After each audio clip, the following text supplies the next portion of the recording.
Scarlett shook her head as they walked toward their bicycles. The last thing Constance needed was to comfort her. "He's okay," she said softly, touching Scarlett's wrist. "He has to be.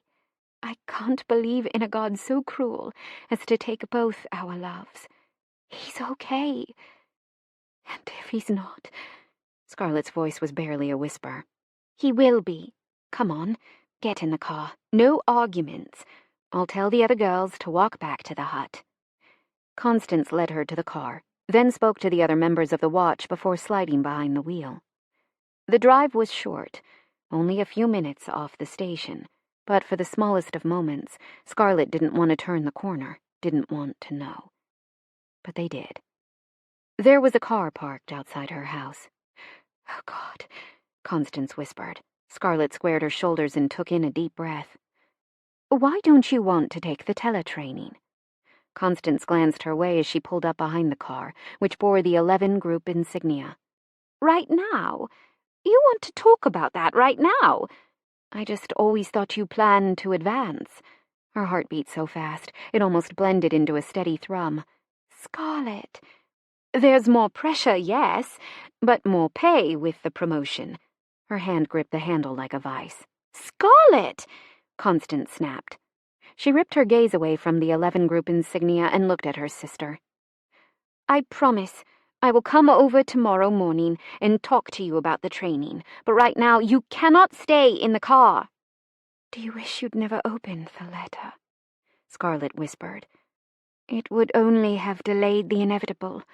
Constance forced a shaky smile. "Come on. I'll walk you to the door."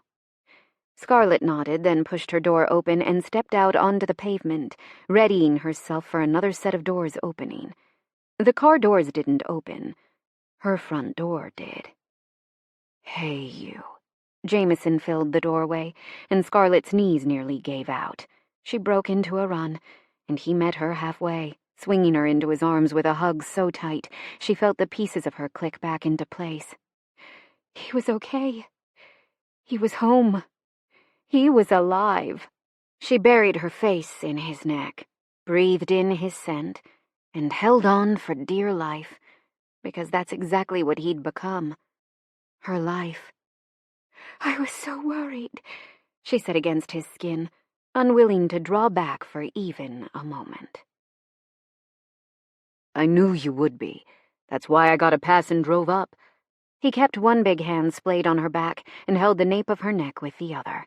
Holding Scarlett was all he'd thought about since the moment they'd lost Kolendorsky. "I'm okay." She just held on tighter. Jameson looked over Scarlett's shoulder and nodded at Constance, who watched them with a wistful smile. She nodded back, then turned away, heading for the car she'd brought Scarlett home in. "Who was it?" Scarlett asked. "Kolendorsky." He'd liked the guy. Turned to intercept a bomber and got taken out by 2 fighters. We all saw him go down in the sea. No attempt to bail out, no mayday. He went in vertically with enough force that if he hadn't been killed before, he'd been dead on impact. No one could survive that kind of crash. "I'm so sorry," she said, easing her grip a little. "I'm just..." Her shoulders shook, and he gently pulled back so he could see his wife. "It's okay. Everything is okay," he assured her, swiping away her tears with the pat of his thumb. "I don't know why I'm being such a ninny." She forced a distorted smile through her tears. "I saw the strength number change, and I knew one of you was gone." She shook her head. "I love you." "I love you, too." He kissed her forehead. "No, that's not what I mean." She stepped out of his arms. "I love you so much that my heart feels like it beats within your body. I watched what losing Edward did to Constance, and I know that I'm not strong enough to lose you. I won't survive it." "Scarlett," he whispered, wrapping his arms around her and pulling her close, because there was nothing else he could do. They both knew that tomorrow it could be him. With the prevalence of the bombing raids, it could be her. Every goodbye kiss they shared held the bittersweet taste of desperation, because they knew it could be their last. And if it were her? He sucked in a steadying breath to quiet the unwelcome, impossible thoughts.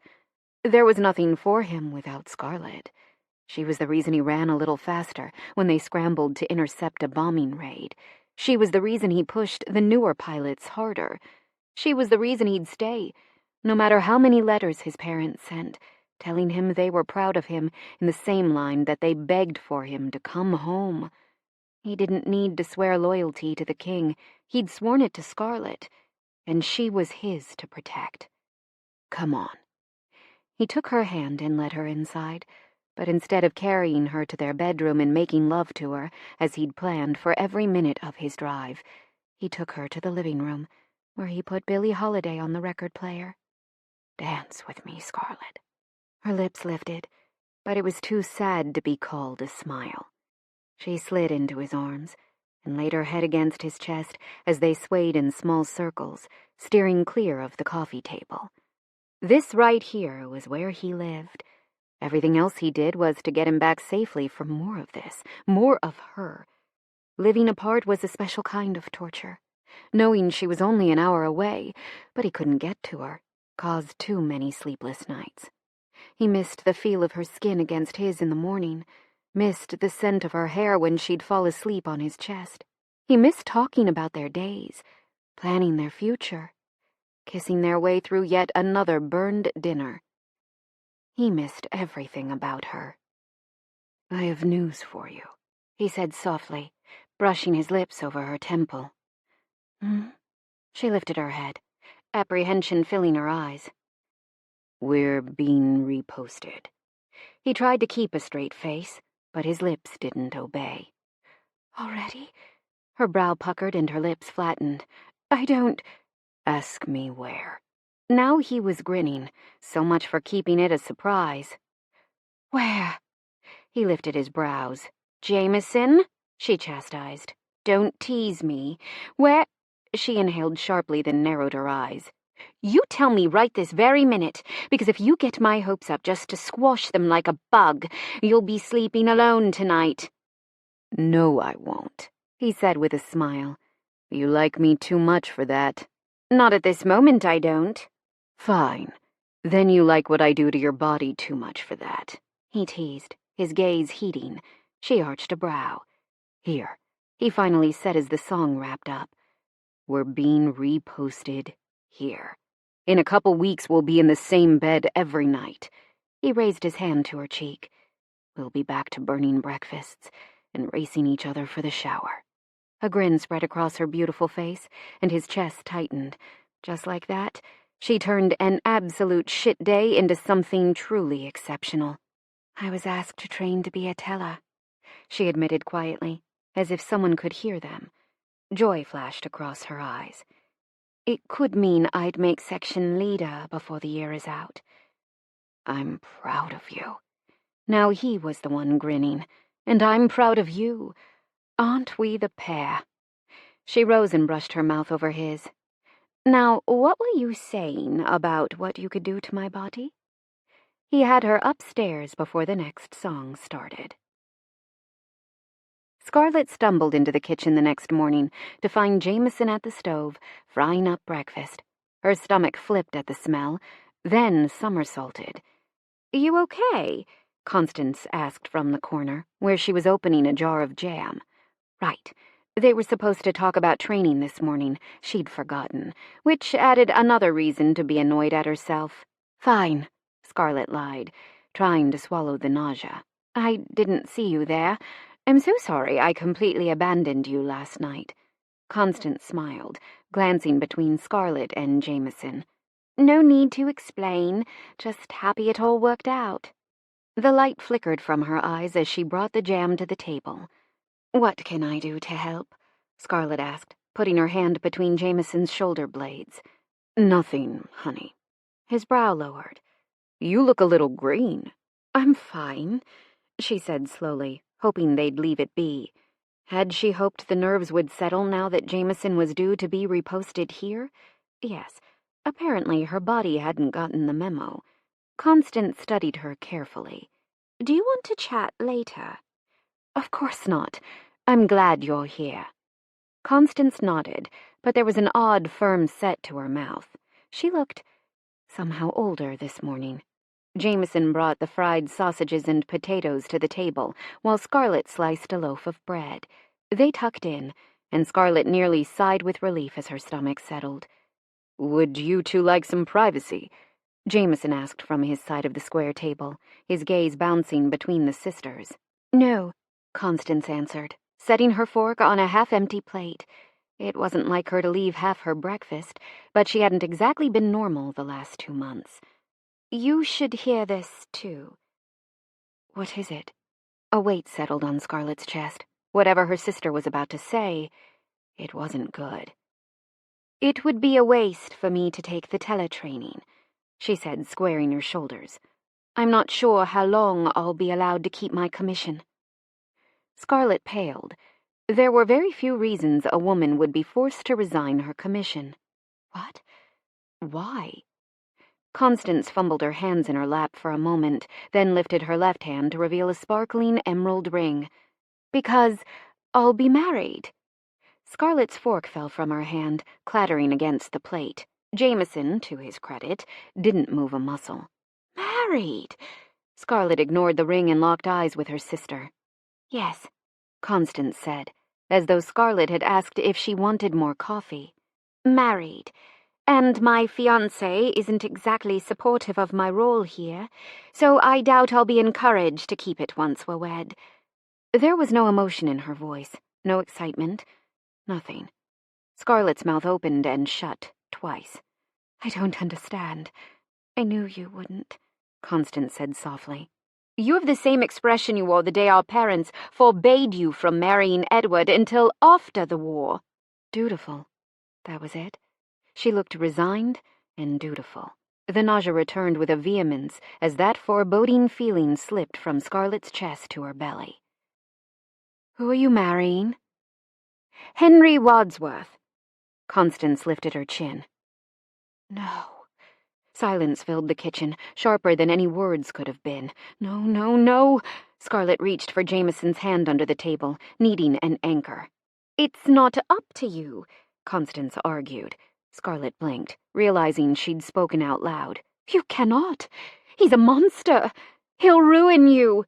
Constance shrugged. "Then he ruins me. If it dies, it dies." Her words as she planted the rose yesterday echoed in Scarlett's mind. "Why would you do this?" She'd been home this last weekend. "They're making you, aren't they?" "No," Constance rebutted softly. "Mummy told me they're going to have to sell the rest of the land around the house at Ashby." "Not the London house. Their home." Scarlett pushed past the pang of regret at the news. "Then it is their fault for not managing their own finances. Please don't tell me you agreed to marry Wadsworth in an attempt to keep the land. Your happiness is worth far more than property. Let them sell it." More importantly, Constance would never survive a marriage to Wadsworth. He'd beat her spirit to death and body close to it. "Don't you see?" Pain flickered over Constance's features. "They'd sell off the pond, the gazebo, the little hunting cottage, all of it." "Let them!" Scarlett snapped. "That man will destroy you." Her hand gripped Jameson's. Constance stood, then pushed her chair under the table. "I knew you wouldn't understand, and you don't have to. It's my decision to make." She strode from the room, her shoulders back and her head high. Scarlett raced after her. "I know you love them, and you want to please them, but you do not owe them your life." Constance paused with her hand on the doorknob. "I have no life left for myself. All I have are memories." She turned slowly, losing her polished facade and letting her anguish show. The pond, the gazebo, the hunting cabin. Scarlett's eyes drifted shut for the length of a deep breath. Puppet, owning those places will not bring him back. "If you lost Jameson, and you had a chance to keep the first house you lived in at Curtin in Lindsay, even if only to walk through the rooms to talk to his ghost, would you?" Scarlett wanted to argue that it wasn't the same, but she couldn't. Jameson was her husband, her soulmate, the love of her life. But she'd loved him for less than a year. Constance had loved Edward since they were children, swimming in that pond, playing games in the gazebo, stealing kisses in the hunting cabin. There's no saying the land would even be there by the time you wed, which hopefully wouldn't be this summer, only a few weeks away. He's purchasing them now, in good faith, as an engagement gift. It was all settled this weekend. I know you're disappointed in me. No, never that. I'm frightened for you. I'm terrified that you're throwing away your life instead of... Instead of what? Constance cried. I will never love again. My chance for happiness is gone, so what does it matter? She opened the front door and stormed out, leaving Scarlett to scramble after her. You don't know that! Scarlett yelled from the pavement, stopping her sister before she reached the street. You do know what he'll do to you. We've seen it. Can you honestly give yourself to a man like that? You are worth so much more. I do know. Constance's face crumpled. I know it in the same way you do. I saw your face last night. Had it been Howie at your door, telling you it was Jameson who'd been lost, you would have been decimated. Can you look me in the eye and tell me you'll ever love again if he dies? Bile rose in Scarlett's throat. Please don't do this.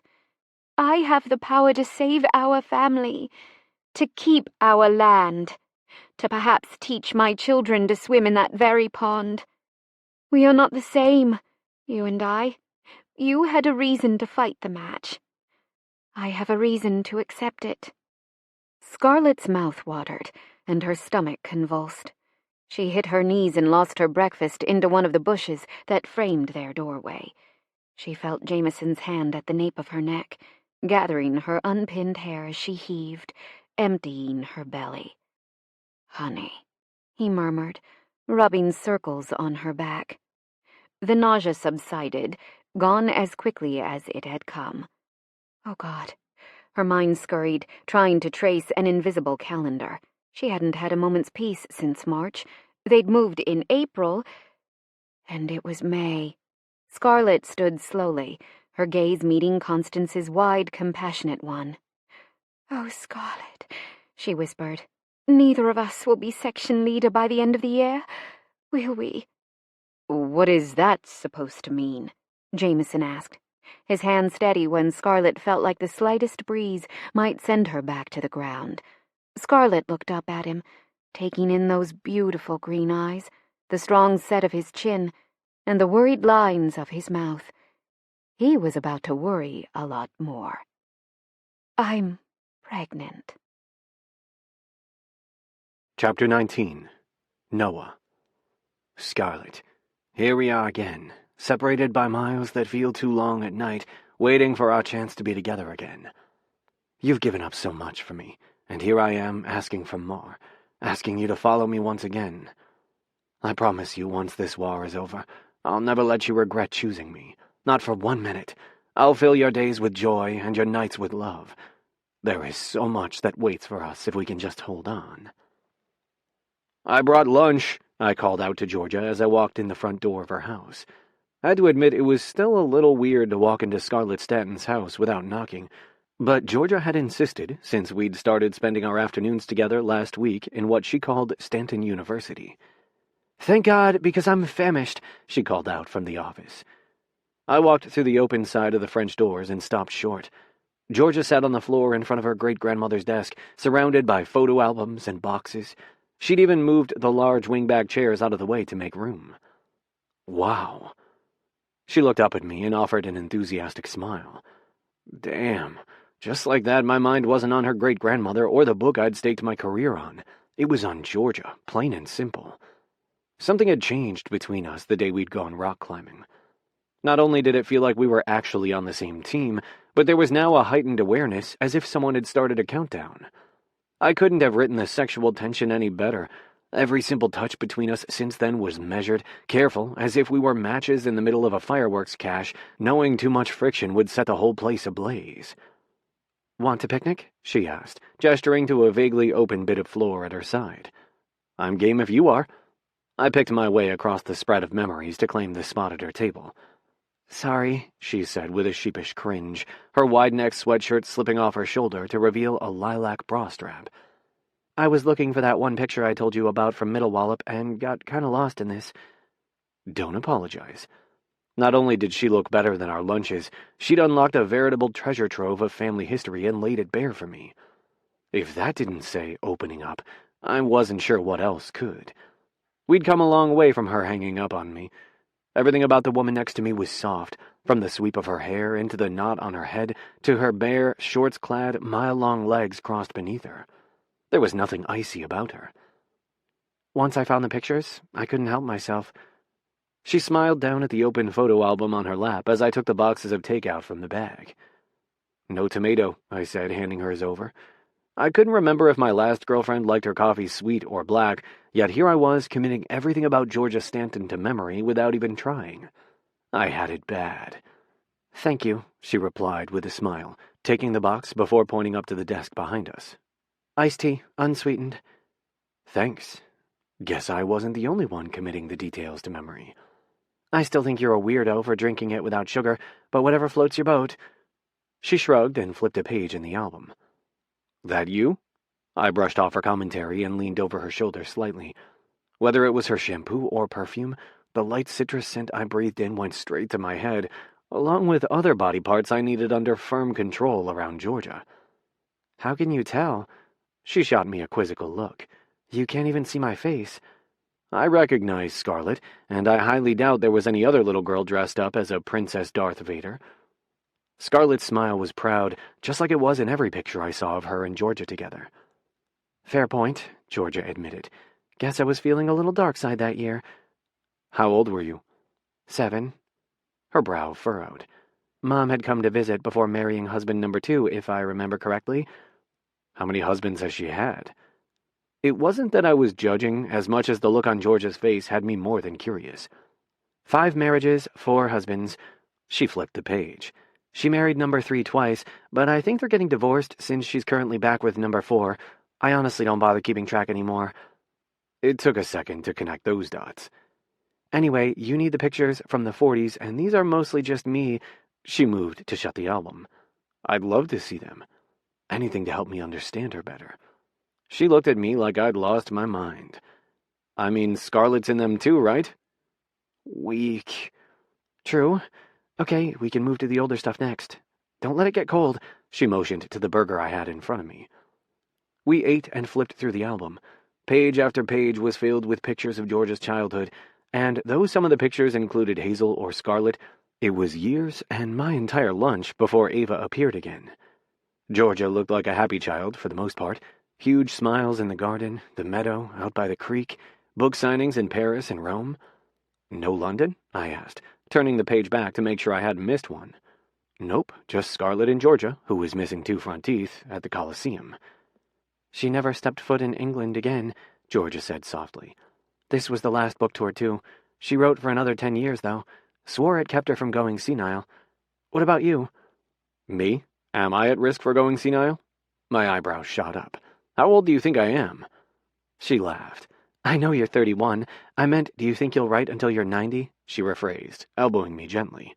Oh. I rubbed the back of my neck, trying to imagine a time I wouldn't write. I'll probably write until I'm dead. Whether I choose to publish it or not is a different subject. Writing a book and going through the publishing process were 2 completely different beasts. I get that. As someone raised in the industry, she undoubtedly did. Another page, another picture, another year. Georgia's smile was blindingly bright as she stood in front of a birthday cake, 12, going by the decorations, with Ava at her side. In the next picture, which looked to be a few weeks later, the light was gone from Georgia's eyes. You're not going to ask why my mother didn't raise me? She peered at me sideways. You don't owe me an explanation. You really mean that, don't you? She asked softly. I do. I knew enough of the bare bones to piece it together. Ava had become a mother in high school, but she wasn't cut out for being a mom. Contrary to what experience you have with me because of our project here, I'm not in the habit of prying information out of women who don't want to give it. I studied the lines of her face as she looked anywhere but at me. Even if it helped you understand Gran? She flipped the album page carelessly, as if the answer was inconsequential, but I knew better. I promise I'll never take anything you don't wholeheartedly want to give me, Georgia. My voice dropped. She turned my way and our eyes met, our faces only a breath apart. Had she been any other woman, I would have kissed her. I would have acted on the blatant attraction that had grown way past any analogy I could have mustered. This was no longer a simple zing of electricity, and it had developed far beyond a shot of lust or a surge of overwhelming desire. The inches between us were thick with need, pure and primal. It was no longer a matter of if, but when. I saw the battle raging in her eyes that felt all too familiar because I waged the same war against inevitability. Her gaze traveled to my mouth. "And what if I wholeheartedly want to give it to you?" she whispered. "Do you?" Every muscle in my body tightened, locking down the nearly uncontrollable impulse to discover how she tasted. Her cheeks flushed, and her breath hitched as she looked away, back to the photo album. "I'll tell you whatever you want to know." She flipped through a chunk of the album, landing on her wedding pictures. Not formal, but candid. "You look beautiful." It was more than that. Wedding day Georgia wore a look so openly, honestly in love that a stab of irrational jealousy flooded me. That asshole hadn't been worthy of her heart, her trust. "Thanks." She flipped to what was obviously the reception. "Funny, but now when I think about that day, I mostly remember Damien schmoozing anyone he could in Grand's circle." She said it easily, as if it was the punchline to a joke. My brow knitted. How long had it taken Ellsworth to dull her sparkle? "What?" she asked, glancing my way. "You don't look anything like the Ice Queen in these pictures," I said softly. "I don't understand how anyone could ever mistake you for cold." "Ah, back when I was all hopeful and naive." Her head tilted as she turned the page yet again, this time revealing a shower of bubbles as the bride and groom made their way toward their honeymoon getaway car. "The nickname didn't come until later, but that first time I found out he was cheating on me, something—" She sighed and flipped again. "Something changed." "Paige Parker," I guessed. She scoffed. "God, no." My attention snapped to her face as she turned a chunk of pages. Years. "He wasn't that careless back then. Actresses get you caught, but 18-year-old assistants don't." She shrugged. "How many—" The question was out of my mouth before I could stop myself. It was none of my business how incredibly hurtful Ellsworth was. If I were married to Georgia, I'd be far too busy keeping her happy in my bed to even think about someone else's. "Too many," she responded quietly. "But I wasn't about to tell Gran that I didn't get that same epic love she did. Not when all she wanted was to see me happy, and she'd just had that first heart attack. And I guess admitting that I'd made the same mistake as my mom was hard." "So you stayed." My voice lowered as another piece of the Georgia puzzle clicked into place. Indomitable will. "I adapted. It's not like I wasn't used to being left." She grazed her thumb over a picture, and I looked down to see a colorful autumn tree in a location I recognized well. Central Park. Georgia stood between Damien and Ava, her arms around both, her smile a dim shadow of the one just a few years before. "There's a warning, a sound your heart makes the first time it realizes it's no longer safe with the person you trusted." My jaw flexed. She turned another page, another black tie affair. "It's not as clean or impersonal as a break or a shatter. Besides, those are easy to repair if you can find all the pieces. Truly crushing a soul, now that requires a certain level of personal violence. Your ears fill with this desperate flip, rasping flip, gasp, like you're fighting for air, suffocating in plain sight, strangled by life and someone else's shitty, selfish decisions." "Georgia," I whispered as my stomach turned, my chest pulling tight at the agony and anger in her words, pausing over a picture from the red carpet premiere of The Wings of Autumn. Her smile was bright, but her eyes flat as she posed at Damien's side like a trophy, both generations of Stanton women at her right. She was freezing over right in front of my eyes, each picture a little colder than the last. "And the thing is," she continued with a little shake of her head and another mocking smile, "you don't always recognize that wet sound for what it is. An assassination. You don't register what's actually happening as the air disappears. You hear that gurgle, and it somehow convinces you that the next breath is coming. You're not broken. This is fixable, right? So you fight, holding on to whatever air there is." Her eyes filled with unshed tears, but she raised her chin and held them back as the pages flew by with every sentence. You fight and you thrash because this fated, deep-rooted thing you called love refuses to go down with a single shot. That would be far too merciful. Real love has to be choked out, held under the water until it stops kicking. That's the only way to kill it. She flipped again and again, the album a color-streaked kaleidoscope of photos she'd obviously chosen with great care to send Scarlett, constructing the lie of a happy marriage. And once you finally get it, finally stop fighting, you're too far gone to get to the surface to save yourself, and the spectators tell you to keep swimming, that it's only a broken heart, but that little flicker that's left of your soul can't even float, let alone tread water. So you're left with a choice. You either let yourself die while they accuse you of being weak, or you learn to breathe the goddamn water, and then they call you a monster for what you become. Ice Queen indeed. She stopped on the last picture, this one a mirror of the first premiere, taken only a couple months before Scarlett's death. The rest of the pages in the album were devastatingly blank. My hands clenched. I had never wanted to beat the shit out of someone the way I did Damien Ellsworth. I swear I would never hurt you like he did. I ground out every word, hoping she registered my conviction. I never said he did, she whispered, 2 lines forming between her eyebrows as she glanced at me with confusion. The doorbell rang, startling us both. I'll get it, I offered, pushing to my feet. I'm on it, she scrambled, the photo album sliding off her lap as she beat me to stand, barely pausing before she raced for the door, nimbly dodging the piles of photos. I watched from the doorway as she sighed for the package. If I hadn't been sitting next to her, I never would have guessed she'd just unloaded the way she had. Her polished smile was at the ready as she made polite small talk with the driver. She took the substantial box and said her goodbyes, closing the door with her hip before setting the box on the entry hall table. It's from the lawyers, she said with a grin, and I wondered for a second if she'd lost her mind. No one was ever that happy to get a box from their attorneys. Hold on a second. I need scissors. Here. I stepped forward, whipping my Gerber out of my pocket and opening the knife attachment so I could offer it to her. I thought you didn't close on the new studio for another 2 weeks. I couldn't wait to see what she created. Thanks. She took the tool, then ripped into the package with childlike glee. It's not for the studio. She sends me something every month. Your lawyer?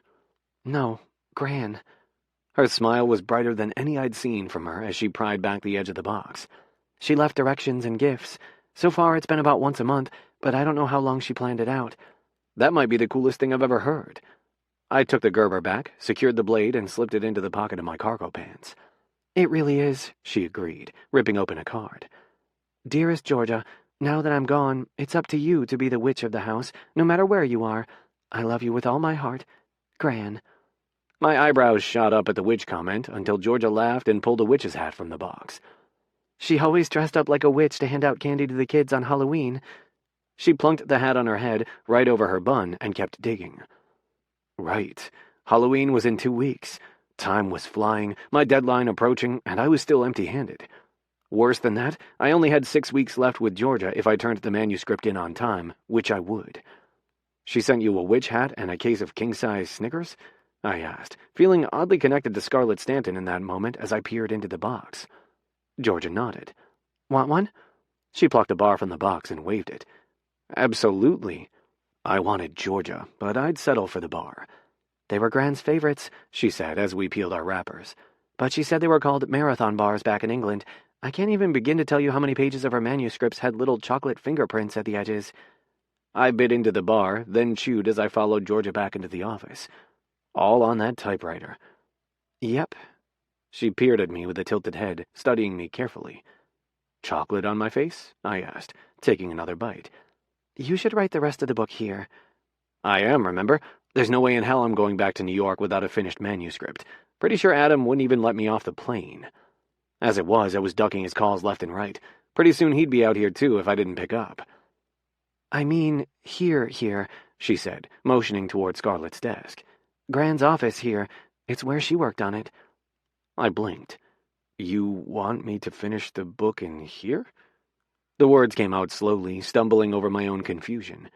She took another bite and nodded, glancing around the room. Mm-hmm. I don't always write on a typical schedule, but I'd be close to Georgia every day. So, you have a key. I won't always be here anyway, not with getting the studio set up, and if it's ever ridiculously late, you can crash in a guest bedroom. She shrugged and hopped over 2 piles of photos on her way to the desk. The more I think about it, the more it fits. She walked behind the desk and pulled out the chair. Come on, try it on for size.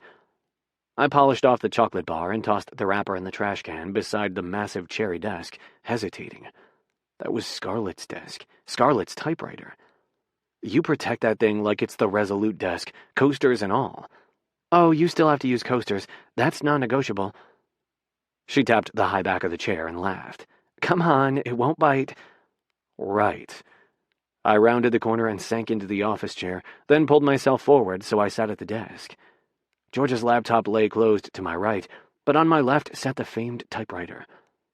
If you're feeling bold... Georgia ran her fingers over the keys. No, thank you. First, I'd probably break it, and second, I make way too many corrections as I go to ever think about using a typewriter. That's hardcore even for me. My eyes caught on the shirt box on the edge of the desk. It was labeled unfinished in thick black marker. Is that... the originals? Yeah. She slid the box my way. Go ahead, but I'm sticking to my guns on this one. Originals stay here. Noted. I flipped the top off, then lifted the stack of papers to the polished surface of the desk. She'd typed these pages herself, and here I was getting ready to finish them. Surreal. The manuscript was thick, but it wasn't only the word count that stacked up the pages, but the pages themselves. I thumbed through quickly. This is amazing. I've got another 73 boxes just like it, she teased, leaning back against the desk. You can actually see her write it, then revise. The pages are all in different stages of aging. See? I held up 2 pages from Chapter 2 when Jameson had just approached Scarlett where she sat with Constance. This page here has to be the original. It's aged, and the quality of the paper is lower. This page? I waved it slightly, my lips tugging up at the smudge of chocolate at the edge. Can't be more than a decade old. Makes sense. She liked to revise, always added word count. She braced her hands on the edge of the desk. Personally, I think she liked living there between the pages with him, always adding little bits of memory, but never closing the door. That was something I understood. Closing out a book meant I said goodbye to those characters. But they weren't just characters to Scarlett.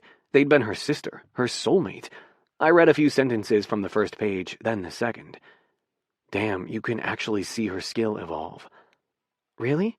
Georgia adjusted slightly, turning her head to see the pages. Yeah, every writer has a particular flow to their sentence structure. See here? I pointed to a spot on the first page. Slightly choppier. By here, I selected a different passage on the second. She smoothed out. I'd bet my life that the first pages most closely resembled the style of her early works. I glanced up to find Georgia's eyes on me.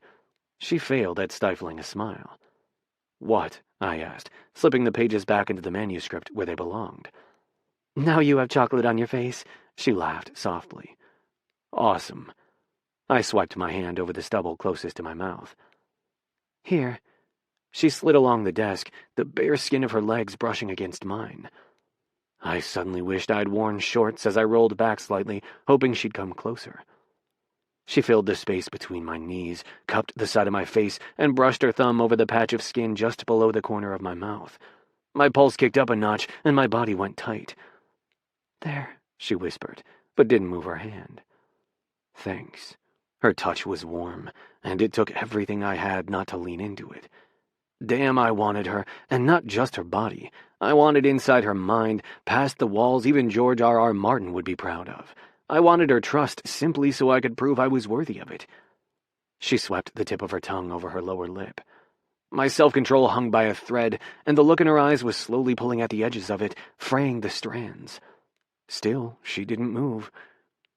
Georgia. Her name came out as both a plea and a warning. She moved closer. Not close enough. My hands found the curves of her waist, and I tugged, bringing her as close as the chair allowed. Her breath caught in a tiny gasp that sent all the blood in my body straight to my dick. Calm the hell down. She slid her hand along my jaw and into my hair. My grip tightened on her waist through the thick fabric of her sweatshirt. Noah, she whispered, lifting her other hand to hold the back of my neck. Do you want me to kiss you, Georgia? My voice was rough even to my own ears. There could be no mistake here, no mixed signals. There was too much riding on this, and for once it wasn't my career I was thinking about.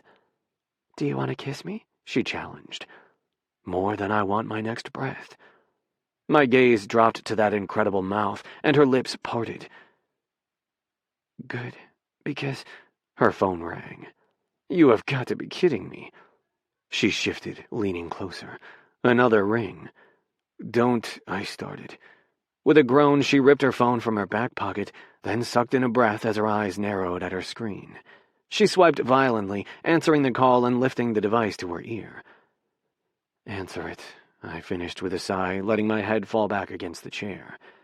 What the hell do you want, Damien? Chapter 20. July 1941. North Weald, England. It's better, right? Scarlett asked, as she forced the buttons of her uniform jacket through the holes. She wasn't going to be able to hide it much longer. She wasn't sure she was even effectively hiding it now. Jameson leaned against the doorframe to their bedroom, his mouth pressed in a firm line. "I've taken out every spare quarter-inch," Constance murmured, tugging the hem lightly. "Perhaps we could request a larger size?" "Again?" Scarlett's eyebrows rose as she took in her reflection in the oval mirror that topped their dresser. Constance winced. "True. The first time, the supply clerk looked at me as though I'd been stealing her rations." The uniform was tight, straining at seams not only over her belly, but also her hips and chest. "I have an idea," Jameson said from the doorway, crossing his arms over his chest. "Let's hear it," Scarlett responded, tugging the sides of her jacket together near the bottom, where there weren't any buttons. "You could tell them you're 5 months pregnant." She met his gaze in the mirror with an arched eyebrow. He didn't smile. Constance looked between the two of them. "Right. I'll just be somewhere else." Jameson moved so she could slide by, and then he shut the bedroom door, leaning against it. "I'm serious." "I know," she said softly, running her hand over the swell of her belly. "But you know what they'll do." He leaned his head back, thunking it against the door. "Scarlett, honey, I know your work is important, but can you honestly tell me that being on your feet for 8 hours straight isn't killing you? The stress, the schedule." He was right. She was already exhausted every morning when she opened her eyes. It didn't matter how tired she was. There was no time to rest. But if she came clean, resigned her commission, what would she be then? "What would I do all day?" Scarlett asked, her fingers tracing the raised lines of the rank on her shoulder. "For the last 2 years I've had direction. I've had meaning and purpose. I've accomplished things and dedicated myself to the war effort.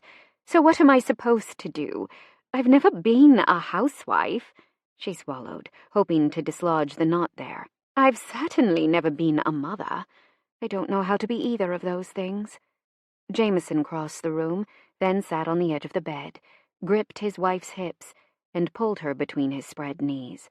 "We'll figure it out together." "We," she said softly, her face falling. "But nothing changes for you," she whispered. "You still go to work, still fly, still fight in this war." "I know this isn't what you wanted." His face fell. "It's not that," she promised in a rush, lacing her fingers behind her husband's neck. "I was just hoping I'd be ready. I hoped the war would be over, that we wouldn't have to bring a child into a world where I worry if you'll come home every night, or fear a bomb may fall on our house while he slept." She took his hands and covered the swell of her belly. "I want this baby, Jameson. I want our family. I just wanted to be ready, and I'm not." Jameson's hands stroked over her stomach, as they did every day when he said goodbye to their child as he headed off to fly. "I don't think anyone is ever ready. And no, this world isn't safe for her. Not yet, but she has 2 parents fighting like hell to change that, to make it safe for her." The corner of his lips twitched upward as he looked at his wife. "I'm incredibly proud of you, Scarlett. You've done everything you can. You can't change the regulations. All you can do is bring that fight home. I know you'll be a wonderful mother. I know my schedule is unpredictable and that I never know when I'll actually make it home." If he makes it home, she thought. "I know the majority of this will fall on you. But I also know you're up for the challenge. She cocked a brow. There you go again, thinking our baby's a girl. Your son won't take kindly to that when he's born. Jameson laughed. And there you go again, thinking our daughter is a boy. He leaned forward and placed his mouth just above her belly. You hear that, Sunshine? Mommy thinks you're a boy. Mommy knows you're a boy, Scarlett challenged. Jameson kissed her belly, then tugged Scarlett closer so he could brush a kiss over her lips. I love you, Scarlett Stanton. I love every single thing about you. I can't wait to hold a piece of both of us, to see these gorgeous blue eyes in our child. She ran her hands through his hair. And what if he has your eyes? Jameson smiled.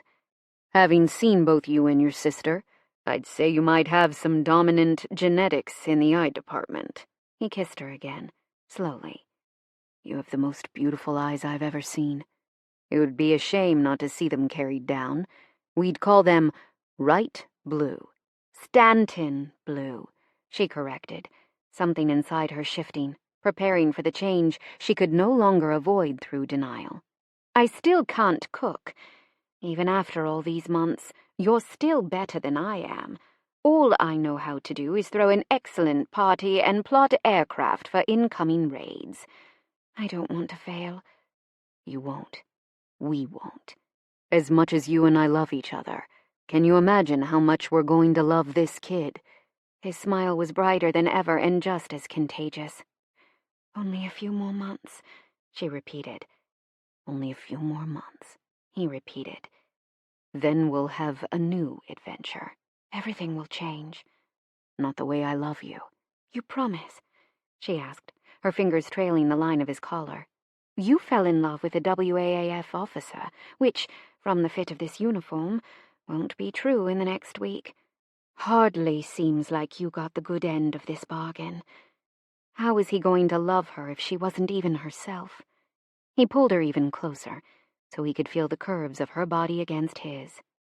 I love you in whatever role you play, whatever uniform you want to wear, whoever you want to be. I will love you. That was a promise she would hold on to later that day as she faced Section Leader Robbins in her office, fidgeting with her cap after her watch. I was wondering when you'd come to see me, Robbins said, motioning to the chair in front of her desk.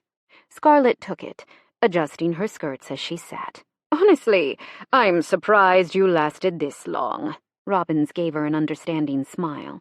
I thought you'd be here a month ago. You knew? Scarlett's hands flew to her belly. Robbins lifted an eyebrow. You threw up for 2 months straight. I knew.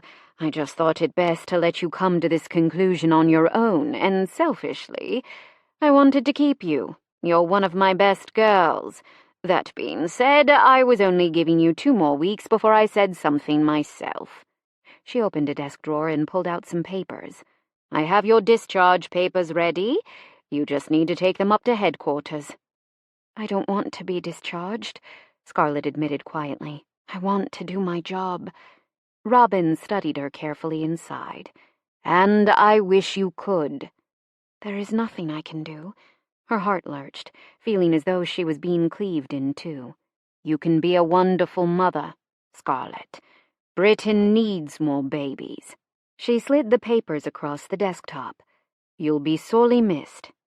Thank you. Scarlett squared her shoulders, then took her discharge papers.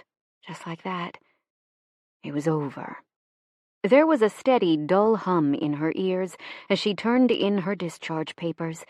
It didn't fade until she stood in front of that same oval mirror in her bedroom, staring at her reflection that was no longer rightfully hers. She took off her hat first and placed it on the dresser. The shoes came next, then the stockings. She raised her hands to the belt of her jacket twice before she managed to get it undone.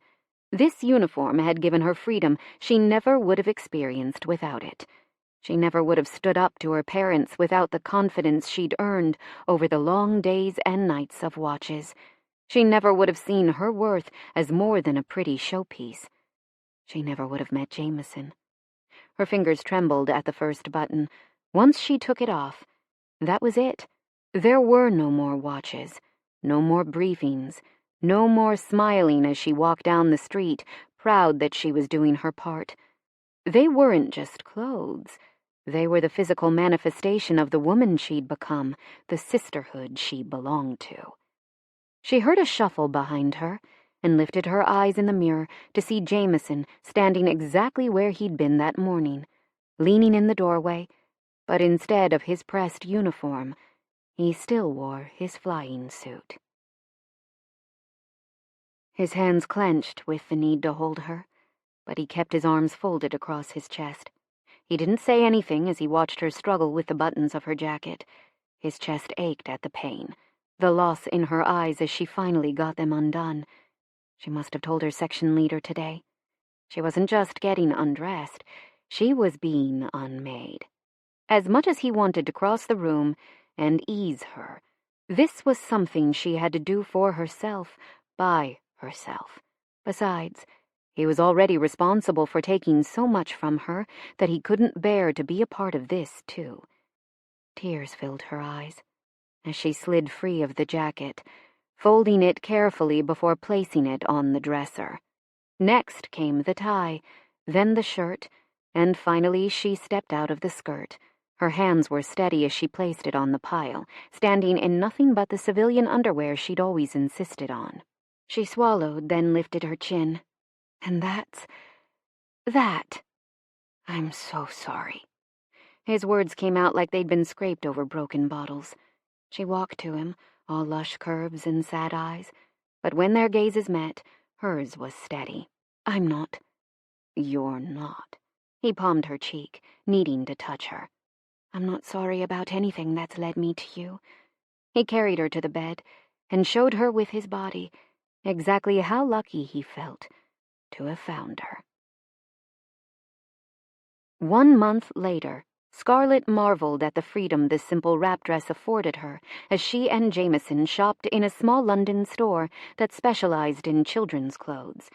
There were some parts of civilian life, such as not melting in her uniform in the August heat, that more than agreed with her. I wish we'd done this 2 months ago, Jameson muttered as they took in the scant racks of infant garments. It will be okay, she assured him. He won't need much to start out with. She, Jameson grinned, then bent to kiss her temple. As of June, clothing was now rationed, which meant she was going to need to get creative in a few months and do a lot more wash. Blankets, gowns, and nappies. They had a lot to acquire before November. She argued with a shake of her head. Let's get these to start with. She handed Jameson 2 gowns that would work for both a girl or a boy. Okay. Her face puckered slightly as she stared at the small selection of nappies. What's wrong? He asked. I've never put on a nappy before. A diaper, she clarified for him. I know I need pins, but I don't have anyone I can ask. She still hadn't spoken to her parents, and it wasn't like her mother had done the child rearing herself anyway. You can always hire a nappy service, a young clerk with a quick smile suggested from the end of the aisle. They're becoming quite popular. Jameson nodded in consideration. It would leave us with less laundry and probably ease a little of your "we're never going to be able to buy enough" stress. Scarlett rolled her eyes. We can talk about it after dinner. I'm starving. Yes, ma'am. He gave her a smile and took their items to the counter. Of all the things to talk about while he had a precious 48 hours of leave, nappies were not on her list. A few moments later, they were out on the bustling street, walking hand in hand. The bombings had ceased, for now, but the evidence was everywhere she looked. Anywhere you want to eat? Jameson asked, adjusting his hat with one hand. Scarlett swore she saw at least 3 women swoon from the sight. Not that she blamed him. Her husband was incredible from the top of his head to the tips of his toes. Not particularly, though I wouldn't mind going back to the hotel and having you for dinner. She kept her face as straight as she could manage. He stopped in the middle of the pavement, forcing the crowd to flow around them.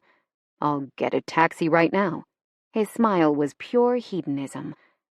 Scarlett? Scarlett froze at the sound of her mother's voice, her grip tightening on Jameson's hand as she turned slowly to face her. She wasn't alone. Scarlett's father stood at her side, looking as shocked as Scarlett felt, for all of a heartbeat, before he managed to school his features into the stone she knew so well. "Jameson, these are my parents, Nigel and Margaret, but I'm sure they'd rather you call them Baron and Lady Wright." Finally, she had a real use for all the comportment lessons she'd been forced into. "Sir," Jameson stepped forward, offering his hand to Nigel, but losing Scarlett's in the process. This was the infamous father his wife and her sister had such mixed feelings about. He was dressed in a neatly pressed suit, his pepper-and-silver hair slicked back with minimal fuss. Her father looked at Jameson's hand, then brought his gaze back up. "You're the Yank." "I'm American, yes." Jameson bristled, but managed a smile as he lowered his hand, taking Scarlett's again. He couldn't imagine having this kind of rift with his own parents, and if he could ease the tension, he would. It's the least his mother would expect from him. "Ma'am, your daughters speak very highly of you." Scarlett squeezed his fingers at his lie. Margaret had the same dark hair and piercing blue eyes as her daughters. In fact, the resemblance was so close that he couldn't shake the feeling he was getting a glimpse at what Scarlett would look like in 30 years. Scarlett wouldn't have that cold, firm set to her mouth, though. His wife was far too warm for that. "You're going to have a child?" her mother said quietly, her eyes round as they locked on Scarlett's stomach. The irrational impulse to stand in front of his wife was instant. "We are," Scarlett said, her voice firm and chin high. He'd always been in awe of her self-control, but this was an all-time high. "I understand you convinced Constance to throw her life away?"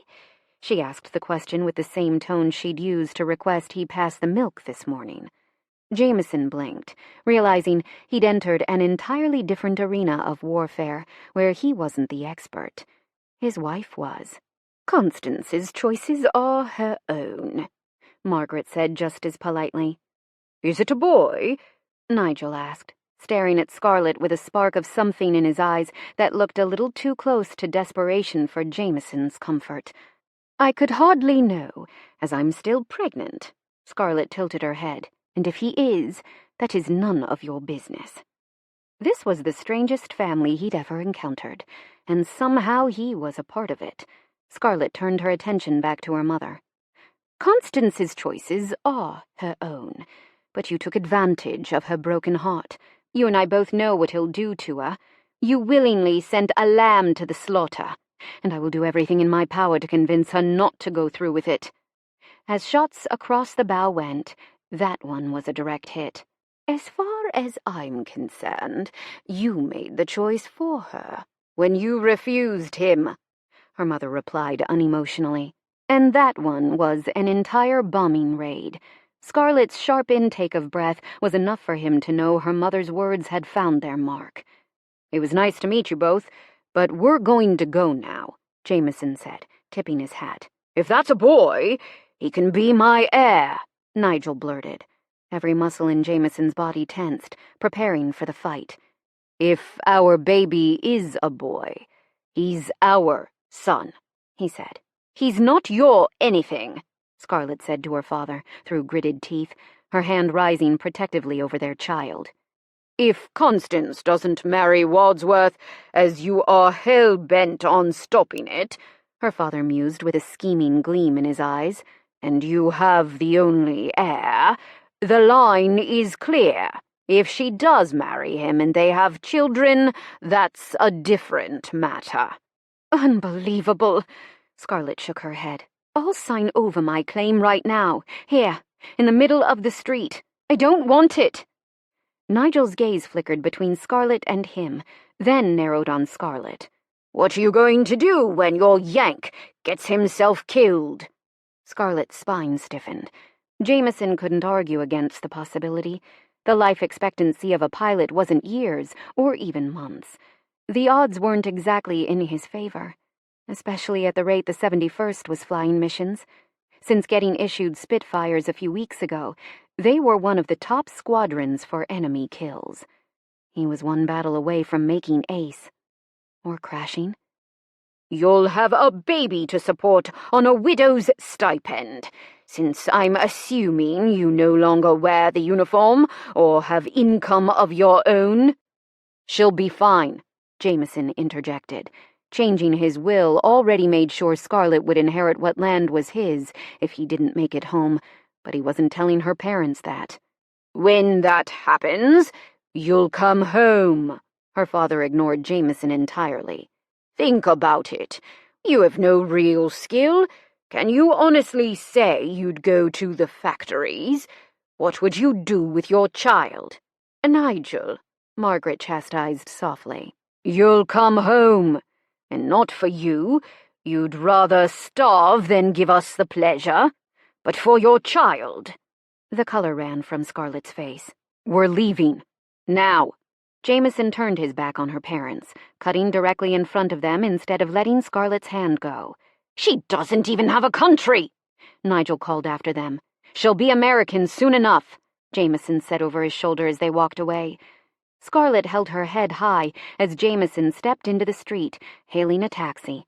A black car pulled to the curb, and Jameson opened the door, ushering Scarlett in first. Rage raced through his veins, hot and thick. "Where to?" the driver asked. "The U.S. Embassy," Jameson replied. "What?" Scarlett twisted in her seat as the cab lurched forward into traffic. "You have to get a visa. You can't stay here. Our baby can't stay here." He shook his head. "You told me they were cold and monstrous, but that was—" His jaw flexed. "I don't have the words to describe what happened back there." "So you're taking me to the embassy?" She lifted a brow. "Yes." "Love, we don't have our marriage records, or any of my personal identification. They're not just going to give me a visa because you say so," she said, calmly stroking his hand. "Shit!" The driver glanced back at them but continued on. "I know they're upsetting, but they don't have any power over me anymore.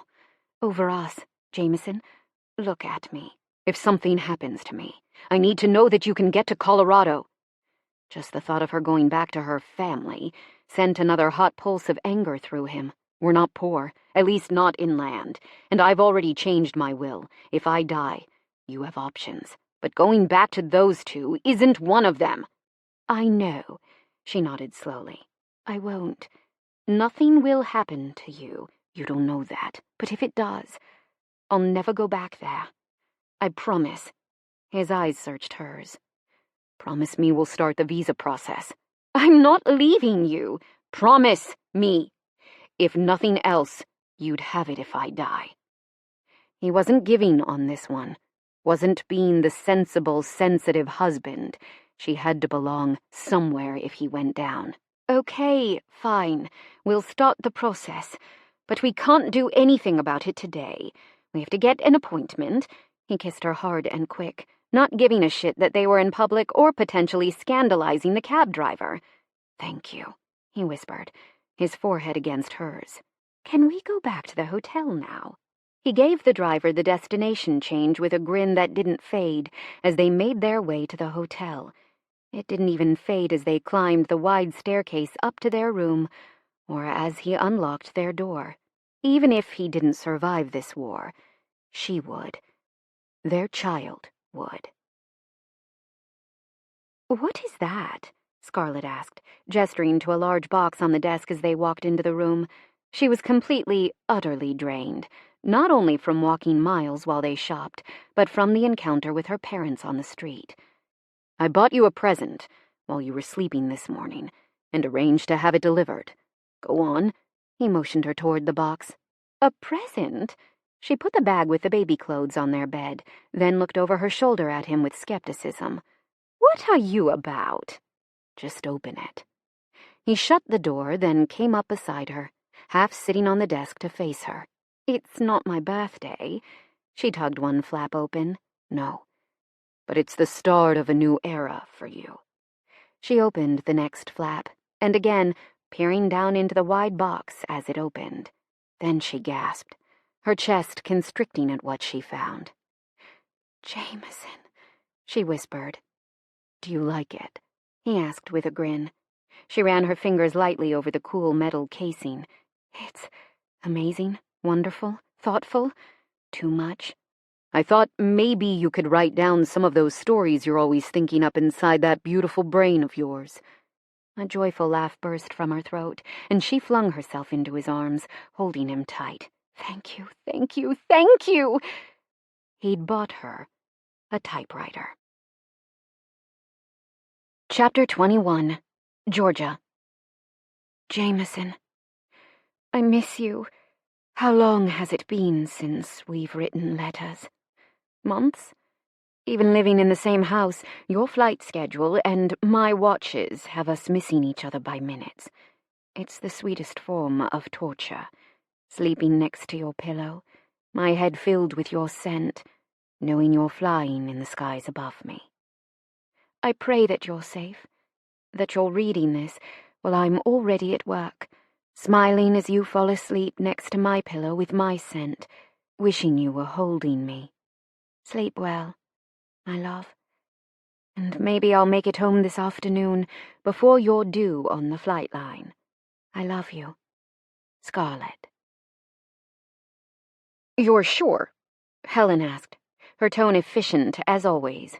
Gran's agent had always left minimal room for nonsense, which was why Gran had chosen her after the first had passed away 20 years into her career. Absolutely, I assured her, switching the phone to my other hand and crossing into the entryway. I already told him when he called a couple of weeks ago, but Damien has all the Scarlett Stanton rights he's going to get. And you know how Gran felt about movies. I don't care what he's offering. The answer is no. She chuckled. I sure do. Okay then, no manuscript for Ellsworth Productions. My heart ached at the mention of the company I'd helped build, which only made me that much more determined not to give my ex another single thing. Thank you. I headed for the giant bowl of candy on the entry table and refilled it with a fresh stock of Snickers bars. Of course, Helen said, and honestly, I'm looking forward to telling him to stick it. I think I'll give him a call when we're done. How is that manuscript coming anyway? I paused at the foyer mirror, adjusting my witch hat while taking in the added bonus of seeing Noah in the reflection, typing at Gran's desk behind me. Lord, that man even made writing look sexy. His shirt sleeves were pushed up his forearms, and his brow was furrowed in concentration as his fingers flew over his keyboard. Georgia, Helen prompted. It's coming, which was more than I could say for me, since I dutifully kept my hands off the writer-in-residence. There wasn't a day I didn't think about that almost kiss, or contemplate climbing into his lap for a do-over so I could follow through with at least one of the daydreams I'd had about his mouth on mine. The doorbell rang for the millionth time that evening. Gotta run, Helen. It's a madhouse around here tonight. Happy Halloween! We hung up, and I opened the front door, offering the kids a wide smile. Halloween was the best. For one night you could be whomever you wanted, whatever you wanted. Witches, Ghostbusters, princesses, astronauts, the Black Knight from Monty Python. Nothing was off the table. Trick or treat, 2 kids said in unison, their parents bundled up behind them. Halloween snowstorms happened in Poplar Grove more often than not. What do we have here? I asked, dropping to their eye level. A firefighter and oh, God help me. I was clueless. What was that costume? Raven! The boy answered enthusiastically, muffled a bit by the scarf awkwardly wedged into his costume. Right. I plunked a full-size Snickers bar into each bag. Whoa! Nice Fortnite skin, Noah said behind me, his voice alone sending a thrill down my spine. Of course he knew. Thanks, the boy waved. Thank you, his sister added. The 2 raced back to their parents and started the walk down the drive, leaving footprints in the fresh inch of fallen snow. I didn't think you'd get so many trick-or-treaters, since you're so far out of town. Noah moved back so I could close the door. Gran always gave out full-size bars, earned her quite the crowd. I put the candy on the table and turned to face him. How's it going in there? Finished for the day. He tilted the brim of my hat upward, drawing my eyes to meet his. How about you? Feel like a badass after closing on the studio today? Because you are. Maybe a little. I couldn't help but smile. It was really happening. Plus, I got both furnaces and the annealing oven ordered. Which ending are you working on? I asked, willing my body not to heat, my cheeks not to flush. Not that it mattered. The look in those deep brown eyes told me Noah Morelli was more than aware of the effect he had on me. I recognized the same need in him, from the scalding hot gazes to the innocent touches that only lasted long enough to singe my skin and leave me craving more. Mine, he answered with a shameless grin. Don't worry. I'll write your sob fest next. Poignant, I reminded him. Whatever you want to call it. I'll win you over in the end. Oh yeah, that was a definite smirk. We'll see. After all these weeks, it was still my go-to answer, even though I was more certain than ever about the ending I'd pushed for. And as for him winning me over in real life, okay, he had me there. He glanced around the entry, then stepped into the sitting room. What are you looking for? I asked. It just occurred to me. I've never seen the phonograph. You wouldn't, I said with a shrug. Gran said it broke or something back in the late 50s. That's too bad. Disappointment flickered over his features. The doorbell rang again, and he took the candy bowl with a soft smile. I've got this one. Watching Noah hand out candy to another group of kids turned my insides to mush. Call it biology, or the result of hundreds of thousands of years of evolution, but being good with kids was, well, hot. Want me out of your hair? He asked after he closed the door. There was no expectation in the question, which only made it that much more enticing. He was an audacious flirt, but never pushed for more, even after I'd almost kissed him in the office. You should have kissed him in the office, you masochist. Look at him. Not at all. That was the problem. It didn't matter how much time I spent with Noah. I always wanted more. Why don't you stick around? Happy to.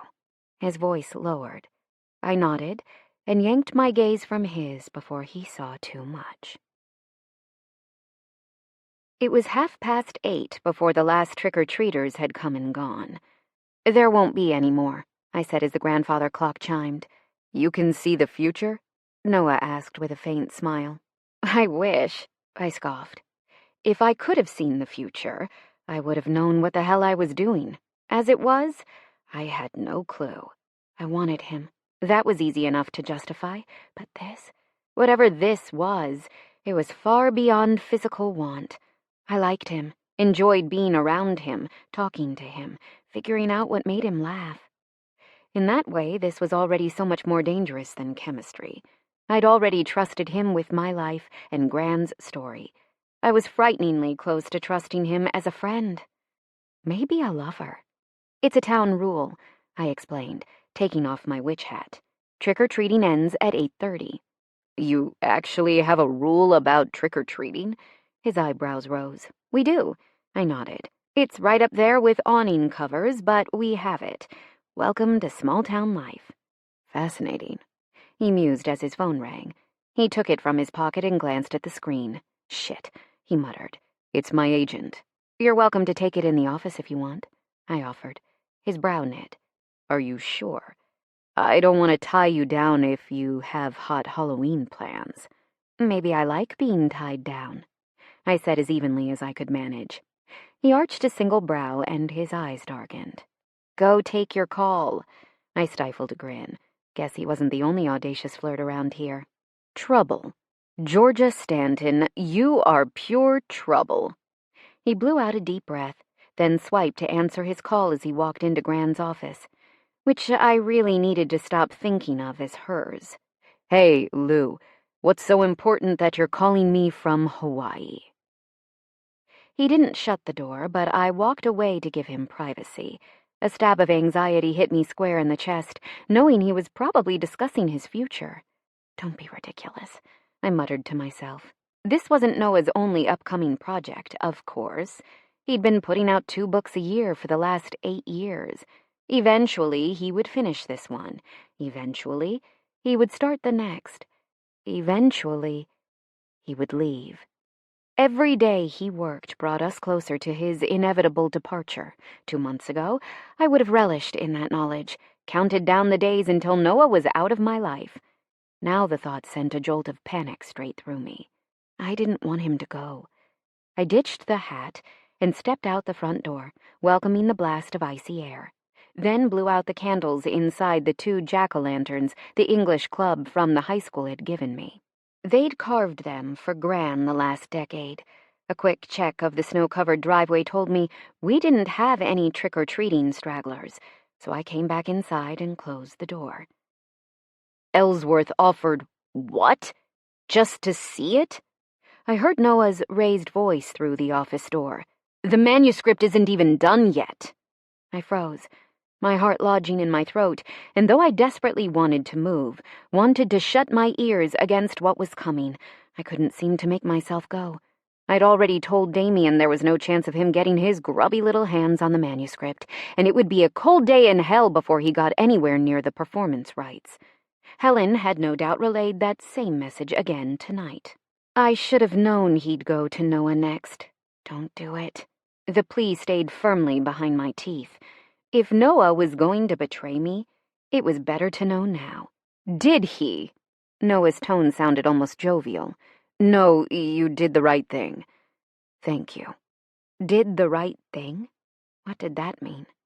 Sure, Noah liked me, but if I had learned one thing about this industry, it was that money trumped personal affection every time, and there was an ungodly amount of money to be made here. Noah laughed unabashedly. My pulse leaped. Then I guess it's a good thing I've never wanted his name connected to any of my books. And I'm glad we're on the same page, Lou. I don't give a shit what he said. She doesn't want him to have it, not even to read. I held my breath. Maybe. Because I was there when she told him to fuck off. Not that she used those exact words, but that was the gist, and I don't blame her. A slow smile spread across my face. He chose me. The concept was so wild that it took a moment to sink in. He chose me.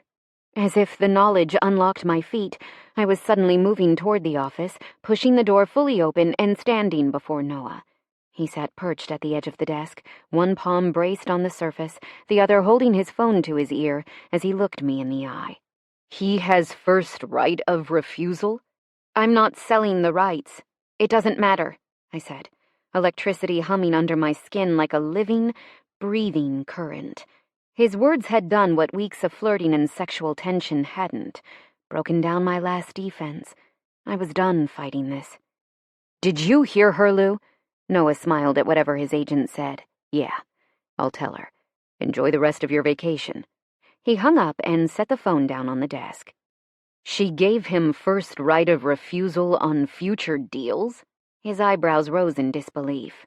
At the time, she gave me first right of refusal. I started the production company with Damien, remember? What did your agent say? Less than 6 feet separated us. Any closer, and there wouldn't be any more talking. That he's a pompous asshole. A corner of his lips lifted. True, I nodded. What did he offer you? A contract on 2 of my unoptioned books? Which is funny, since I've already shot him down previously. Noah shrugged. And that was just to get a look at the manuscript. You didn't give it to him. It's not mine to give. The muscles in his forearms rippled as he gripped the edge of the desk. And I'll be damned if I'm giving him anything, let alone something that's yours. I closed the distance between us, took his face in my hands, and kissed him. The hard lines of his mouth were impossibly supple against mine as our lips collided, softened, lingered.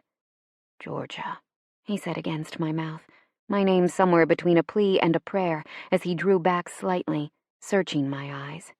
You won me over, I whispered, my hand sliding to the back of his neck. A smile ghosted across his face, and then his lips were on mine, his hands gripping my waist, pulling me against his strong frame. I gasped, my lips parting for him. He tunneled a hand through my hair, cradling the back of my head as he deepened the kiss, laying claim to my mouth with thorough, sure strokes of his tongue that set me on fire. A small whimper I barely recognized as mine escaped at the taste of chocolate and Noah. He tilted my head and kissed me deeper as I arched against him, rising on my toes to get closer. His hand moved to the small of my back as he explored the lines of my mouth with single-minded focus, as if nothing existed outside this kiss. Need spiraled within me, fierce in its demand as the kiss went on and on. Noah kept me on edge, changing the tempo, hard and deep, then soft and playful, nipping at my lower lip with the gentle scrape of his teeth, only to soothe the sting with a swipe of his tongue. I'd never been so completely, thoroughly, intoxicated by a kiss. More. I needed more. I slid my hands from his neck to grip the hem of his shirt and tugged. "Georgia," he questioned between kisses. "I want you." The confession was a whisper, but I'd given it, offered my truth up on a silver platter for him to accept or reject. "Are you sure?" His dark eyes studied mine with equal parts heat and concern, a slightly wild edge to him, as though his self-control was as tenuous as mine. "I'm sure." I nodded, just in case the words weren't enough, and ran my tongue across my kiss-swollen lower lip as an unwelcome thought slid into my mind. "Do you want—" This had the potential to be up there with the most embarrassing moments of my life if I'd read the signals wrong. "What do you think?" He pulled my hips into his, and I felt him hard between us. "I'd say you do. Thank you, God. Just so there's no confusion here." His fingers traced the line of my jaw. "I've wanted you from the first second I saw you in that bookstore. There's never been a moment I haven't wanted you." If his words hadn't melted me, the intensity in his eyes would have. "Good," I grinned, and tugged at his shirt again. He reached behind his head and pulled his shirt off in one smooth motion, leaving him bare from the waist up. My mouth went dry. Every line of his torso was carved, and the beautifully defined muscles covered by yards of soft, kissable inked skin. This man was every single one of my fantasies come to life. I ran my fingers down the sculpted ridges of his chest and abdomen, my breath growing choppier with each inch I traveled, then catching at the side of that deep V that disappeared into his jeans. When I finally brought my gaze back to his, the hunger I found there weakened my knees. He captured my mouth in another kiss, stealing every logical thought with every thrust and swirl of his tongue against mine. We broke apart only long enough for my shirt to land next to his, and then our mouths fused again, like it wasn't just a kiss, but oxygen. My hands flew to the fly of his jeans. He caught my hands. "We can take this slow." Even the rasp of his voice turned me on. "Sure. Slow later. Fast here. Now." The urgency clawing its way through me wouldn't be satisfied with anything less than hot and hard. The sound that escaped him reminded me of a growl before he sealed his mouth over mine and kissed me senseless. We were a tangle of hands and mouths, kicking off our shoes before Noah gripped my ass and lifted me like I weighed nothing. My legs wrapped around his waist, and I locked my ankles at the small of his back as he carried me from the office, striding up the stairs without so much as getting winded. Tension radiated from his muscles as he walked us down the hall and into my bedroom, but his kiss never wavered. I felt the bed under my back as Noah rose above me, his hand sliding under me to unclasp my bra. Then it, too, was on the floor, followed quickly by my jeans. "Damn, you're beautiful," he said reverently, sitting back on his knees as he slid his fingers along my throat, down the valley between my breasts and over my stomach to the thin straps of my underwear. My skin tingled in the wake of his touch. I mentally gave myself a high five that I'd gone with the pink lace thong this morning, on a whim. Then that thought was gone, too, the lacy fabric quickly replaced by his mouth. "Noah!" I cried, fisting one hand in his hair as the other clutched at the covers to keep me grounded. Holy shit, the man's tongue was magical. He worked me with sweeping strokes, quick flicks, and even the light scrape of his teeth, cradling my hips as I began to writhe beneath him. The pleasure was too intense, too consuming, too wild, and it only grew as he slid first one, then 2 fingers inside me. I clenched around him, my eyes slamming shut against the onslaught, my neck arching as he stroked me. It had never been like this for me. Ever. How had I lived without this desperate desire that was turning me molten? I didn't just want him. I needed him. The fire he stoked gathered in my belly, coiling like a spring, winding tighter with every lick, every press of his fingers, until my thighs trembled and my muscles locked. Then he sucked my clit between his lips, and I shattered, the orgasm sweeping over me in long, powerful waves that had me screaming his name. He pressed a kiss to my inner thigh, then rose over me with a satisfied smile. Like he'd just had the orgasm of his life, not me. I could spend days with you under my tongue and still want more. That flame of need flared back to life, bright and hungry. I need you. I threaded my fingers through his hair and pulled his mouth to mine, kissing him long and hard.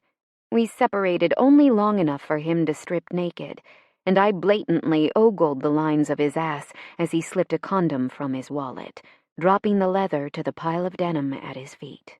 I sat up and took the packet from him, ripping it open and rolling it onto his length, stroking over him once before he groaned and captured my hands in his. "Tell me you're sure." His words were clipped and low as his gaze locked with mine. "I'm sure." I tugged lightly in his grip, urging him back to me. He took the hint, sliding over me to rest in the cradle of my thighs. He kissed me deeply, learning my curves with long, caressing sweeps of his hands, lingering on my breasts and sweeping his thumbs over my nipples before teasing the dip of my waist and gripping my hips. Incredible. That's the only word for you. He stole any reply I could have made with a kiss, so I rocked my hips in answer, feeling him thick and hard at my entrance. "Noah," I begged, gripping his shoulders. He lifted his head slightly, keeping his eyes locked on mine as he rolled his hips, filling me inch by slow inch until I'd captured all of him, my body stretching with a slight burn that was more pleasure than pain. "You okay?" he asked, a fine sheen of sweat making his skin glow in the soft light of the bedside lamp. Restraint was evident in every rigid muscle as he braced his weight on his elbows, watching me for any sign of discomfort.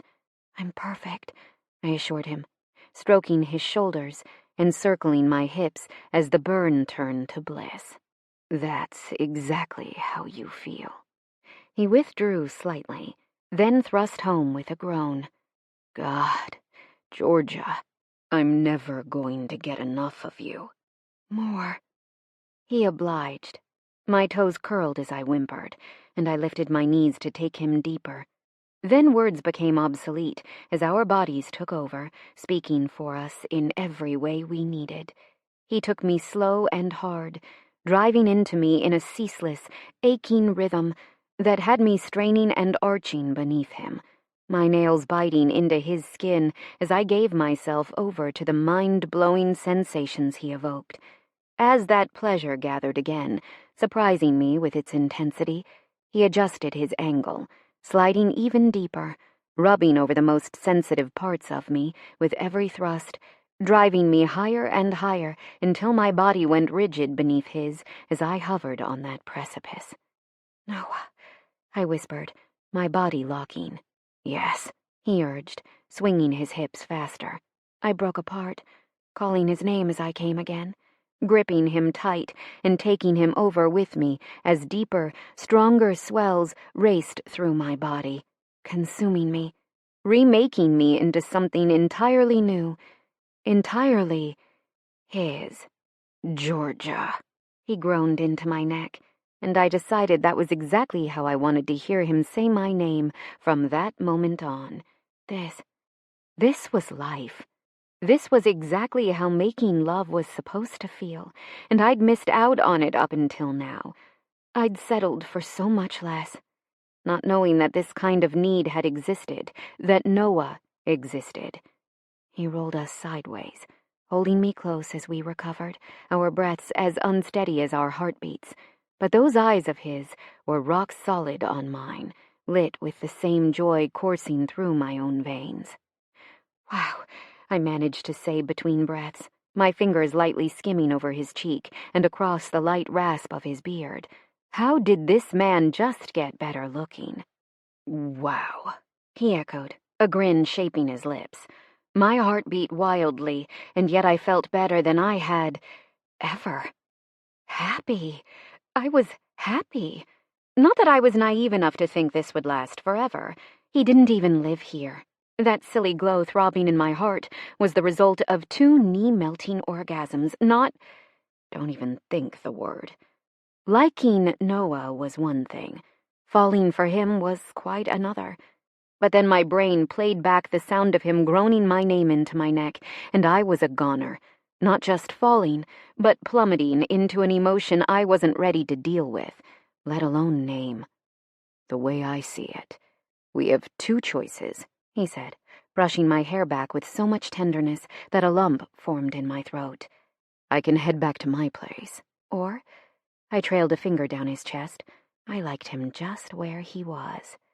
"Or we ride out the snowstorm together right here in this bed." He brushed a tantalizing kiss over my lips. "I'll take option number 2, I answered with a smile. No matter where this eventually led, I had him for now, and I wasn't wasting another second. Chapter 22. December 1941. Northweald, England. "Right now would be great," Jameson said to her belly, down on his knees in front of her in full uniform. "Because right now, I'm here, and I know you want me to be here when you're born, right?" Scarlett rolled her eyes but ran her fingers through Jameson's hair. Every day he had the same one-sided conversation with their baby, who was about a week overdue by the midwife's estimate. "But once I leave, it's really hard to get back quickly," he explained, his hands soft on either side of her stomach. "So what do you say? You want to meet the world today?" Scarlett watched the hope on Jameson's face fade to frustration and stifled a smile. "She's definitely a girl," he said, looking up at her. "Stubborn like her mother." He pressed a kiss to her belly, then stood. "He's a boy who loves to sleep in, just like his father," she argued, but looped her arms around Jameson's neck. "I don't want to go today," he admitted quietly. "What if she's born and I'm not here?" He laced his fingers at the small of her back, which was no small task considering how she was currently shaped. "You've said the same thing for the last month. There's no guarantee it will happen today, and if it does, then you'll come home to a son. It's not like someone will steal him if you're not in the house when he arrives." Jameson had gone so far as to demand he be in the room with her, but that certainly wasn't going to happen, though she had to admit the thought of having him with her was more than comforting. "That's not even funny to joke about," he deadpanned. "Go to work. We'll be here when you get back," she urged, hiding her very real fear that he was right. Jameson needed his full wits when flying. Anything less would get him killed. "I'm serious." "Get going," he sighed. "Okay. I love you." "And I love you," she replied, her gaze skittering over his face just like it did every day, memorizing him, just in case. He kissed her slowly, thoroughly, as if he wasn't already running late, as if he wasn't about to fly off into some yet unknown battle, or perhaps escort bombers on a raid. He kissed her as if he would do it 1,000 times again, with no hint that this might be their last.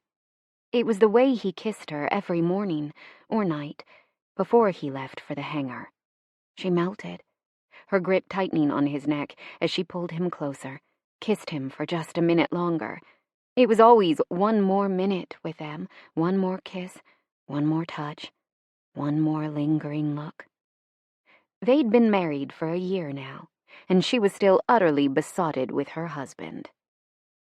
"I wish you'd let me put in a phone," he said against her mouth, pulling out of the kiss. "You're due to repost back to Martlesham Heath in 2 weeks. Are you going to have that kind of extravagance in all of our homes?" She brushed her mouth over his. "Maybe." He sighed but rose to his full height as he tangled his fingers in her hair, letting the strands pass through his fingers until they ended just under her collarbone. "Just remember the plan. Get to Mrs. Tuttle next door and she'll—" Scarlett laughed, then pushed at his chest.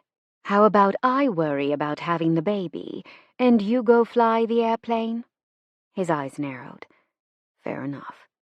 He took his hat from the kitchen table, and Scarlett followed him to the front door, where he took his coat from the rack and put it on. "Be safe," she demanded. He swooped in for another kiss, this one hard, quick, and ending with a light nip of her lower lip. "Be pregnant when I get home, if there's anything you have a say over." "I'll do my best. Now go." She motioned toward the door. "I love you," he called as he walked out. "I love you." Only after she'd said it did he close the door. Scarlett rested a hand on her swollen belly. "Looks like it's just the two of us, love." She arched her back, hoping to relieve a touch of the endless ache at the base of her spine.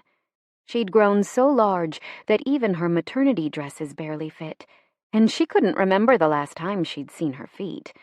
"Shall we write a story today?" she asked her son, as she settled behind the typewriter that had a permanent place at the kitchen table and elevated her feet on the nearest chair. Then she stared at papers she'd begun storing in an old hat box. Over the last 3 months, she'd started dozens of stories, but never seemed to make it past the first few chapters before something else popped into her head, and she shifted gears for fear she'd forget that idea if she didn't jot it down. The result was a hat box full of possibilities, but not product. Knock, knock, knock. Scarlett groaned. She'd just gotten semi-comfortable.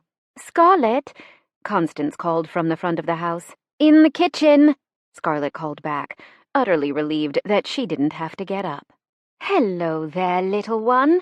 Constance came around the table and hugged her. "Hardly little," Scarlett argued as her sister took the chair next to her. "What made you think I was talking to you?" She smiled and leaned toward Scarlett's belly. "Have you considered joining us yet?" "You're as bad as Jameson," Scarlett muttered, arching her back again. How was the ache getting worse? "No watch today?" "As luck would have it, I'm off." Her brow knit as she glanced back through the kitchen door. "I can't remember the last time I've had a Sunday off. I'm guessing Jameson can't say the same." "No, he left just a bit ago." "What shall we do?" Constance drummed her fingertips on the kitchen table, and Scarlett did her best to look anywhere but the ring that sparkled on her fingertip. How ironic that something so glitteringly beautiful was the harbinger of so much destruction. "As long as it involves me not moving, I'm all for it." Constance smiled, then reached for the hat box. "Tell me a story." "Those aren't done." Scarlett reached for the box, but Constance was too quick, or she was too slow. "Since when have you ever told me a story that was already finished?" Constance scoffed, digging through the papers. "There must be at least 20 in here." "At least," Scarlett admitted, shifting in her seat again. "Are you all right?" Constance asked, noting the strain on her sister's face with blatant concern. "I'm fine, just uncomfortable." "I'll get you some tea." Constance pushed away from the table, then put the kettle on. "Were you thinking about finishing any of those stories?" "Eventually." Scarlett leaned far enough to steal the hat box back, while Constance stood at the stove. "Why not write one to the end, then start another?" She took tea out of the cabinet. Scarlett had often asked herself the same thing. I'm always afraid I'll forget an idea, and yet then I can't help but feel like I'm chasing butterflies, always thinking one is prettier, and never catching one because I can't commit to the single chase. She stared at the hatbox. There's no rush. Constance's voice softened. You could always type up your ideas, like a briefing summary, so you don't lose them, then go back to the butterfly you've chosen to chase. That's an excellent idea. Scarlett's brows lifted. Sometimes I wonder if I just enjoy the beginnings, and that's why I never seem to move past them. The beginnings are what make everything romantic. Not the whole falling in love part, Constance teased, reclaiming her seat. Well, that too, she raised a shoulder. But maybe it's really the possibilities that are easy to fall in love with. Looking at any situation, any relationship, any story, and having the sublime ability to wonder where it will take us is a bit intoxicating, really. There's a rush every time I load a blank sheet of paper, like a first kiss from a first love. Constance gave her engagement ring a quick glance before tucking it under the table in her lap. So, you'd rather keep loading the paper than finish it? Perhaps. Scarlett rubbed at the spot just beneath her ribs, where her baby often enjoyed testing the boundaries of her body. I don't know if this baby is a boy or a girl. I think it's a boy, though I can't explain why. But in this moment, I can imagine a boy with Jameson's eyes and his reckless smile, or a girl with our blue eyes. Right now, I'm in love with both, basking in the possibilities. In a few days, at least I'm hoping it's a few days, or I swear I'll explode. I'll know. And you don't want to know? Constance arched an eyebrow. Of course I want to know. I will love my son or my daughter with all my heart. I already do. But while I've entertained both possibilities, only one is the truth. Once this baby is born, that part of the story is over. One of the scenarios I've spent the last 6 months imagining won't come true. That doesn't make the outcome any less sweet. But the truth is, when a story is finished, no matter what kind it is, the possibilities are gone. It is what it is, or it was whatever it was. So be kind to your characters and give them all a happy ending, Constance suggested. That's better than anything they'd have in the real world. Scarlett stared at the hatbox. Perhaps the kindest thing I could do for the characters would be to leave their stories unfinished. Leave them with their possibilities, their potential, even if they only exist in my own mind. You leave the letter unopened, Constance said softly. Perhaps I do. A sad smile curved Constance's mouth, and in that world, perhaps Edward is actually on leave, sneaking up to Curtin in Lindsay to see me. Scarlett nodded, her entire body tightening with nearly painful emotion. The kettle whistled, and Constance rose to her feet. It might be a bit difficult to get published that way, she said over her shoulder with a forced, teasing smile. I think most people appreciate books with endings. I hadn't really thought as far as actually publishing anything. The ache in her back flared, reaching around to the front of her abdomen in a breath-stealing, vicious grip. You should. I've always loved listening to your stories. Everyone should get that chance. Scarlett shifted her weight again as Constance made tea. I think perhaps we should take that in the living room. This chair isn't agreeing with me. We can do that. The sound of porcelain clicking filled the kitchen as Scarlett struggled to her feet.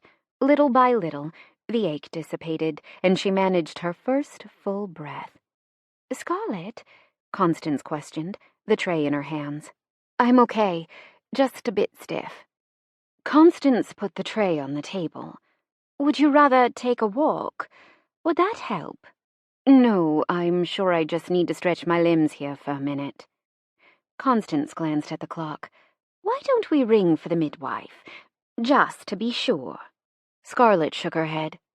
The nearest phone is 3 blocks away, and I'm fine. She was, until the ache returned and spread again, locking all the muscles of her abdomen.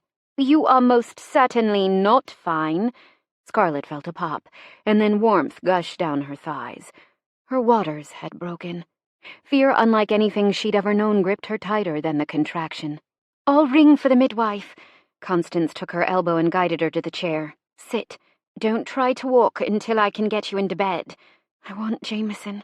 "Of course," Constance said in that soothing tone of hers as she made sure Scarlett was seated. "Constance!" Scarlett snapped, then paused until her sister looked her in the eye. "I want Jameson." "I'll ring the midwife, then the squadron, I promise. Midwife first, unless your husband develops some expertise on delivering a baby."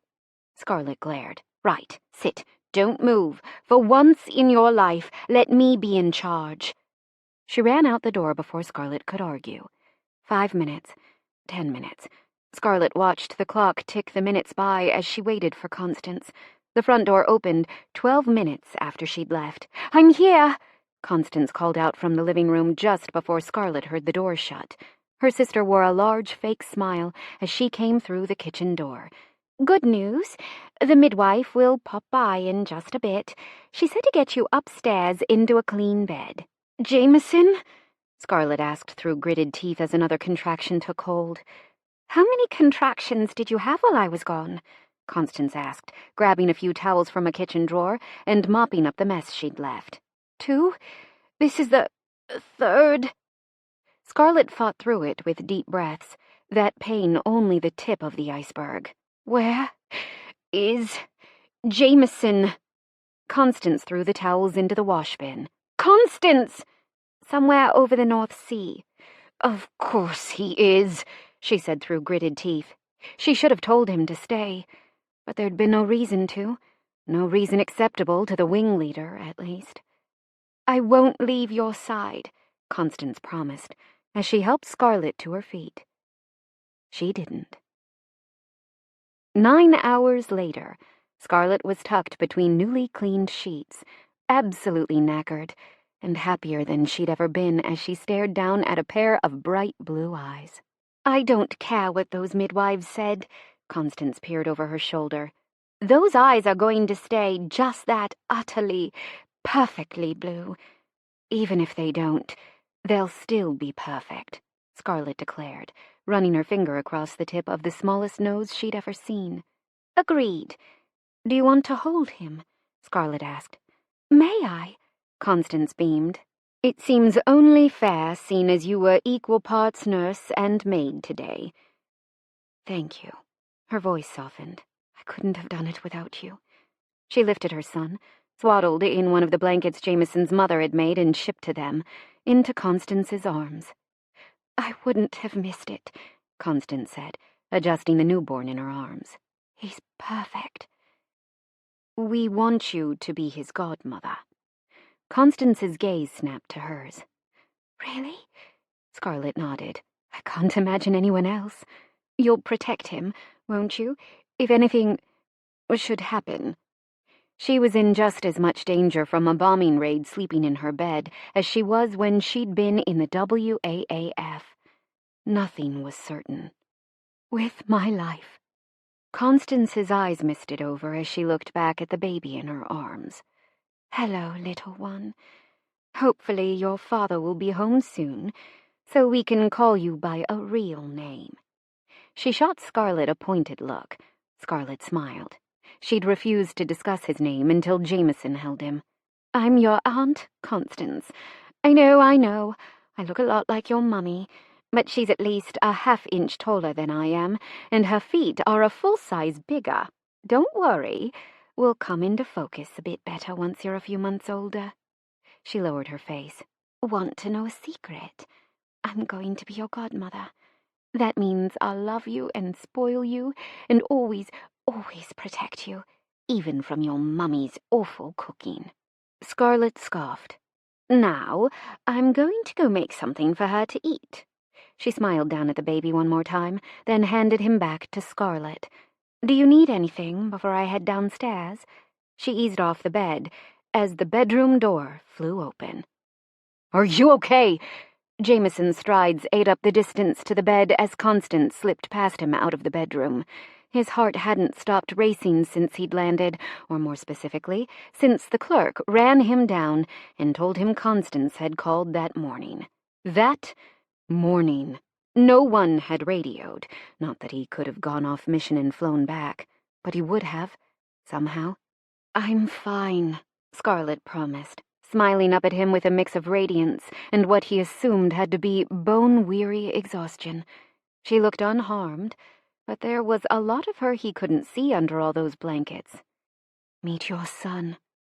Her smile widened as she lifted the small blanketed bundle. He sat on the edge of the bed and cradled the tiny, breakable baby in his arms, careful to support his head. His skin was pink, the shock of hair he could see was black, and his eyes were blue. He was gorgeous, and Jameson was instantly head over heels. "Our son." Jameson looked at his wife to find her already watching him, her eyes heavy with unshed tears. "He's amazing." "He is." She flashed a smile, and twin tears streaked down her face.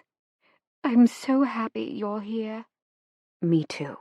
He leaned forward and brushed her tears away, careful to keep his son tucked safely in the crook of his arm. "I'm sorry I missed it." "Only the messy bits," she countered. "It's only been an hour or so." "And you're truly okay. How do you feel?" "Tired, happy, like I've been torn in two. Madly in love." She leaned in slightly to gaze down at their son. "Go back to the torn in two part," he demanded. Scarlett laughed. "I'm fine, really. Nothing abnormal. You'd tell me if something had gone wrong, if you were hurt." Jameson studied her carefully, weighing her words with her eyes, her face, and the set of her shoulders. "I would," she promised, "though he'd be worth it." Jameson's eyes fell to his son, who looked up at him with quiet expectation. An old soul, then. "What do you want to name him?" They'd been kicking around names for months. "I like William." Jameson smiled, glancing up at his wife and nodding. "Hi, William. Welcome to life. The first thing you need to know is that your mother is always right, which you probably already know since she's been saying you were a boy for the last 6 months." Scarlett laughed, but it was softer. Her eyelids were drooping, too. "The second thing is I'm your dad, so it's a good thing you look a lot like your mom." He lowered his lips to William's head and pressed a soft kiss at his hairline.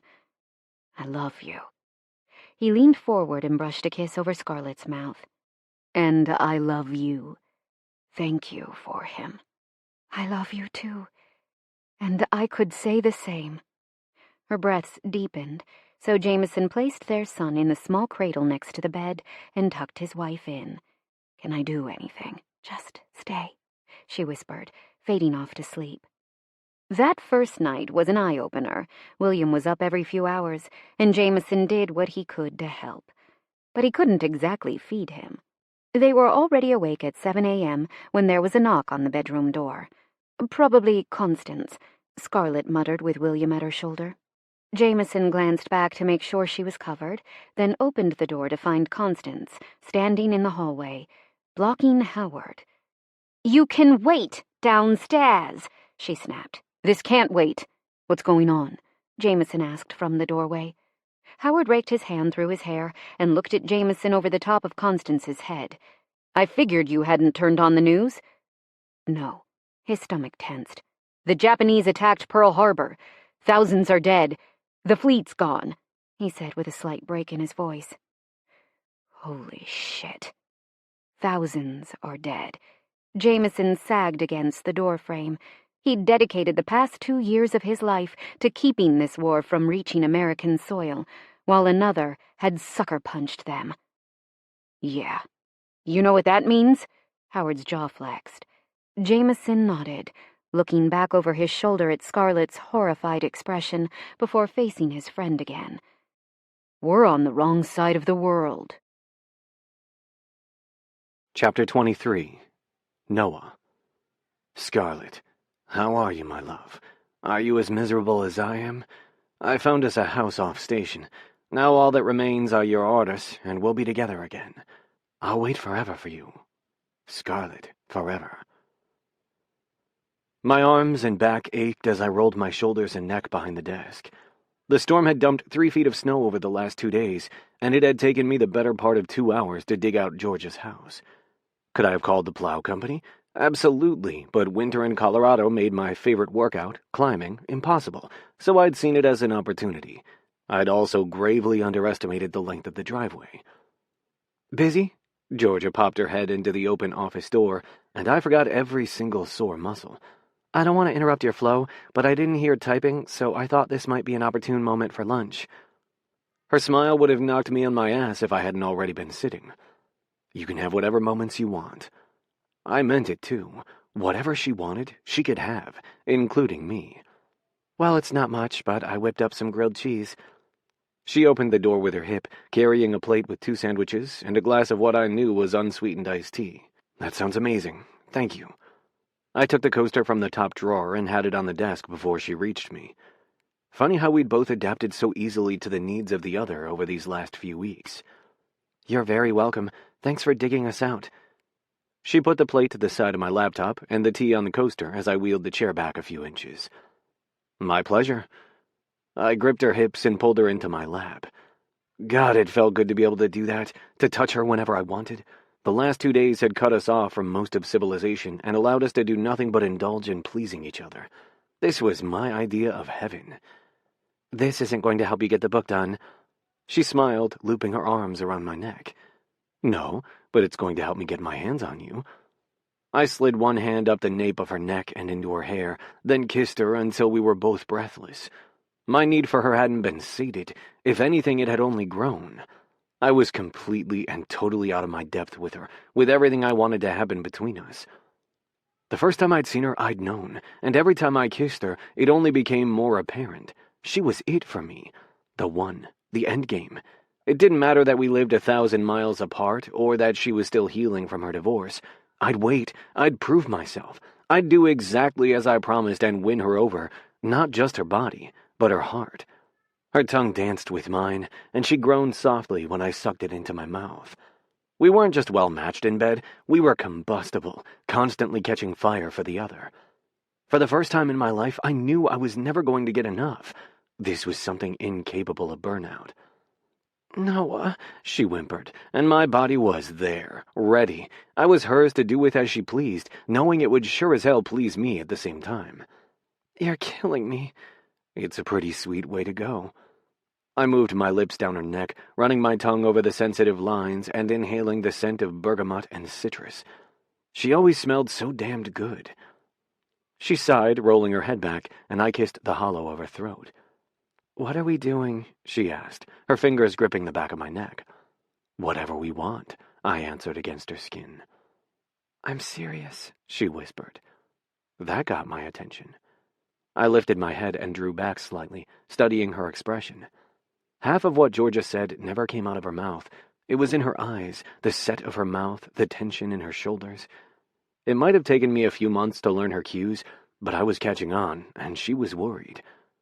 We're doing whatever we want, I repeated, shifting my hands to her waist and ignoring the nearly painful throbbing just beneath my belt. You live in New York. I do. It wasn't something I could deny. You used to. My tone softened, the hope I usually kept to myself sneaking in that last bit. Never again. She dropped her gaze. I went for Damien. I was never happy there. You, on the other hand, love it. I do. It's home. Or was it? Could it be my home if Georgia wasn't there? If I had to leave her in these mountains she loved? Your family's there. She stroked her knuckles down my cheek. It had been over a week since I'd shaved, and my stubble had moved into beard territory. They are. She swallowed, her eyebrows knitting. Tell me what you're thinking, Georgia. Don't make me guess. My grip tightened on her slightly, as if I could keep her from slipping away. Still, she stayed silent, her turbulent thoughts manifesting in the subtle tightening of her jaw. Maybe she needs you to go first. Right. Time to tell her just how deep I was in this, how willing I was to make it work, and how unwilling I was to let her go. "Look, Georgia, I'm wild about— I think we should just call this what it really is," she blurted. We spoke at the same time, her words halting mine. "And what is it?" I asked slowly. "A fling." She nodded. My jaw snapped shut, my teeth clicking with the force. A fling? What the hell? I'd had my share of flings. This was not one of them. "We're attracted to each other, working in close quarters. It was bound to happen, and don't get me wrong, I'm glad it did." She lifted her brows and her cheeks pinkened. "Really, really glad it did." "Me too." "Good. I'd hate to feel like this was all one-sided," she muttered. "Trust me, it's not. And if it was, I was the one on the heavily invested side, which was a first." "Okay then, let's keep it simple. I'm not ready for anything big. I can't jump from one serious relationship right to the next. That's not who I want to be." Her nose crinkled. "Even if I did just dive from Damien's bed to yours, which is much better, by the way. Everything about you is better." Her gaze skimmed my face. "So much better, it's scary." "You don't have to be scared." I didn't bother pointing out that it had been over a year since she'd been in Ellsworth's bed, because that wasn't what this was about. Not really. Her mother. She didn't want to be her mother. "We can keep this as simple as you need." In that second, staring into those crystal blue eyes, I realized I was head over fucking heels in love with Georgia Stanton. Her mind, her compassion, her strength, her grace and grit, I loved everything about her. But I also knew she wasn't ready for my love. "Simple," she repeated, shifting in my lap but clinging to my shoulders as a tentative smile lifted the corners of her mouth. "Simple is good." "Simple it is. For now. What I needed was time." "Okay, good. Then we agree." She pressed a quick kiss to my lips, then slid off my lap. "Oh, you were asking about the original manuscript for The Diplomat's Daughter, right?" "Right." I nodded, feeling more than a little off balance. We'd agreed that this would be simple, or was there more inferred? "I pulled it out of the upstairs closet," she said, taking a shirt box from off the office bookshelves and putting it on an empty patch of desk. "She has all her originals up there." "Thank you." I knew what she was trusting me with, and on any other day, I would have been ecstatic to dig further into the oddest literary puzzle I'd ever stumbled onto, but my head wasn't quite in the game. "I have a phone call with the lawyers to finalize Grant's foundation in a few minutes, so I'll leave you to it." She came around the desk and kissed me, quick and hard, before walking toward the door. "Georgia?" I called out, just before she reached the foyer. "Hmm?" She turned and lifted her brows, so damned beautiful that my heart actually ached. "What exactly did we just agree to?" I asked. "Between us?" "A book-writing fling," she answered with a smile, like it was obvious. "Simple, no strings, and over when you finish the book." She shrugged. "Right?" Over when the book was finished. My hands curled into fists over the arms of the chair. "Sure. Right." Her phone rang, and she tugged the device from her back pocket. "See you when you hit your word count." She flashed me a smile, answered the call, and closed the door, all in one smooth motion. Now our relationship was on the same deadline as the book, and sure, I'd always planned on leaving after I finished, but being with Georgia had changed things, at least for me. Shit, the one thing I needed to win her over was time, and I was closer to finishing than she knew, closer than I was willing to admit. I finished the book, both versions, 4 weeks later. Then I sat in the office and stared at 2 files on my desktop. My time was up. My deadline was the day after tomorrow. I'd done it, somehow satisfying both Georgia's requirement and nailing mine, while keeping my contracted dates, and yet there was no feeling of pride or accomplishment, just sheer terror that I wouldn't be able to hold on to the woman I'd fallen for. I'd only had 4 weeks, and it wasn't enough. Georgia was opening up, but the parts of her I needed to trust me were still boarded up tight. We were still a fling to her. Just when I thought she might change her mind, she'd mention making the best of what time we had. And now that time was over. My phone rang, and I answered it on speakerphone. "Hey, Adrian." "So you're not coming home for Christmas?" my sister asked, more than a little judgment in her tone. "That is a complicated question." I closed my laptop and pushed it to the far side of the desk. I'd deal with my existential crisis later. It's really not. You're either going to be in New York on December 25th or you're not. I'm not sure yet. I stood and arranged 4 of the shirt boxes I'd borrowed on the desk in front of me, then opened and nestled each of them inside their own lids. I was missing something here, something right in front of me that was driving me up a wall. The manuscripts were from different points in Scarlett's career. Her edited, published works were smoother, of course, but I couldn't help but be fascinated by the stylistic differences between her earlier works and the later ones. Couldn't help but wonder if losing Jameson hadn't just broken her heart, but changed her fundamentally. Couldn't help but wonder if the same would happen to me if I lost Georgia. It's only 3 weeks away. 3 weeks and... I did the mental math. 4 days? Exactly. You don't think you'll have the book done by then?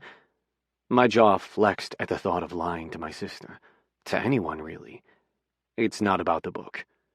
It's not? Wait, am I on speaker? Where's Georgia? I laughed softly. Which question would you like me to answer first? The last one. She's in town working at her studio. Georgia had been a sight to behold this last month. She worked tirelessly, overseeing the construction in the front end of the studio and completing pieces she wouldn't let me see, wouldn't let anyone see. She'd set the opening date for her birthday, January 20th, and I wasn't even sure I'd be here to see it, which was a swift kick to the gut. Nice. I bet she's loving life out of the tabloids. She is, which was just another reason she didn't want to go back to New York. She hasn't frosted you out yet? There was a teasing lilt to my sister's voice, and it wasn't like she wasn't aware of the rocky ground Georgia and I had started on. You should fly out here and meet her. She's opening the studio next month with the party. She's nothing like what you read in the gossip rags, Adrian. I sighed, shoving my hands through my hair, then taking the phone with me as I started to pace along the bookshelves. She's kind, smart, funny as hell, driven to help whoever she can. She's never content to sit idle. She's great with her best friend's kids, and she has no problem putting me in my place, which I know you appreciate. I glanced from picture to picture that lined Scarlett's shelves, pausing on the photo album Georgia had left out. She's... I couldn't even put her into words. Holy shit, Noah. You're in love with her, aren't you? She's not ready for anything like that, I said softly, flipping through the album. You are! She damn near squealed in excitement. Drop it. The last thing I needed was her filling Mom's head. Adrian scoffed. Yeah, right. Have you met me? Fair point. I rubbed the skin between my eyebrows. The second I leave here, it's over, and I don't want it to be, but Ellsworth scarred the shit out of her. So don't leave, Adrian stated like it was the simplest answer. Yeah, if it were only that easy. She said it herself. This is a book-writing fling. Once the book is finished, so are we. And it was done, just waiting to be attached in an email to Adam. Okay, so don't finish the book, she suggested, her voice pitching upward. Helpful. I flipped to the wedding pictures and covered Ellsworth with my hand so only Georgia smiled out at me, then peered closer. She was happy, but that smile wasn't as bright as the ones I'd been gifted with. I'm serious. Stay. Push your deadline back for once in your life. I'll bring Mom here for Christmas. You can call in. Trust me, if this gets you married and settled, Adrian, I warned. Eventually, she amended. Mom will be all about it. We both just want you to be happy, Noah. If Georgia Stanton makes you happy, then fight for it. Fight for her. Pretend you're one of your own characters and help her fix whatever Ellsworth broke. Are you done with your inspirational speech? I teased half-heartedly. Do you need me to launch into the rarity of finding someone to truly love? God, no. I glanced back at the laptop. Don't count on me for Christmas. But I love you. I love you, and I'll forgive you for missing out if you give me a sister-in-law. Bye, Adrian. I hung up, shaking my head and scoffing. If it were that easy to heal Georgia, I would have done it already. I lifted my hand and stared down at Georgia's wedding picture, hearing her words from that day play like a soundtrack. There's a warning. A sound your heart makes the first time it realizes it's no longer safe with the person you trusted. It all came down to trust with Georgia. Ellsworth had broken hers so completely that she didn't have any left. But she'd given me Scarlett's story. She'd climbed the wall, she'd opened her home, she'd unabashedly offered her body without reservation. She trusted me with everything but her heart, because she'd been left, abandoned. The first time... Oh, shit, I muttered as it hit me. I never said he did.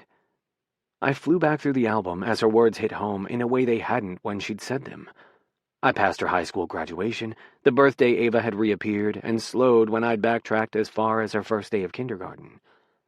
The pictures just before showed Georgia living with Ava, her eyes bright, her smile a younger version of the dazzling one she gave me these days. Real love has to be choked out, held under the water until it stops kicking. And that's exactly what the pictures showed year after year. The slow drowning of love. It wasn't Ellsworth who had broken Georgia. It was Ava. Ava who had disappeared, then shown up whenever it suited her, whenever she needed something. If this were a book, what would you do? I asked myself, flipping through the pages and landing on that 12th birthday picture. You'd use the past to heal the present. The studio opening. I could fly Ava in. If you're still here in 7 weeks. Georgia had already given her everything she wanted, and without ulterior motive. It could work. I could slowly start to repair the canyons Ava had left in Georgia if I started with the cracks. I just had to make sure Ava wanted to be there for Georgia's happiness alone. I slammed the album shut, then took my seat at the desk, parted the boxes of manuscripts to pull my laptop in front of me, and opened it. How the hell was I going to convince her to let me stay another 7 weeks? I shot a healthy heaping of side-eye at the picture of Jameson and Scarlett that sat on the left side of the desk. Any advice? I asked him. It's not like I can fly her off into the sunset, and let's be honest, you had a hell of a wingman in Constance. It also hadn't hurt that the pair had lived during a time where being reckless was a wise use of whatever time you had left. I drummed my fingers on the desk, staring at the 2 finished files on my desktop. If Jameson had won Scarlett by bending the rules, maybe the same would work to win his great-granddaughter. I pulled out my phone and called Adam. Please tell me you're about to send me the finished manuscript. Well, hello to you too, I drawled. I'm still 2 days early. You know the print deadline on this is tighter than my mother-in-law's Spanx. I heard his chair creak. Yeah, about that, I cringed. Do not tell me that for the first time in your career you're going to blow a deadline. Not on this book. Do you know how hard it's going to be to edit it? To constantly question if I'm messing with Scarlett freaking Stanton? His voice pitched upward. You sound stressed. Have you been for a run since I left? You're the reason my blood pressure is high in the first place. And I was about to ask him to raise it even higher, all so I had a shot at winning Georgia. What kind of selfish prick did that to his best friend? You, apparently. Noah, what's going on? Adam's tone gentled. On a scale of 1 to 10, how good of friends would you say we are? Because I'd probably go with, you were the best man at my wedding. You're my best friend. Now are you talking to me as your editor or as my kid's godfather? Both. Shit. I could picture him rubbing his temples. What do you need? Time. You don't have it. Not mine. Yours. How do you feel about doing twice the work without twice the pay? I held my breath, waiting for his answer. Explain. So I did. I laid it all out to the one person who had served as a linchpin in both my personal and professional life, barely finishing by the time I heard the garage door open. Georgia was home. George is back. Will you do it? Damn it, he muttered. Yes, you know I'll do it. Thank you. Every muscle in my body sagged with relief. Don't thank me, he barked through the speakerphone. I'll get started on what's already there, but you owe me an ending, Noah. The office door opened, and Georgia slipped her head in. Bad time? She whispered. I shook my head, motioning for her to come in. I know it's a pain in the ass, but I promised. Okay, but we're going to run tight with the printers. You have the time you need, but you'd better be prepared for some rushed edits. Georgia's brow puckered in concern as she unbuttoned her coat. I can handle it. I'll handle anything that got me the time I needed with Georgia. You'd better. Oh, and Carmen told me to let you know that the kids' Hanukkah presents got here. You know you didn't have to do that, but thank you. We'll miss you for the holidays, Noah. Just keep running, Adam. I'd hate to leave you in the dust when I get back. If I get back. We hung up, and I pulled Georgia into my lap, sliding my hands beneath her coat and sweater to the warmth of her skin. What was that about? She asked, brushing my hair out of my eyes. God, I loved this woman. Time, I answered, kissing her softly. Now all I could do was pray that mortgaging my career had bought me enough. Her eyes flew wide. Oh God, your deadline. It's this week, isn't it? Is the book done? Was that a hint of panic in her voice, or was I just hearing what I wanted to? Not yet. It wasn't. At least that's what I told myself to steal a little more time with her. Sure, it was written, but it wouldn't be done until it was through edits. Don't worry, it's just delivery. Adam's juggling a few things on the calendar and starting with what we have so we don't blow the print deadline while I'm getting these endings right. Think you can stand having me around for a little bit longer? Semantics, but it still felt like a lie, because it was. But the smile she gave me, absolutely worth it. Chapter 24, January 1942, Northweald, England. Scarlett glanced between the small gift box on the table, her typewriter, and the dishes that lay piled in the sink. She hadn't had a spare moment since breakfast. William had fussed all morning and was finally down for an afternoon nap, which hopefully gave her at least 45 minutes to get something done. But all she'd wanted to do was nap right next to him. The days blurred together with the nights, which one of the other wives had told her was normal when caring for a newborn. She was so tired that she'd fallen asleep sitting at the dinner table last night. And speaking of dinner, she sighed, mentally sending an apology to her hat box of stories as she made her way to the sink, blatantly ignoring the gift box addressed in her mother's handwriting. This was her third kitchen in the past year, and though she appreciated the sizable yet frozen garden just beyond the kitchen window, she wished it had come with a view of Constance. They'd been at Martlesham Heath for over a month now, and she'd only seen her sister twice. It was the longest they'd been apart since Constance's birth.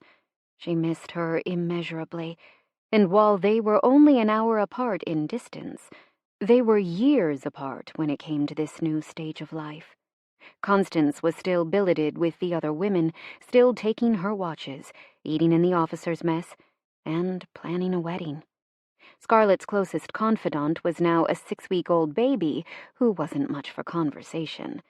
She really was going to have to get out and make some friends. She was pleasantly surprised when the house was still quiet after she finished the dishes. A quick listen told her William hadn't woken. She might just have a few minutes. It felt rather indulgent, but she slid behind her typewriter anyway. It took her a matter of seconds to load the first crisp piece of blank paper. She stared at it for a moment, contemplating what it would become, what story it would hold. Perhaps she should do as Constance suggested, and finish something. Maybe publish it. That hat box was already half full with semi-formed plots, snippets of dialogue, and ideas that needed execution. It contained stories she should write for other people, endings she could twist and sweeten to make other people happy.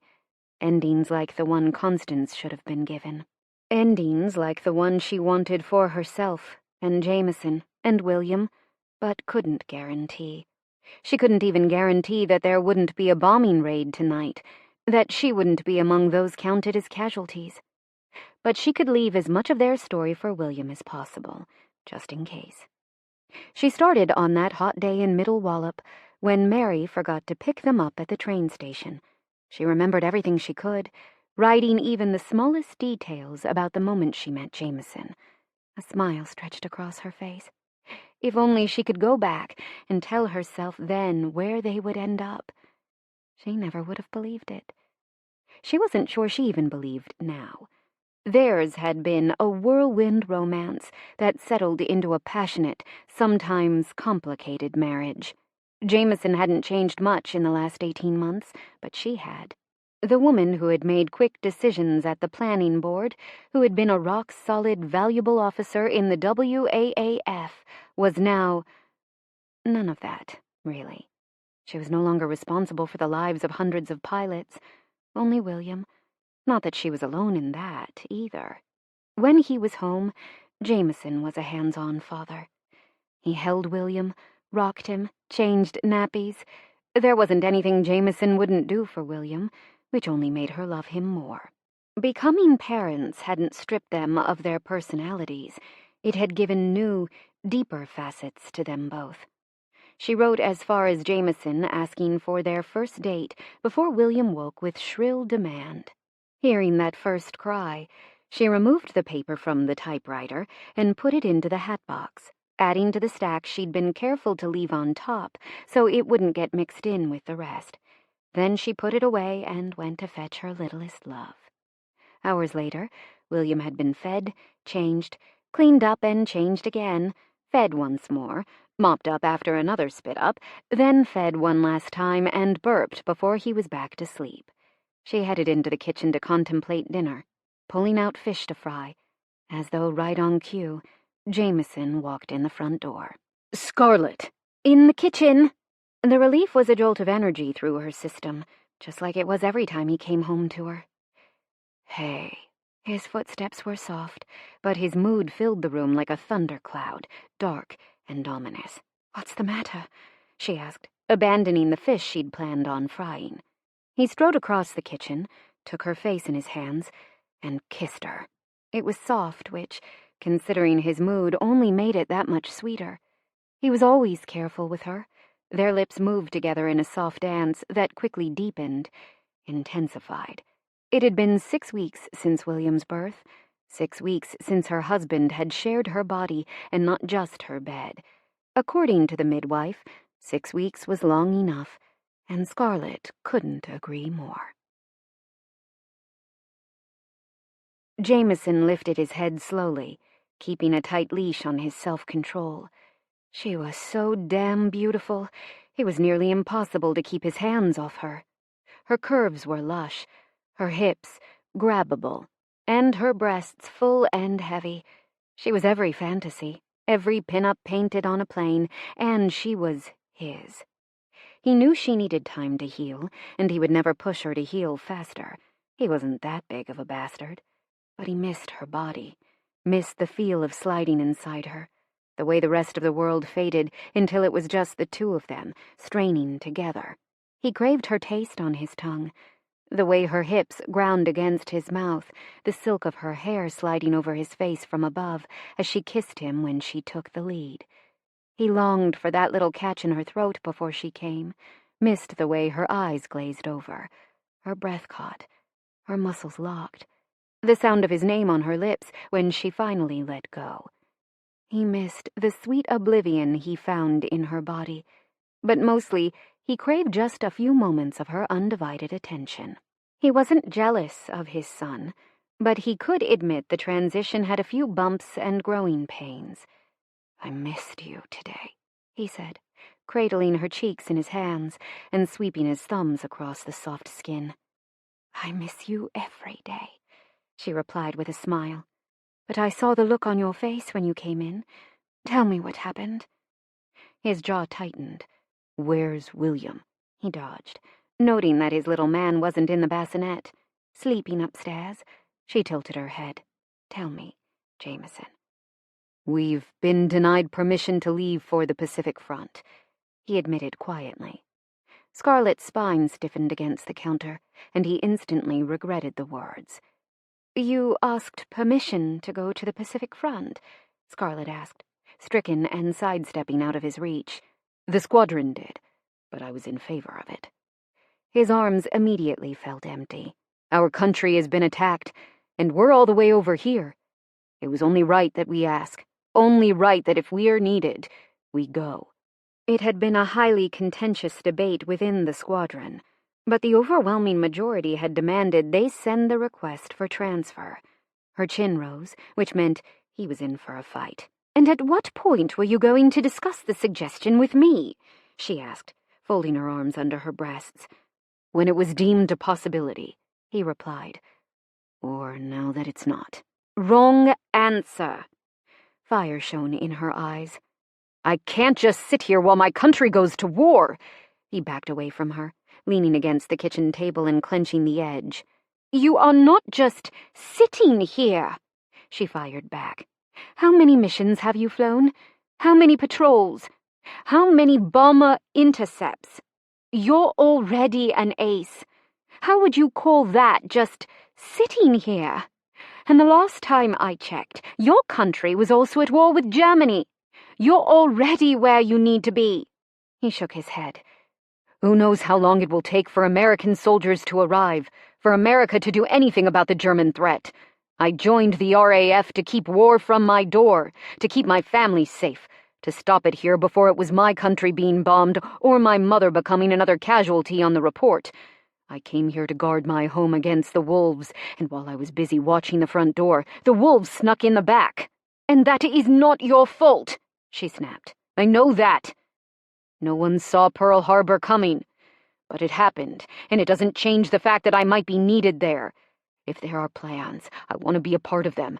I can't risk my life defending your country and not do the same for my own. Don't ask that of me.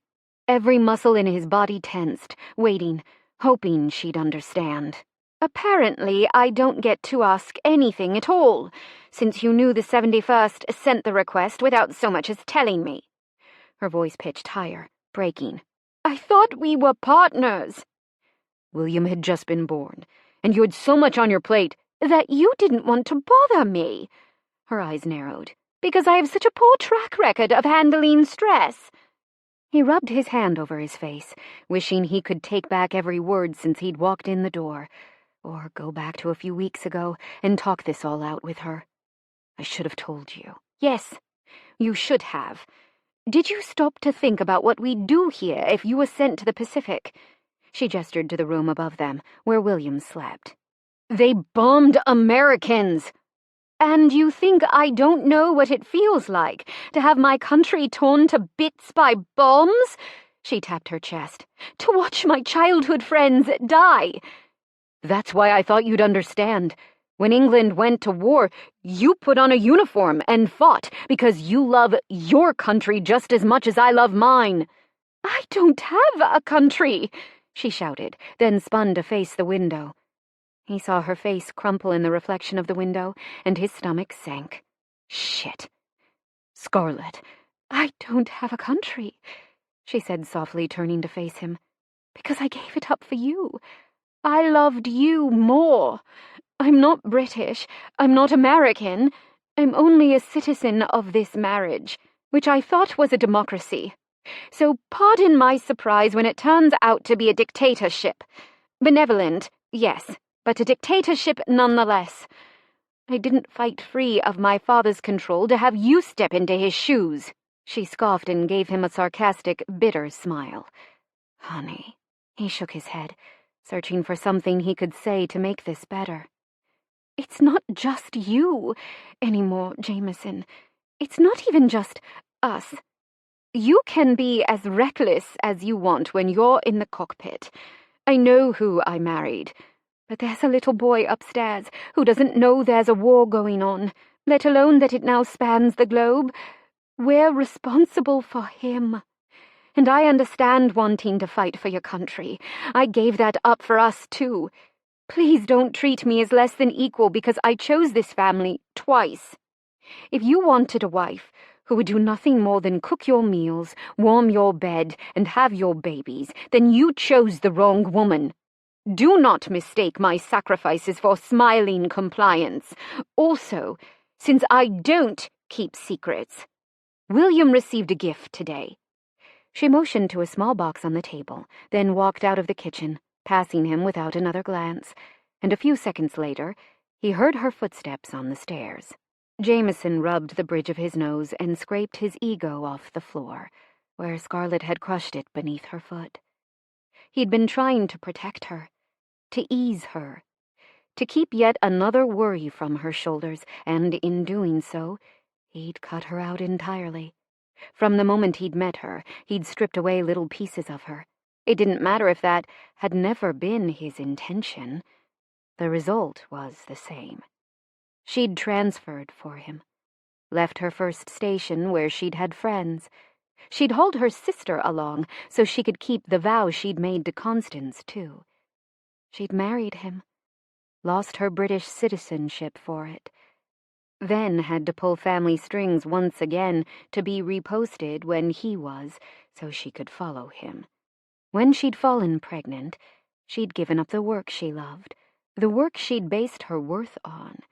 And after she'd delivered, they'd been reposted again, and she'd lost daily contact with Constance, with anyone outside this house, really.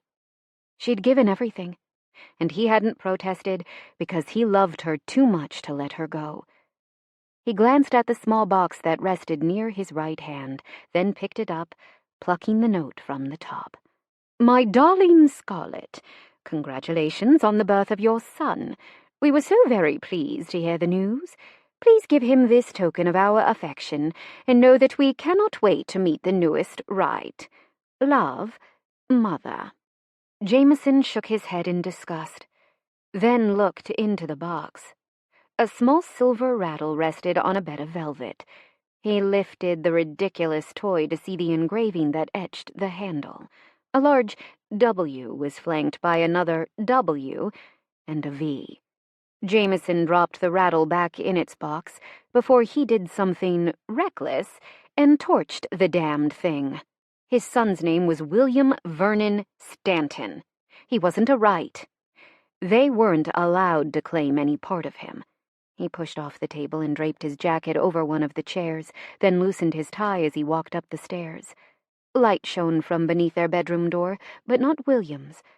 Jameson pressed his ear to the door, and when he heard the soft rustling and one disgruntled protest, he went in and leaned over the small crib.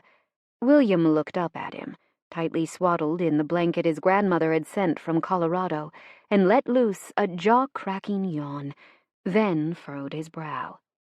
"Yeah, I know what that means," Jameson said softly, picking up his son and cradling him against his chest.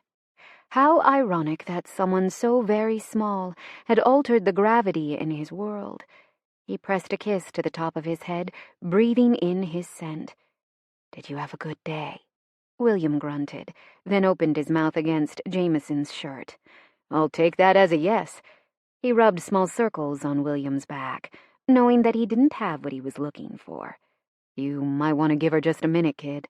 I hurt her feelings pretty badly." He swayed from side to side, trying to not only give Scarlett a few minutes alone, but buy himself precious time to think of what he could do or say. Did he want to leave them here, in a country they weren't legally entitled to, knowing they couldn't get into the one they were, while he flew halfway around the world to face another enemy? No. The thought of leaving them behind was a knife to the gut. William was only 6 weeks old, and he'd already changed so much. He couldn't imagine not seeing him grow up, leaving for a year or more, and not recognizing his own son when he returned. And the thought of not seeing Scarlett? Unbearable. "I'll take him," she said from the doorway. Jameson turned to see her backlit against the hallway light, her arms already outstretched. "I like holding him," he said softly. Some of the ice melted in her eyes. "I would hope so. But unless you can feed him, you're not going to like holding him for much longer." She crossed the room, and Jameson reluctantly surrendered their son. Scarlett settled into the rocking chair in the dimly lit corner, then looked up at him expectantly. "You don't have to stay." He leaned against the wall and crossed his ankles. "I don't have to leave, either. I've seen your breasts before. Not sure I've told you lately how magnificent they are." She rolled her eyes, but he could have sworn he saw color rise faintly in her cheeks. She settled their son to nurse with what had become practiced ease, and stroked his soft black hair with her fingertips. "I'm sorry," Jameson said quietly. Her fingers stilled. "I should have talked it over with you while it was happening. I can make all the excuses in the world about not wanting to worry you, but they don't matter. I was wrong to leave you in the dark." She slowly brought her gaze to meet his. "If we had gone to the Pacific, I would have moved heaven and earth to send you to Colorado until I could come home. I would never have left you without making sure you were safe, and not just physically. I won't make the mistake of leaving you out again." "Thank you. I would—" He swallowed the prickly knot of anger rising in his throat. "I would really like to throw that rattle in the trash." "All right." His eyebrows rose. "You don't care?" "Not in the least. I would have put it with the rubbish myself, except I wanted you to know what was happening." There was no jab in the statement, just facts. "Thank you."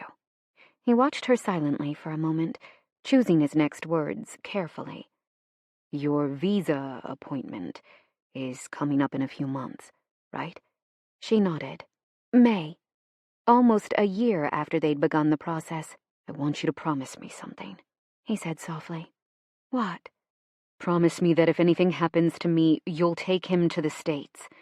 She blinked. Don't say things like that. He crossed the room, then dropped to her eye level, putting his hands on the arm of the rocking chair. There's nothing more important to me than your lives, yours and William's. Nothing. You're right. It's not just about us anymore. You'll be safe in Colorado, safe from the war, from poverty, from your god-awful parents. So please, promise me that you'll take him. Her brow knit as she considered the request. If something happens to you, she clarified. He nodded. Okay. I promise, if anything happens to you, I'll take William to Colorado. He leaned in slowly and brushed a chaste kiss over her lips. Thank you. That doesn't mean I'm giving you permission to die. Her gaze turned stern. Noted. He kissed William's head, then rose. Since you're feeding him, I'm going to go work on feeding you.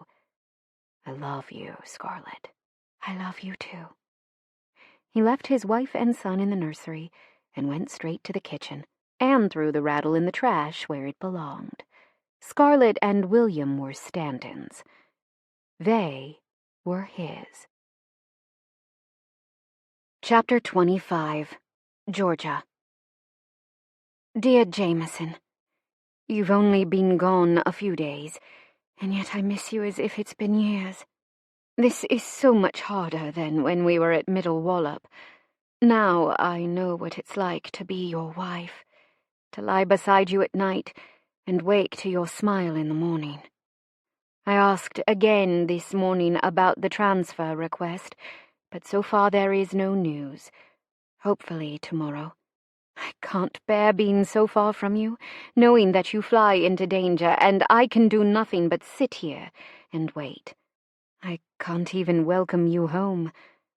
I love you, Jameson. Stay safe.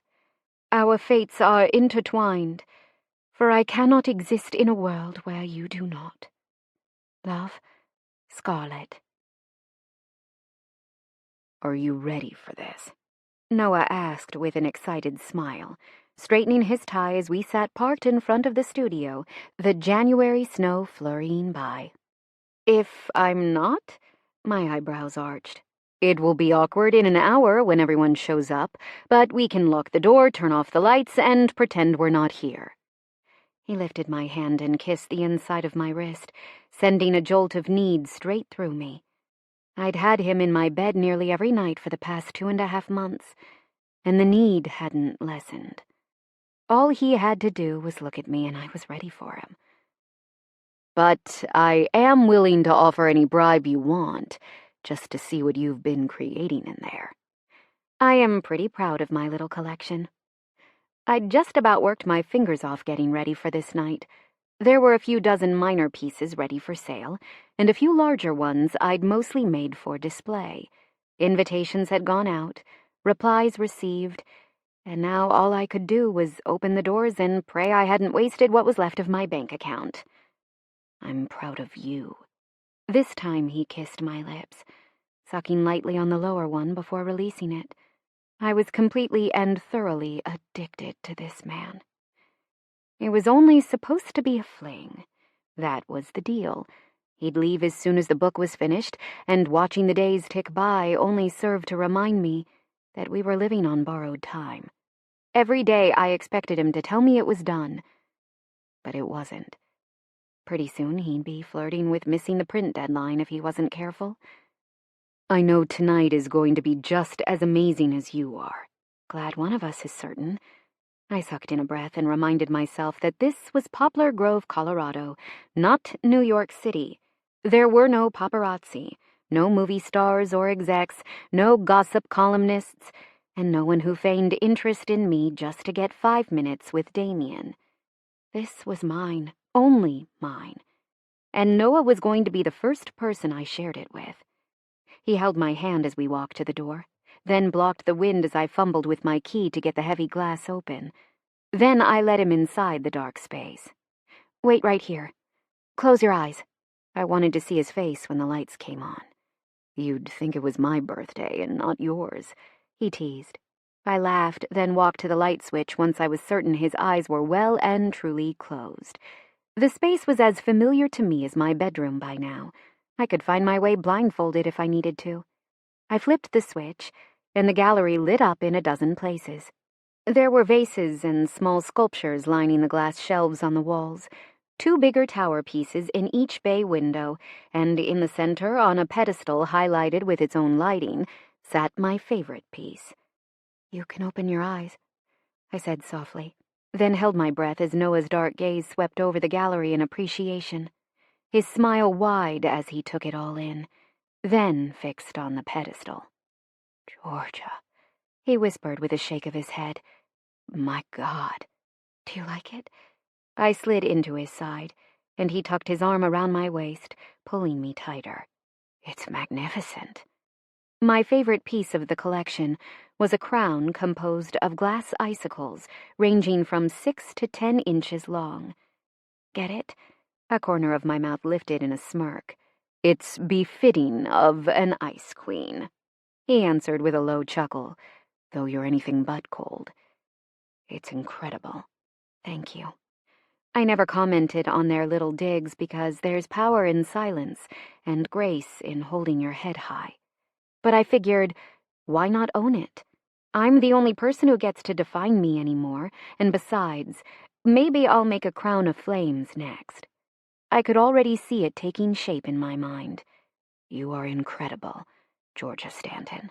He turned and cradled my face, then kissed me deeply. "Thank you for sharing this with me. And just in case I don't get to say it again before we go home, happy birthday." "Thank you," I said against his mouth, savoring our last few minutes of privacy before the catering staff arrived.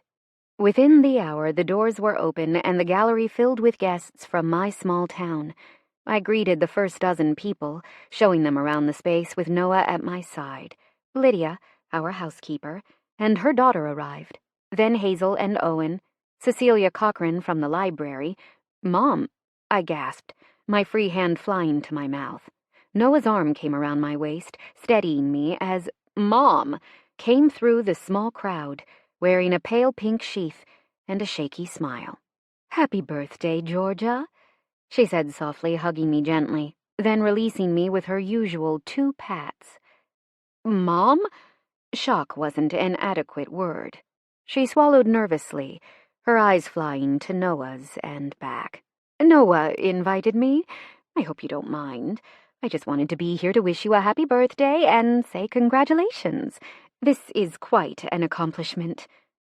Was that really the only reason she was here? "You and Ian?" I asked tentatively. Had they fallen apart? Was she only here to pick up the pieces under the guise of patching up mine?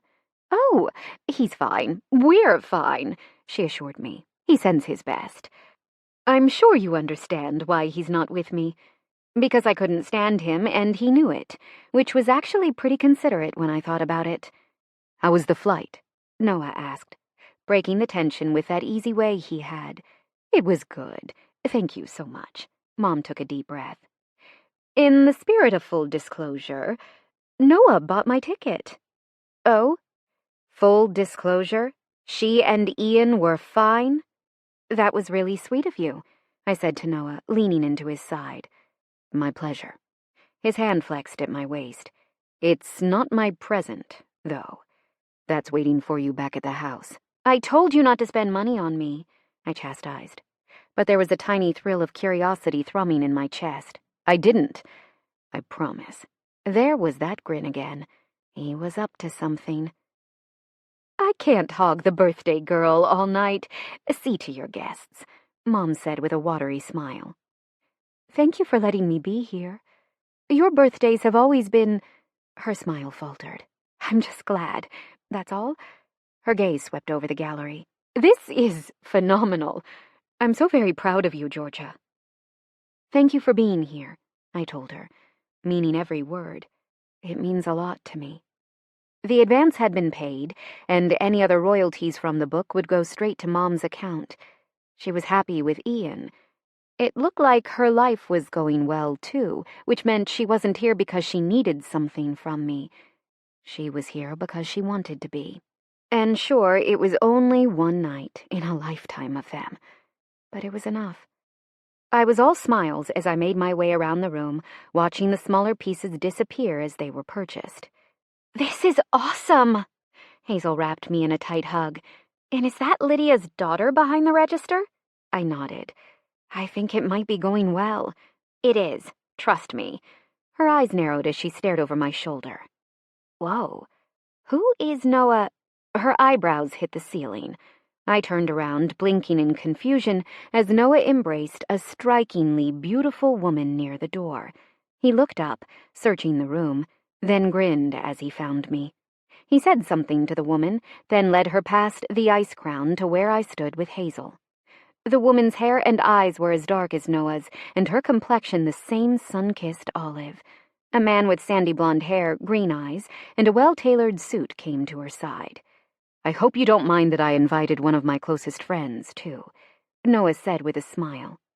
"Georgia, this is my little sister, Adrian, and her hostage, Mason." "His sister?" Men didn't invite their sisters to meet their flings, did they? My chest warmed, my heart aching with the possibility that this was something more to him, that we could really be more, even after he finished the book. Maybe we didn't need the self-imposed cutoff date. Adrian arched a single, perfectly plucked eyebrow at her brother, but her smile for me was instant and star-bright as she swept me into a tight hug. "I am thrilled to meet you, Georgia. He talks about you constantly, even though he meant to say my husband, Mason," she corrected, releasing me. "But did I?" Noah teased. "Good to see you, man." He embraced Mason, then hugged his sister so tight he lifted her off her feet. "You too, Squirt." "Good flight?" "You know it. Stop paying for first class. It's a waste of money." "I'll spend my money however I like," Noah shrugged. "Hope you like arguing, because they do it a lot," Mason said, offering his hand with an easy smile. "Going to be honest, I'm a little overwhelmed." I shook his hand and his smile deepened, revealing a dimple. "Don't blame me one bit, and your gallery is incredible," Adrian said. "Oh, and happy birthday. No rush, it's a little busy in here, but later I need to hear all about how you knocked my brother on his ass in that bookstore." I laughed and promised her details before she and Mason walked off to look around, taking Hazel and Owen with them. "Have I told you how beautiful you are tonight?" Noah's lips skimmed the shell of my ear, sending a shiver down my spine. "About 20 times, I assured him. "Have I told you that I'm going to do devious things to you with that tie you're wearing tonight?" I looked up at him from under my lashes. "Are you now?" His eyes darkened, and here I was making plans of my own. He stole a kiss before I was pulled away again. The night flew by, and before I knew it, I'd sold every piece I'd marked for sale. The ones for display, the crown and the tower pieces, stayed right where I wanted them, with me. The gallery slowly cleared out, until it was only my close friends and the cleanup crew. "He gets major points for this," Hazel said as she was getting ready to leave. "Hey now," I teased, hugging her goodbye. "Team Georgia, remember?" "I am Team Georgia," she promised. "That man flew his family out to meet you. Your mom, too," she finished quietly as Noah said goodbye to his sister. Adrian had already promised to come by for lunch the next day. She'd refused the guest bedroom, but Mom had agreed to stay with us tonight. She'd already taken her rental car to the bed and breakfast to fetch her things. "I know, I sighed, looking over at Noah. "He's just as much in love with you as you are him," Hazel whispered. "Don't start." I shook my head, refusing to set myself up for major heartbreak. "I've never seen you as happy as you are tonight, as you have been for the last few months, actually." She took my hand. "You've been through enough bad, G. You have to let the good in, too." She hugged me again before I could formulate an answer. Then Owen tugged her out the door, mumbling something about them still having a babysitter for the next hour. The house was dark and quiet when Noah and I got home, but Mom arrived just after we'd hung up our coats. Noah's eyes drifted to my legs, bare under the short black dress I'd chosen from my recently unboxed stash. "I'm going to head up and call Ian before bed," Mom said with a sly smile, carrying her small bag even after Noah had offered to take it up for her. "You two don't have too much fun. Happy birthday, Gigi." "Night, Mom." I didn't even cringe at the nickname, glancing over at the 29 roses Gran had sent with a first edition signed copy of The Sun Also Rises. "It's present time," Noah said, coming up behind me and wrapping his arms around my waist. "It might not be Hemingway, but you had me on a limited budget." I groaned. "You've already given me enough. Trust me. You want this." I turned in his arms. "I want you." If he actually knew how badly, he probably would have run screaming from the house. He kissed my forehead and took my hand, leading me into the formal living room where he'd pitched his writing skills just a few short months ago. The furniture had been pushed to the side, opening the space, and he'd brought the tall foyer table in to hold a medium, bare-boned box off to the side of the fireplace, which he turned on with the flip of a switch. Gran added that in the remodel. I nodded toward the gas fireplace, said it was a foolish, lavish expense, but she didn't care. "Well, thank you, Gran." Noah shrugged out of his suit coat and laid it over the wingback chair, which sat opposite the box. "Now, open your present, Georgia." He leaned his shoulder against the fireplace mantel and crossed one ankle over the other. "The present that didn't cost you anything?" I arched a brow. "Not a penny." His eyes narrowed slightly. "Well, I paid for the box. And the bow. Honestly, it was just something I happened to stumble upon while locating my shoes." I rolled my eyes but walked over to the box, looking for an opening. "Did you tape it shut?" I teased. "Nope. Just lift." There was so much excitement in his eyes that I couldn't help but feel it rub off on me. I gripped the sides of the box and lifted. My heart leaped into my throat and tears stung my eyes. "Oh, Noah." He came forward and took the box from my trembling hands, but I was too busy staring at my gift to see where he put the wrapping. Then he was at my side.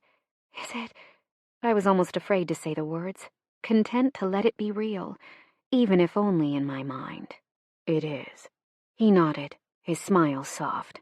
"But how?" I reached a shaky hand toward the vintage record player, running my fingers over the time-worn edge of the casing as it sat open on the table before me.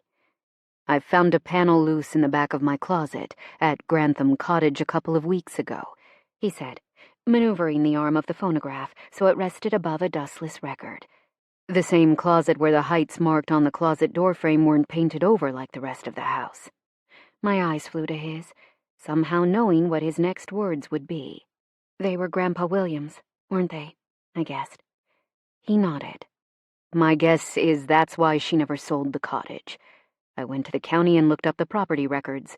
It was originally owned by Grantham Stanton, Jameson's father, your great-great-grandfather." "It's where they lived for the first few years," I whispered, putting it all together. "But Gran said the record player was destroyed." A corner of Noah's mouth lifted. "Whatever got destroyed. It wasn't this. Scarlett must have hidden it in the wall." "But she never went back to get it?" My brow puckered. Come to think of it, I don't know if I ever heard of her going in the house. She'd always had it managed. Grief is a powerful, illogical emotion, and some memories are safer left boarded up and undisturbed. He flipped the switch on the record player, and to my complete shock, it turned on. "You found Jameson's phonograph," I whispered.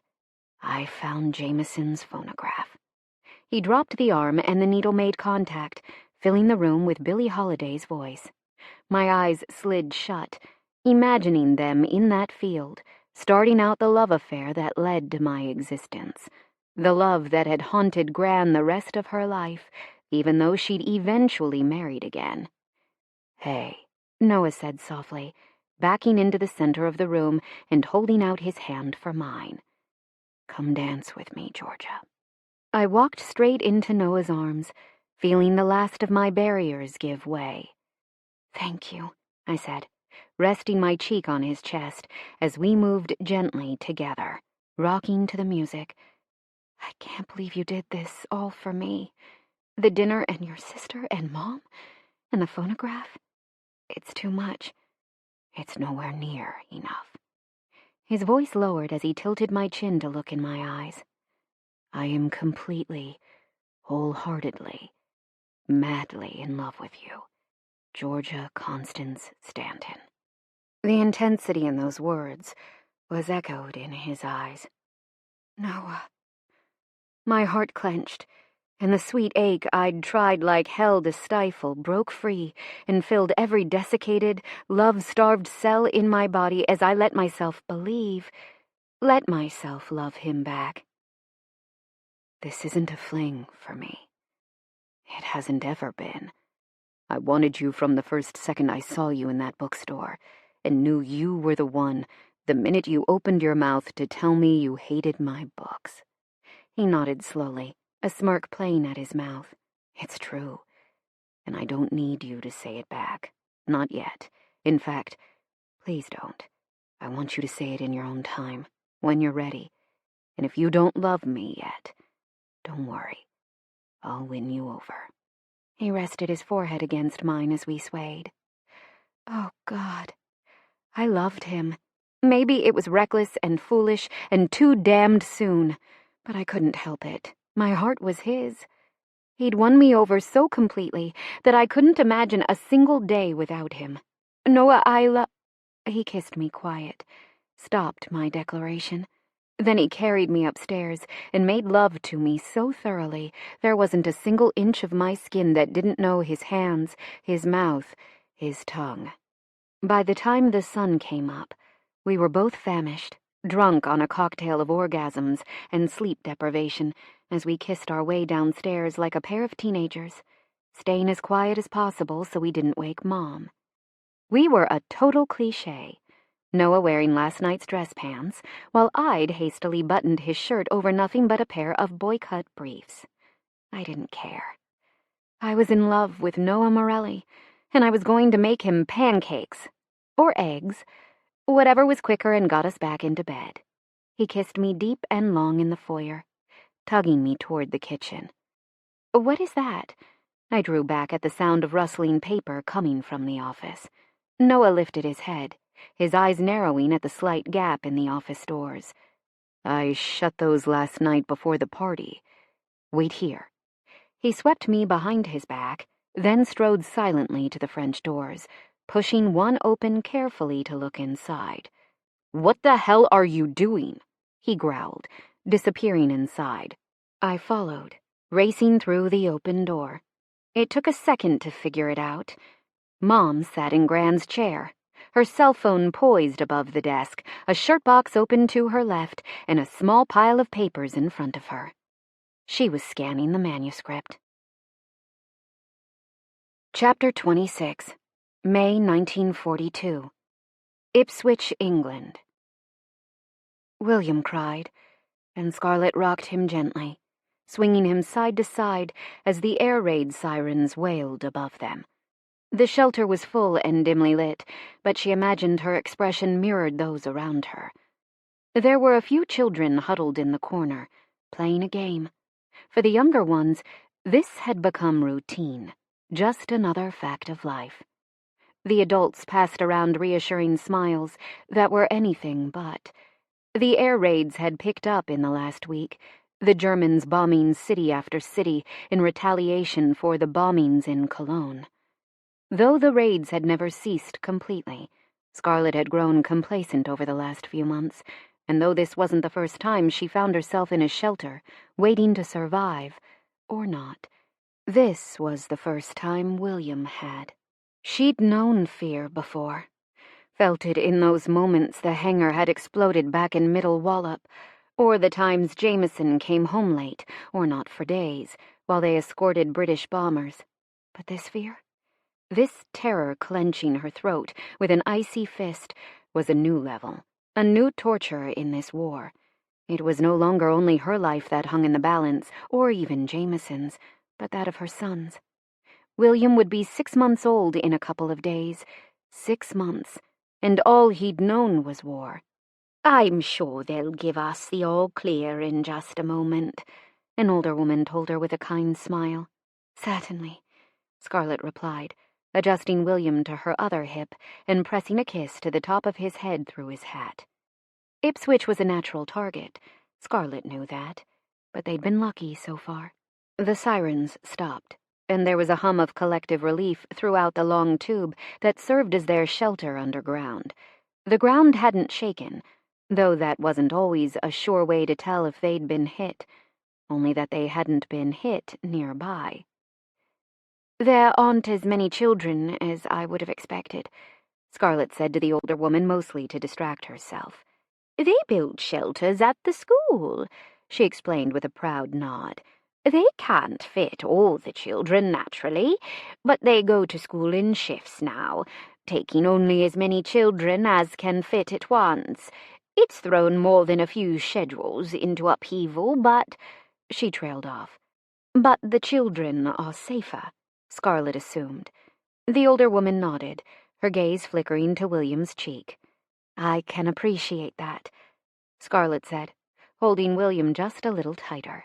6 months ago, evacuating the children from London and other major targets had felt so logical to her. If the children were in danger, of course they should be evacuated to safer areas. But holding William in her arms, she couldn't imagine the strength those other mothers must have had to put their children on a rail, not knowing exactly where they would be headed. She couldn't get past her own gut-check reaction that William was safest with her. But in her own need to stay close to Jameson, was she ultimately placing William in more danger? The answer was unequivocally yes, and she couldn't deny it, not seen as she now held him in an underground air raid station, hoping and praying for the best. The all clear sounded through the station, and the crowd began to file out. The sun was still shining as she exited the air raid station. What had felt like days had only been hours. "Passed right by us," she heard an older man say. "Our boys must have frightened them off," another added with pride. Scarlett knew better, but she didn't say so. Her time plotting the bomber raids taught her that fighters weren't often a deterrent. They just hadn't been the target. It was as plain as that. She walked the half-mile home, talking gibberish to William the entire time while keeping her eyes on the sky. Just because they were gone now didn't mean they wouldn't return. "It might just be the two of us for tonight, little one," she said to William as she opened the front door. With the increased raids, Jameson hadn't been allowed to sleep off station in over a week. Their house was only 15 minutes away from Martlesham Heath, but 15 minutes was a lifetime when there were bombers approaching. She fed William, bathed him, fed him again, and had him put down to bed before she thought about eating herself. She couldn't stomach much, especially not knowing where Jameson was. It had been frightening to move his markers across the plotting board, to know when he engaged the enemy, to know when members of his squadron had fallen. But it was worse, not knowing. Scarlett sat at her typewriter, opened the smaller box that she had added to her collection in the past few months, then took out her latest page and continued writing. This box was for their story. She couldn't just lump it in with the other sketched-out summaries, partial chapters and unfinished thoughts. If one story had to be kept up to date, it was this one, just in case it was all she'd have to give to William. Perhaps she had romanticized a detail or two, but wasn't that what love did anyway? It softened the sharper, uglier moments of life. She was already on chapter 10, which brought them nearly to William's birth. Once she finished that chapter, she dutifully put the last piece of paper back into the smaller box, then reached for a fresh sheet. She'd finally reached halfway, or at least what she thought was halfway, in an actual manuscript. She lost herself in that world, the clack of the typewriter keys filling the house. She startled at the knock at the door, her fingers freezing over the keys as her head snapped toward the unwelcome sound. "He's not dead. He's not dead. He's not dead." She repeated the phrase in a hushed whisper as she stood, then took the agonizing walk past the dining room to the front door. "He's not dead," she whispered one last time as her hand reached for the doorknob. There were plenty of reasons someone might call at this hour. She simply couldn't think of them at this moment. She lifted her chin and yanked open the door, ready to face whatever fate lay on the other side. "Constance!" Scarlett's hand flew to her chest, hoping to contain her galloping heartbeat. "I'm sorry to call so late." Constance threw her arms around Scarlett. "I had just gotten back to the hut, and one of the girls said Ipswich had an air raid scare. I had to see for myself that you were all right." Her sister held her tight. "We are all right," Scarlett assured her, hugging her back. "I can't say the same for Jameson, because I haven't seen him in a few days." Constance pulled back. "They cancelled his sleeping out pass." Scarlett nodded. "He's been home twice since the raids began, but only to grab a clean uniform and kiss William and me goodbye once again." "I'm so sorry," Constance said, shaking her head and lowering her eyes so her hat obscured her expression. "I should have spent my leave here with you, instead of taking it in London for yet another wedding arrangement session." Scarlett took her sister's hand in hers. "Stop. You have your own life to live." "Why don't you come in and let's—" "No, I have to get back," Constance said with a quick shake of her head. "Nonsense," Scarlett argued, glancing over Constance's shoulder to see the new car parked at the edge of the pavement. "It is already so late, and if you can't spend the night, at least let me make you some tea before you drive back." Her eyes narrowed slightly at the lack of insignia on the bumper. "It's a lovely car." "Thank you," Constance said with no joy. "Henry demanded I take it. He said no fiancé of his would be dependent on public transportation." Constance lifted her shoulders in a minute shrug as she looked back at the sleek automobile. A sick feeling slid through Scarlett's stomach as she realized that Constance had yet to meet her eyes. "Come on, puppet. Just one cup." She reached across the threshold and tilted Constance's chin up. Rage filled her heart. She was going to bloody kill him. With the living room light illuminating her little sister's face, Scarlett now saw the bruise marring Constance's eye. The skin around it was puffy, red in places, and light blue in others, speaking to the bruise that would no doubt appear overnight. "It's nothing," Constance said, jerking her head out of Scarlett's grasp. "Get in here." Scarlett tugged Constance inside and shut the door behind them, then led her sister to the kitchen where she put on the kettle. "It really is—" "If you tell me it's nothing again, I'm going to scream," Scarlett threatened, leaning back against the kitchen counter. Constance sighed and removed her hat, placing it on the table next to Scarlett's typewriter. "What would you have me say?" "The truth." "There are degrees of the truth," Constance said, folding her hands in her lap. "Not between us there aren't."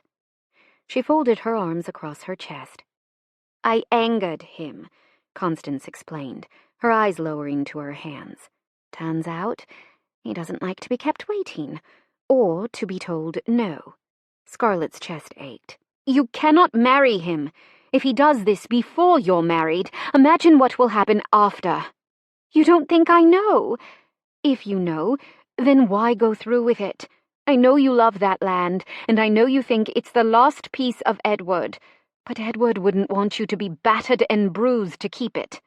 Scarlett crossed the distance between them and dropped to her knees in front of her sister, taking her hands in her own. "Please, Constance, please don't do this." "It's out of my hands," Constance whispered, her lower lip trembling. "Announcements have been made. Invitations have been sent. By this time next month, we'll be married." Scarlett felt tears prick at her eyes, but would not let them fall. It wasn't her fault that Henry was an abusive ass, but she couldn't help but feel as though her sister had taken her place at the guillotine. "There is still time," Scarlett pressed. Constance's eyes hardened. "I love you, but this discussion is over. I'll happily stay another hour or two, but only if you promise to let it drop." Every muscle in Scarlett's body tensed, but she nodded. "I'd ask if you need to ring your section later, but I noticed your new rank," she said with a forced smile, nodding toward the insignia on Constance's shoulder. "Oh," the corners of Constance's lips tugged upward.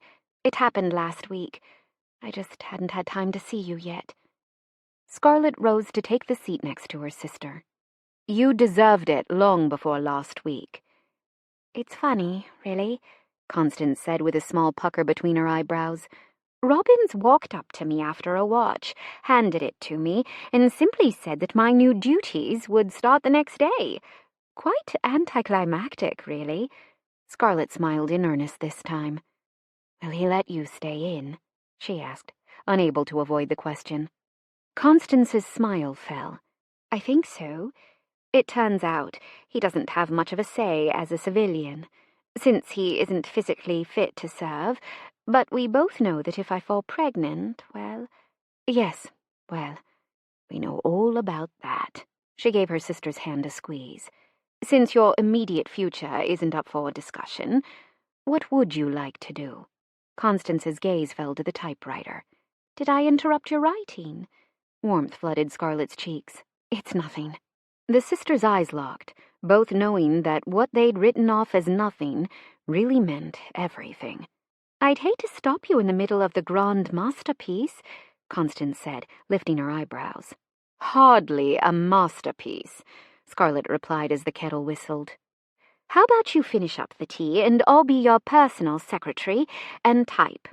Scarlett grinned at the impish look on her sister's face. "You just want to sneak a peek at what I'm writing." Nevertheless, she stood and made her way to the stove. "Guilty," Constance admitted, taking off her jacket and hanging it over the back of the chair before sitting in front of the typewriter. "Well," she said, sending her sister a poignant look. "Go ahead." Scarlett looked her sister over, then turned her attention to the tea. She couldn't stop this marriage. She couldn't take the bruises from Constance's face, nor would she ever be able to. But she could help her escape, if only for a little while. "All right," she agreed. "Read me the last line." Jameson brought the Spitfire down in a near-perfect landing, though he felt anything but on his game.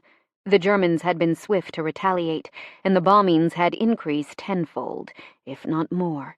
There were now 3 Eagle squadrons, full of Americans ready to risk their lives. Rumor had it, by the fall, they'd all be back in American uniform, but Jameson had stopped listening to rumors ages ago. He taxied, then turned his fighter over to the ground crew. He could have sworn his muscles creaked in protest as he climbed out of the cockpit. The number of hours he'd spent in the sky lately felt like they outnumbered the ones he'd spent on the ground, and his body had taken notice. It had been weeks since he'd been allowed to sleep at Scarlett's side. The few hours he'd managed to spend with her hadn't been nearly enough. He missed his family with an ache so sharp it threatened to slice him in half. But every day became more apparent that he should miss them more, that they should be as far away as possible. "We're off for the night," Howard said with his arms raised in victory. "What do you say, Stanton?" "To what?" Jameson asked as he removed his helmet. "Let's get out of here and blow off some steam," Howard suggested as they headed for the hangar. "If we are really off for the night," Jameson said, "the only place I am going is home." Just the thought had his lips turning upward. "Oh, come on," Boston chimed in, walking beside Howard with a lit cigarette in his mouth. "Get one of those, what did the Brits call them? Kitchen passes." Howard laughed as Jameson shook his head. "What you don't get, Boston," Howard said with a grin, "is that Stanton here would rather go home to that gorgeous wife of his than ask for a night out with the boys." "The last 2 weeks have been a night out with the boys," Jameson countered. "And if any of you had a woman half as good as Scarlett, you wouldn't be so quick to ask for a kitchen pass, either." Besides, it wasn't just Scarlett he was going home to. William had begun crawling, the changes in his little body happening so fast that Jameson could barely keep up. I heard she has a sister, Boston joked. A very engaged sister, Howard replied. Jameson's jaw flexed. Not only was it absolutely abhorrent that Constance was marrying an ogre, but he knew the guilt of it ate Scarlett up and spat her back out daily. "Flight Officer Stanton?" an airman called, waving his hands just in case Jameson hadn't heard him. "So help me God, if they don't let me go home tonight, I'm going to prang an aircraft." "I'll believe it when I see it," Howard said, slapping him on the back. Fine. He wasn't actually going to crash an aircraft on purpose, but the thought had its appeal if it got him just a couple of days with his family. He waved the airman over. The kid couldn't have been more than 19, or maybe it was simply that Jameson felt decades older than 24. "Flight Officer Stanton," the kid said between heaving breaths. "What can I do for you?" Jameson asked, already preparing himself for the possibility of another night without Scarlett. "There's someone here to see you," the kid announced. "Does this someone have a name?" Jameson asked. "I didn't catch it," the kid admitted, "but he's waiting for you in the pilot's restroom. He was really insistent that he see you." Jameson sighed and ran his hand over his sweaty hair. He hadn't just spent the last few hours in an aircraft, he also smelled like it. "Okay, let me get a shower." "No! He said he needed to see you as soon as you landed." "Great." Jameson kissed the thought of a shower goodbye. "I'll head over right now." To say he was in a foul mood by the time he walked into the restroom would have been an understatement. He wanted a shower, and Scarlett, and William, and a hot meal, not some secretive meeting in the... Holy shit. Uncle Vernon? Jameson's mouth dropped open at the figure he found lounged in one of the leather armchairs that lined the restroom wall. "Finally!" His uncle stood with a wide grin and captured him in a bear hug. "I almost had to give up on you. I'm due to leave in the next half hour." "What are you doing here?" Jameson asked, as he stepped back, noting the American uniform his uncle wore. "Your mother didn't tell you?" Uncle Vernon asked with a sly grin. Jameson's brows rose as he recognized the insignia. "You joined the Transport Command?" "Well, I couldn't very well sit home on my backside while you were over here risking yours, could I?" His uncle's eyes swept over Jameson in that appraising way he'd always had. "Sit down, Jameson. You look like hell." "I've looked like hell for the last 2 years," Jameson argued, but sat, sinking into the worn leather. "How long have you been flying for the ATC?" "Almost a year," Uncle Vernon replied. "Started out as a civilian, but eventually the pressure got to me," he admitted, motioning to the rank on the collar of his flight suit. "At least they made you a lieutenant colonel," Jameson noted. His uncle grimaced. "It has some privileges, like being able to hold a flight 3 hours late when your nephew is in the middle of a dogfight. A nephew I heard happens to be an ace. Wonder where I got those flying skills from. You've surpassed anything I could have taught you. It's damned good to see you, boy, though even I can admit, you're a man now." Jameson rubbed the back of his neck. "I'd say I would have been here sooner had I known. But I wouldn't have. He'd never leave his squadron in the sky. I'm just glad I got to see you. I wish I could have met your Scarlett and my great-nephew, but maybe we can get the Germans to agree not to attack when I come back next month." His uncle flashed a smile that closely resembled his own. "I'll get right on that." Jameson said as flatly as he could manage before cracking a smile. "So where do you go from here?" His uncle arched a brow. "Don't you know? That's classified. Don't you know? I named my son William Vernon." Jameson lifted his own brow in response. How easy it was to be with him again, as though the last 2.5 years hadn't happened, as though they were at home on the porch watching the stars come out in the Colorado sky. "I heard something about that," his uncle grinned. "I'll meet up with the rest of the ATC pilots up north, and we'll head back tonight. It's hard to believe that 16 hours make the difference between being in England and hitting the East Coast." 16 hours, Jameson thought. The entire world could change in just 16 hours. "We're grateful," he said, looking his uncle in the eye. Every bomber you guys ferry over here from the States is needed." "I know," he replied, his face falling. "I'm proud of you, Jameson, but I wish you didn't have to be here, and I definitely wish you weren't raising my great-nephew where bombs fall on sleeping babies." Jameson let the back of his head fall against the leather and squeezed his eyes shut. "I'm trying like hell to get them out of here. She's been through the medical exams. We have all the paperwork in order, and they're entitled to citizenship, as long as my government hasn't revoked mine." Scarlett's appointment for her visa was next week. It was already May, and he knew chances were the quotas had already been filled, but he couldn't give up hope. "They haven't revoked your citizenship," his uncle promised. "America is in this war now, for better or worse. They're not going to punish those who were brave enough to fight before we were provoked. We booked her passage. She has to have her travel arrangements before they'll grant a visa, but that doesn't mean she'll actually get on the ship." Scarlett had made her feelings all too clear when it came to leaving him, but that had been before the latest barrage of bombings. "I know some people at the State Department," his uncle said quietly. "I'll see what I can do to help move that wheel. But sticking your family on a ship with all those U-boats prowling the Atlantic might be a bigger gamble than letting them sleep in their own beds." "I know," Jameson said softly, running his hands over his face. "I love her more than I love myself. She is everything to me, and William is the best of both of us. If I can't even save my own son, then what good did I do coming here? What was it all for?"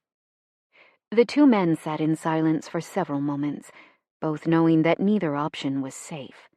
Then Jameson realized there was one. "I need a favor," Jameson said, turning in his chair to face his uncle. "Anything. You know I love you like you're my own." Jameson nodded. "I'm counting on it." His uncle's eyes, the same mossy green shade as his own, narrowed slightly. "What do you have in mind, Jameson?" "I want you to help me get my family out." "Thank God!" Scarlett exclaimed as she raced into Jameson's arms. He kissed her before he said a word, lifting her in his arms in their living room. He kissed her over and over, pouring his relief, his love, and his hope into it, until she melted against him.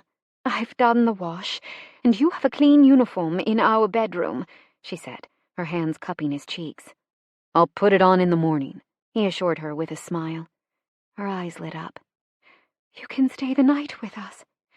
"I can stay the night with you." He would stay every night that was humanly possible between now and the date he'd discussed with his uncle. Her smile was brighter than he'd ever seen, and she kissed him soundly in reply. "I've missed you so much." "I've missed you," he whispered before kissing her again. "I want nothing more than to carry you upstairs and make love to you until we're both limp," he whispered against her lips. "That plan is brilliant," she replied with a smile, "with one exception."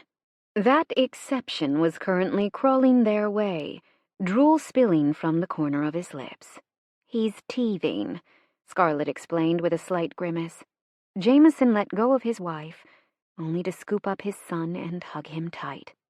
"Are you getting new teeth?" he asked, before blowing raspberries on William's neck. "Of course, he is all smiles for you." Scarlett rolled her eyes. The way Jameson looked at their son stopped her heart. It was equal parts love and awe, and only served to make her husband even more attractive.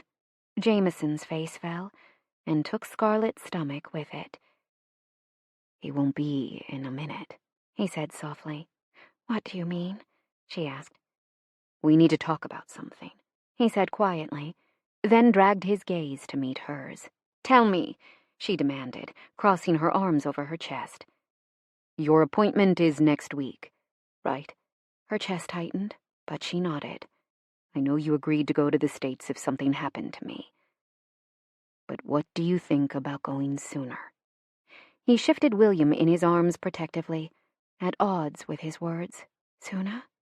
Why?" she whispered, her heart breaking.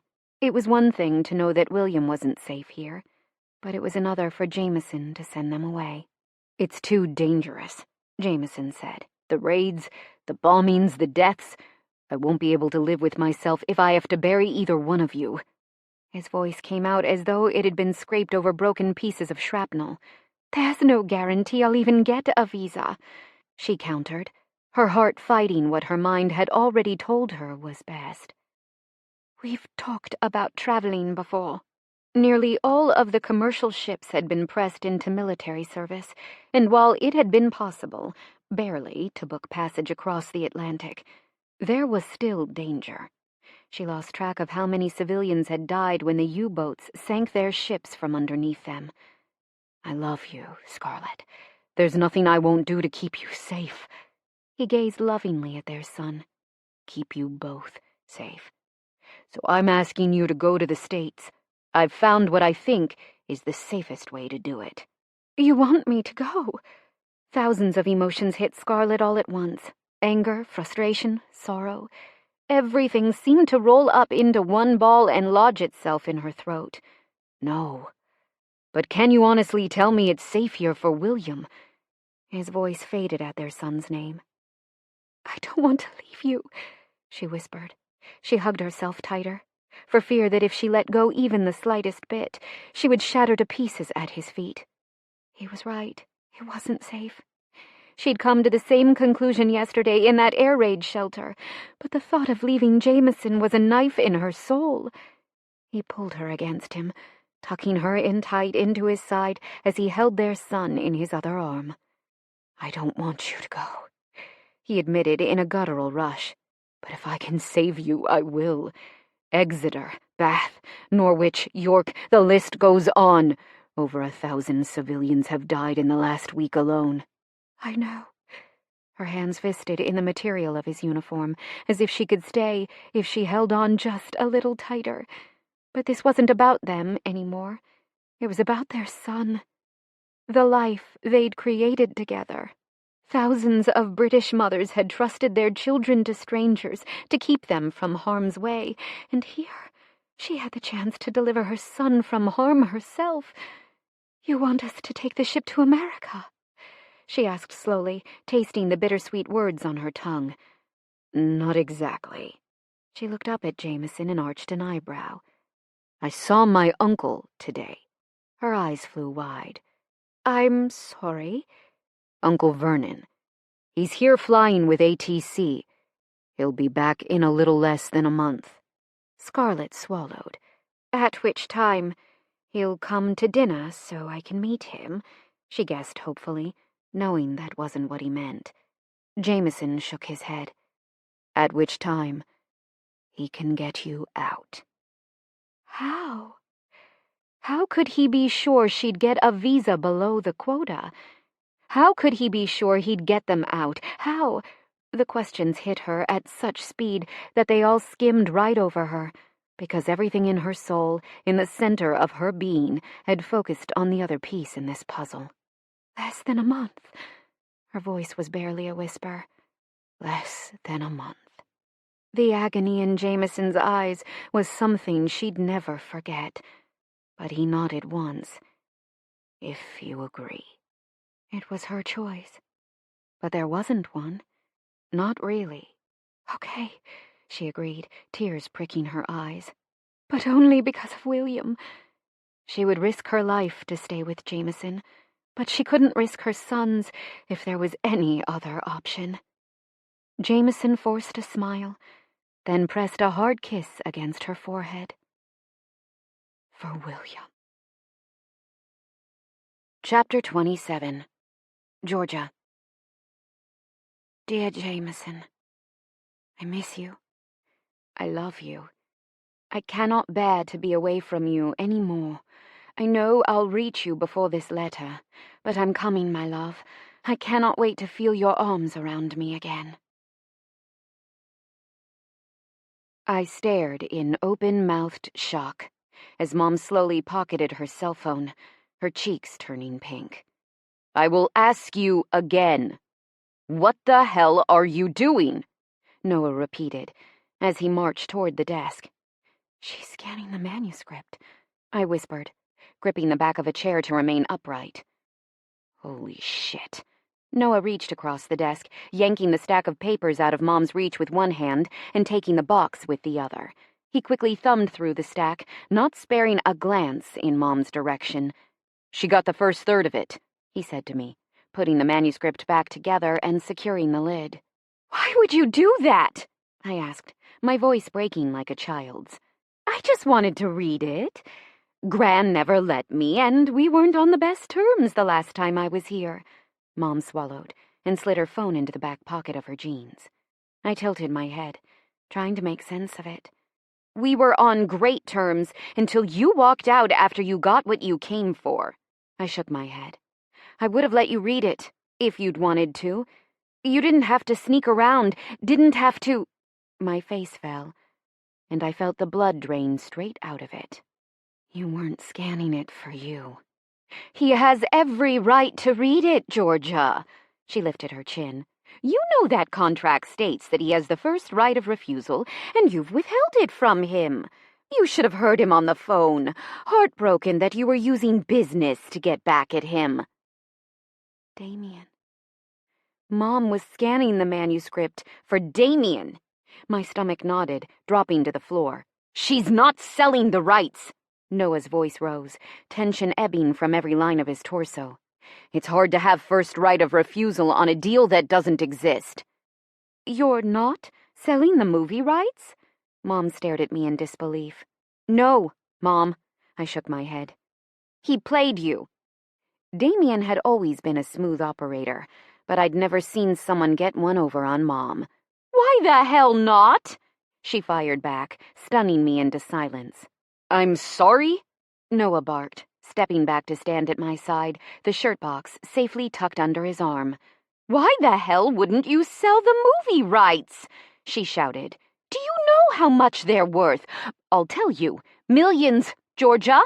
They're worth millions, and he... She pointed to Noah. He doesn't own any of them. It's just us, Gigi, you and me. This is about money, I whispered. Mom blinked quickly, then adapted, her face softening. Your party wasn't, baby, but I was here. I really think that this could be the key to getting him back, and he promised to adapt it word for word. Don't you believe him? I don't want him back, and I sure as hell don't believe a word that comes out of his mouth, I sputtered, fire streaking through my veins as the anger pushed through the armor of my disbelief. Did you honestly think you could force my hand? Make me sell him the rights? Mom glanced between Noah and me. Well, I can't now, since that's not the finished manuscript. Her eyes narrowed on Noah. Where's the ending? Noah's jaw flexed. It's not done yet, I snapped. And even if it was, you can't force me into anything. Millions, honey. Just think of what that could do for us. She begged, coming around the side of the desk. You mean what it could do for you? I put myself between her and Noah. It's always about you. Why do you even care? Mom shouted. Gran hated movies, and you think that out of all her books, I'm going to sell the rights to this one to any producer, let alone the man who slept with everything in a skirt? I don't give a shit what Gran wanted, she hissed. She sure as hell never gave me a second thought. That's not true, I shook my head. She loved you more than life. She only cut you out of the will when you decided to marry a hopelessly in-debt gambler. So you'd stop looking like a payday to every guy who crossed your path. She cut you out to give you a chance at finding someone who really loved you. She cut me out as a punishment for making her raise you, she yelled, jabbing her finger in my direction, because I was the reason my parents were on the road that night, coming to watch my recital. She never blamed you, Mom. My heart stuttered to life, aching for everything she'd gotten wrong.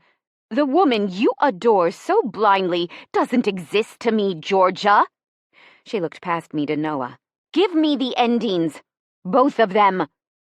I told you, they're not done. How did she even know there would be two? Her gaze shifted slowly to meet mine, her features transforming to a look of such pity that I recoiled, stepping back into Noah. "Oh, you sweet, naive little girl. Didn't you learn anything from the last man who lied to you?" "This is done. You need to go." I straightened my spine. I wasn't the toddler she'd abandoned during afternoon nap anymore, or even the teary-eyed preteen who stared out the window for hours after she'd disappeared once more. "You really don't know, do you?" Sympathy dripped from her tone. "Georgia asked you to leave." Noah's voice rumbled against my back. "Of course you want me to leave. Why the hell didn't you tell her it was finished? What else could you possibly get by keeping it from her?" Mom tilted her head just like I had, and I hated it. Hated that I looked so much like her. Hated that I had anything in common with her. I needed her to go. Now. Once and for all. "Noah's not done with the damned book," I snapped. "He's in here working on it all day, every day. I'm never selling the movie rights, and you can tell Damien to kiss my ass because he's never touching this story. Ever. Now you can leave on your own, or I can throw you out. But either way, you're leaving. You're going to need me when you realize how naive you've been. Why would you lie to her like that?" She studied Noah like she'd found a worthy opponent. That unnerved me like nothing else could have. "I learned not to need you a long time ago, right around the time I realized that other mothers didn't leave. That other mothers came to soccer games and helped their daughters get ready for dances. Other moms picked out costumes for Halloween and bought pints of ice cream for broken teenage hearts. I may have needed you at one point, but it passed." She jolted like I'd slapped her. "What would you know about motherhood? From what I've read, you lost your husband over that issue." "That's uncalled for." Noah moved, but I leaned back against him. I shook my head with a small laugh. She had no idea. "Everything I know about motherhood, I learned from my mom. I didn't get it until recently, but I do now. It's okay that you didn't know how to raise me. It really is. I don't blame you for being a kid with a kid. You gave me a really great mom. One who came to the games, helped me pick out dresses for prom, listened to my hours of chatter without batting an eye, and never once made me feel like a burden. Never wanted anything from me. You taught me that not all moms are called Mom. Mine was called Gran." I sucked in a stuttered breath. "I'm okay with that." Mom stared at me like she'd never seen me before, then crossed her arms under her breasts. "Fine. If you don't want to sell the movie rights, if you don't have enough common sense to take the money, or enough compassion for me to do it, nothing I say will make a difference. I'm glad we agree."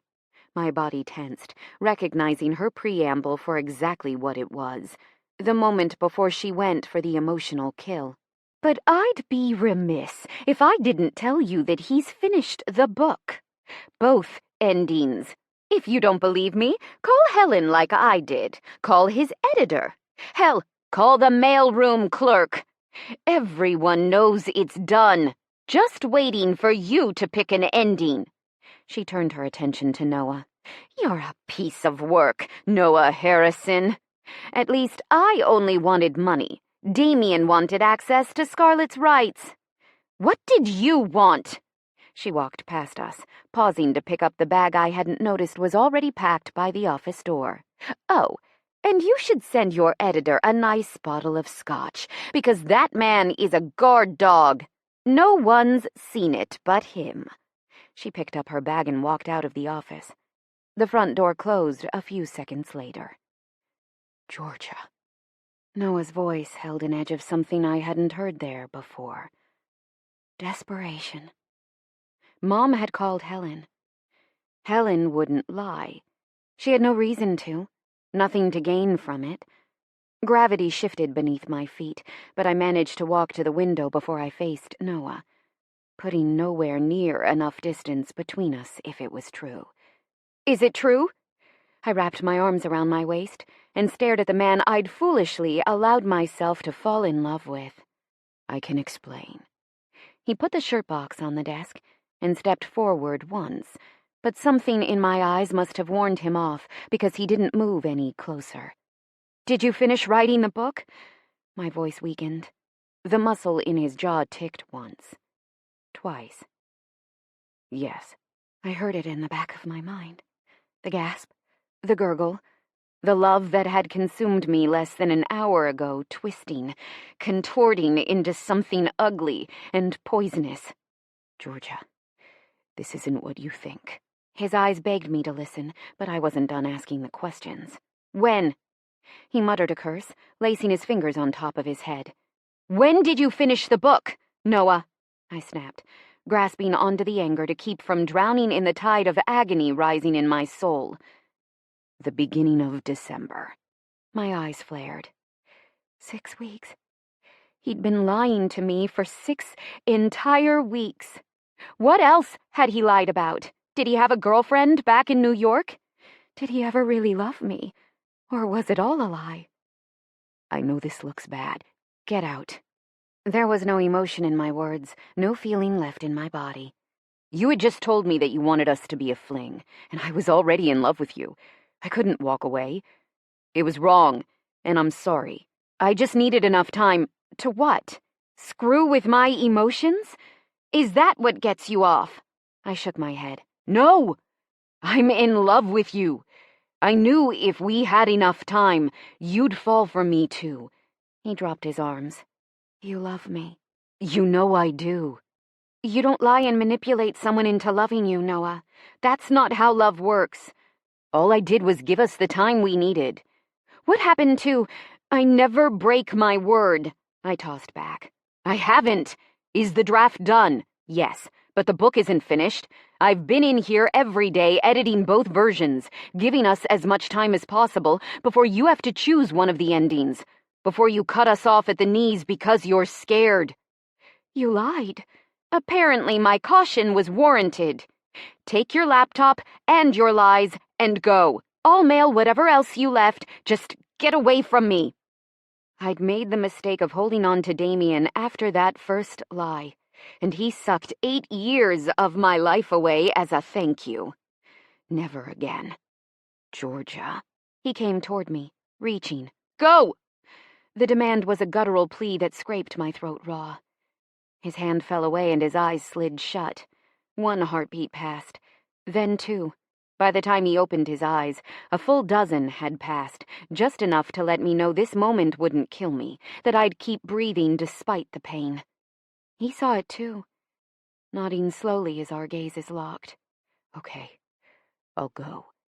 But you can't stop me from loving you. Yes, I fucked up, but everything I said to you is the truth." "Semantics," I whispered, searching deep for the ice I'd grown in my veins during my marriage.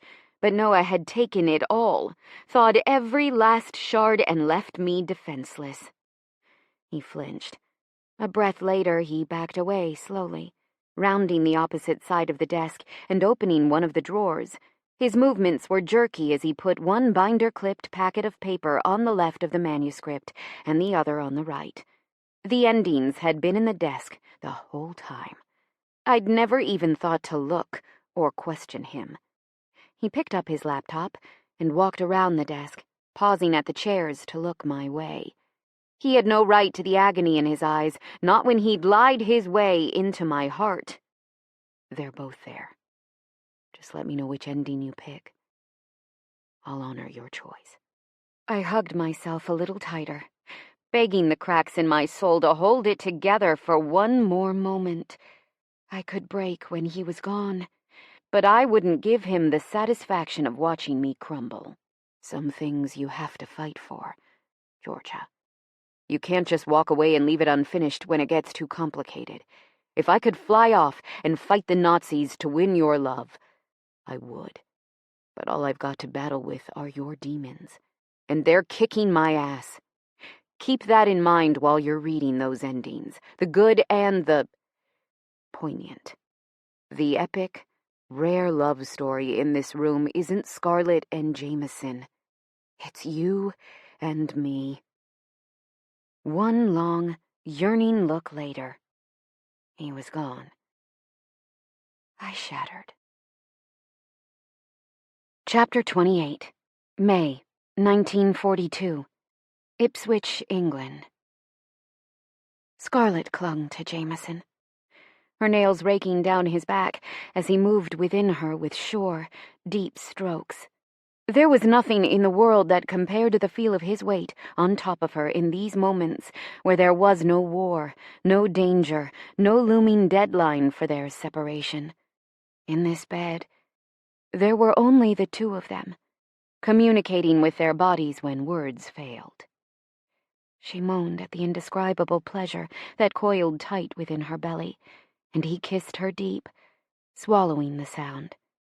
They'd nearly perfected the art of quiet sex in the past few months. "I can never get enough of you," he whispered against her mouth. She whimpered in reply, and arched her hips harder against his, hooking one ankle around the small of his back and urging him on. Close. She was so close. She gripped her thigh and raised her knee toward her chest, taking her deeper, then ground his hips in maddening circles with every thrust, keeping her on that tight edge of pleasure, hovering without falling. "Jameson," she begged, burying her hands in his hair. "Say it," he demanded with a grin and another stroke. "I love you." She lifted her head and brought her lips to his. "My heart, my soul, my body. It's all yours." It was always the "love you" that shook his control, and this time was no exception. "I love you," he whispered, slipping his hand between them and using his fingers to push her over the edge. Her thighs locked, her muscles trembled, and she heard him whisper, "Scarlett, my Scarlett," as the orgasm swept over her in waves. When she screamed, he covered her mouth with his, and a few strokes later he joined her, tensing above her as he found his release. They were a tangled mess of sweaty limbs and smiles as he rolled them to the side. "I never want to leave this bed," he said, as he lifted a strand of hair from her cheek and tucked it behind her ear. "Excellent plan," she agreed, running her fingertips down his chiseled chest. "Do you think it will always be like this?" He palmed her backside. "An insatiable need to get each other naked?" "Something like that." She grinned. "God, I hope so. I can't think of anything better than the honor of chasing you out of your clothes for the rest of my life." He wiggled his eyebrows and she laughed. "Even when we're old." She brushed the back of her hand over his jawline, rough with stubble. "Especially when we're old. We won't have to keep it quiet for the kids down the hall." At that, they fell silent, both listening for William's imminent call for breakfast. But he was still sleeping, or, at least, happily silent. Scarlett's chest tightened. 3 days. That's all they had left before she was due to leave. Jameson had gotten the message from his uncle yesterday. How long would they be apart? How long would this war last? What if these were the last 3 days she would ever spend with him? Each question tightened the vice in her chest until every breath was painful. "Don't think about it," he whispered, his gaze flickering over her face as though he needed to memorize every feature. "How do you know what I'm thinking about?" She tried to smile, but it wasn't there. "Because it's all I think about," he admitted. "I wish there were any other way to keep you with me, to keep him safe." She nodded, biting her lip to keep the trembling at bay. "I know."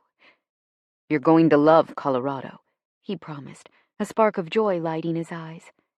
"The air is thinner, and that might take some getting used to, but the mountains are so tall.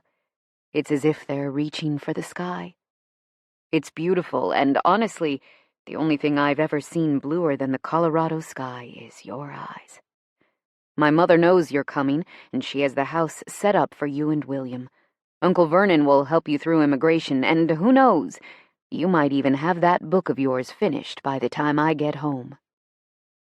It didn't matter how pretty the picture he painted, because he wasn't in it. At least, not for the immediate future. But she wasn't going to say that to him. Their goodbyes were days away, and she knew she needed to stay strong, not only for Jameson, but for William. There was no use lamenting or whining. Her visa had been approved 2 weeks ago. Their path was set. And now there was work to be done. 2 lives that needed to be packed. "I'm not taking the phonograph." It was the one point of contention between them. Record player. "And my mother told me to bring it back." She quirked a brow. "I thought your mother told you to bring it back with you alive." She ran her fingers through his hair, committing the feel of the strands to memory. "Tell her I'm sending it home with my life. Because that's what you and William are. You are my life." He cupped her cheek and looked at her with so much intensity that she felt his gaze like a touch.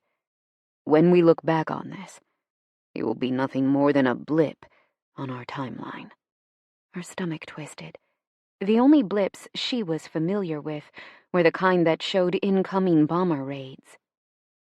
"I love you, Jameson," she whispered fiercely. "I'm only willing to go for William's sake." "I love you, too. And the fact that you're willing to go to keep William safe only makes me love you more." 3 days, she whispered, already breaking her stay strong motto. 3 days, he repeated, forcing a smile. "The cavalry is coming, my love. American forces are on their way, and who knows, by this time next year, this all might be over. And if it's not, why, Scarlett Stanton," he teased, "are you saying you won't wait for me?" The corner of his mouth lifted into what she would almost call a smirk. "I'll wait for you forever," she promised. "Will you be okay here without me?" "No," he answered softly. "I won't be okay until I'm with you again. You're taking my heart with you. But I will live," he swore, bringing his forehead to rest against hers. "I will fly. I will fight. I will write you every day and dream of you every night." She tried to keep the pain from overtaking her, shoving it back with the reminder that they still had 3 days. "That won't leave you much time for taking up with another girl," she teased. "There will never be another girl for me. Only you, Scarlett. Only this." He pulled her closer. "I just wish I could have taken leave today." She scoffed. "They gave you last weekend for Constance's wedding, and the day to see us off. I can't really complain." "Would you call that a wedding? It felt more like a funeral," he grimaced. It was both. Constance had followed through, as if there had been any doubt, and married Henry Wadsworth last weekend. Lord Ladder-Climber officially had his foothold in British society. Constance had protected the land she loved so much, and her parents' financial future was secure. It was an overpriced celebration of a business deal, Scarlett said quietly. They lay there for another moment as the sun rose higher, the light in their bedroom turning from a dusty pink to a brighter hue. They couldn't put off the start of the morning any longer, though Jameson did talk her into taking a shower with him. 20 minutes, and another orgasm later, he wrapped her in a towel, then tied one around his waist and began to shave. She leaned against the doorframe and watched. It was a routine she never grew tired of, mostly because he usually did it shirtless. Once he was finished, she headed toward her bedroom to get dressed for her day, just as William let out his first cry of the morning. "I'll get him," Jameson said, already walking toward William's room. Scarlett dressed, listening to the sweet sounds of Jameson singing to their son as he got him up for the day. With Constance's wedding last weekend and her upcoming travel, it had made sense to acclimate William to a bottle, which came with the added benefit of getting to watch Jameson feed their son, which she did about 10 minutes later. The bond between the two was undeniable. Jameson was the recipient of William's biggest smiles when he came home, and the one he favored when he was fussy.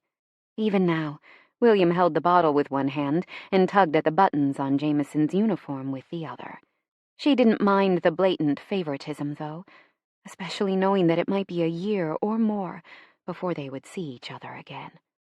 Would William have any memory of Jameson? Would they have to start all over again? It was hard to believe that such a primal bond could be weakened by something so indefinite as time. "Would you like me to fix you some coffee?" Scarlett asked, as Jameson cradled their son in a kitchen chair. "I'll grab some at the station. Thank you," Jameson answered with a smile, glancing up at her before turning his adoring gaze back to their son. "He really has the best of both of us, doesn't he?" Scarlett slipped her hair over one shoulder and looked down at William. "I'd argue that your eyes are a great deal more handsome than mine, but yes, I think he does." Their son had her black hair, but Jameson's sun-loving complexion. He had her high cheekbones, but Jameson's strong chin and nose. "Stanton blue," Jameson remarked with a grin. "I hope all of our kids have them." "Oh, were you planning on more children?" she teased as he tugged her down onto his empty knee. "We make such pretty babies that it would be a shame not to," he said with a quick, gentle kiss. "I guess we'll have to see about that, once we're all in Colorado." She wanted a little girl with Jameson's eyes and reckless ways, wanted William to know the joy of having a sibling, too. "I'm going to take you fishing," Jameson promised William, "and I'll teach you to camp under stars so bright that they light the midnight sky. I'll show you the safest places to cross the creek, and when you're old enough, I'll teach you how to fly, too. You just have to watch out for the bears until I get there." "Bears?" Scarlett's jaw dropped. "Don't you worry," Jameson laughed as he wrapped his arm around Scarlett's waist. "Most of the bears are scared of your grandma. The mountain lions, too. But she's gonna love you." He glanced at Scarlett. "She's going to love both of you just as much as I do." Reluctantly, Jameson handed William to Scarlett, and they all stood. "I'll be back as soon as I can," he said, wrapping his arms around his wife and son. "Good." She lifted her face for a kiss. "We're not done discussing the phonograph." Jameson kissed her soundly, then laughed. "The record player goes." "As I said," she replied with an arched brow, "we're not done discussing it." Scarlett wasn't superstitious, but most pilots were, and taking the record player home to Jameson's mother felt like inviting bad luck. "We'll talk about it when I get home," he promised. He kissed her again, hard and quick, then brushed his lips over William's and walked out the door. "We'll talk about it means Mummy is going to win," she told William, tickling him gently. He gave her a belly laugh that she couldn't help but return. Jameson rolled his shoulders, attempting to ease what had become a permanent ache in his muscles. Their objective, a target on the German border, had been accomplished, and though the 3 bombers they were escorting had come under fire, they were currently over the Netherlands and whole. That's what he called a good day. He glanced at the picture he still kept tacked beneath the gauge, and smiled. It was the same one of Scarlett that Constance had given him almost 2 years ago. He knew she thought it was bad luck to take the record player home, but he had all the luck he needed in that picture right there. Besides, there wasn't anyone he wanted to dance with besides his Scarlett, and there would be plenty of time for dancing once this war was over. "We're making good time," Howard said over the radio, using their designated squadron channel. "Don't count your chickens," Jameson replied, looking to the right where Howard flew, as Blue led about 200 yards off. The only thing he liked about the Astern formation was flying lead alongside Howard. Today, he was red. But he was right. They were making good time. At this rate, he wouldn't make it home before dinner, but he might make it in time to put William to bed. Then he'd take his wife to bed. He was going to make every single second they had together count. "Blue lead, this is Blue 4, over," a voice came over the radio. "This is Blue lead. Go ahead," Howard called back.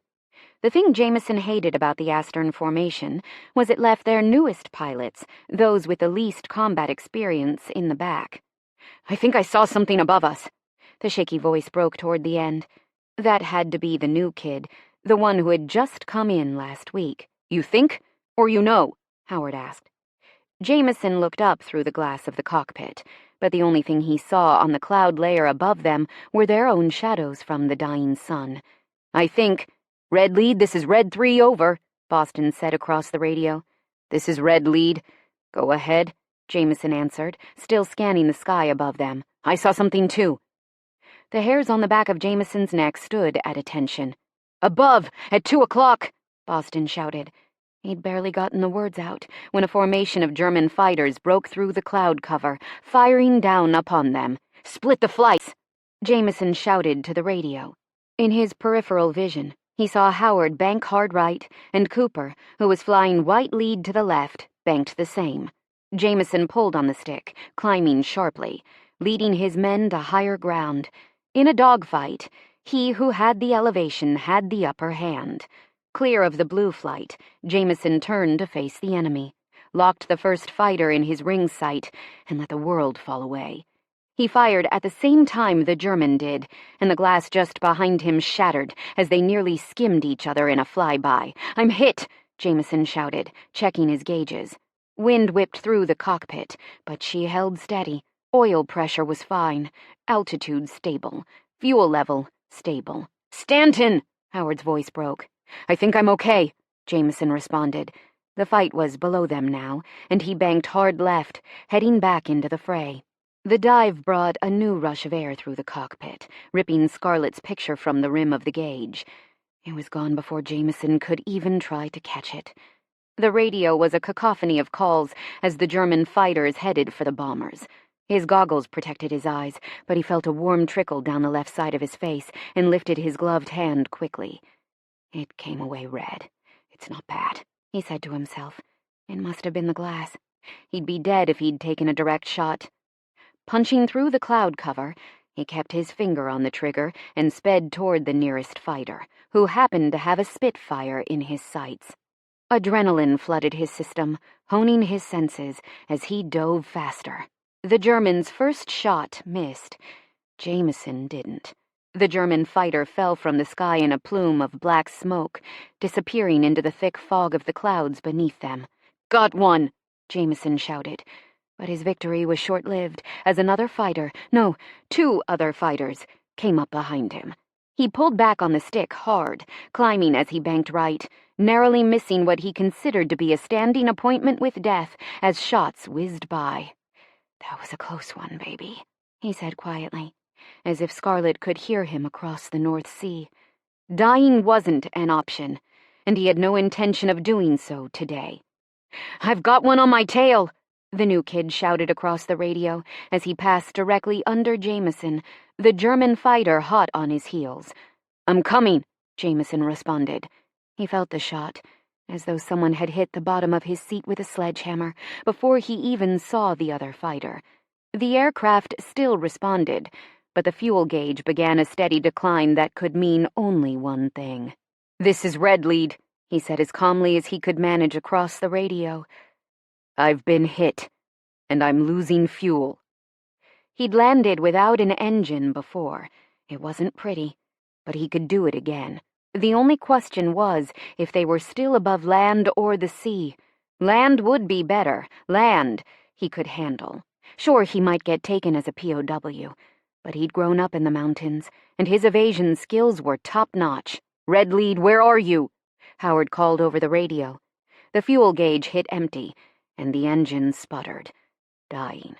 The world went horrifyingly quiet as Jameson fell from the fight into the clouds below, the sound of rushing wind replacing the roar of his engine. Calm. Stay calm, he told himself, as his beautiful Spitfire transformed into a glider. Down, down, down. He could only steer now, just along for the ride. Blue lead. I'm in the clouds. His stomach bottomed out as his visibility turned to shit. Going down. Jameson! Howard shouted. Jameson glanced at the blank space where the picture had been. Scarlett. The love of his life. His reason for existence.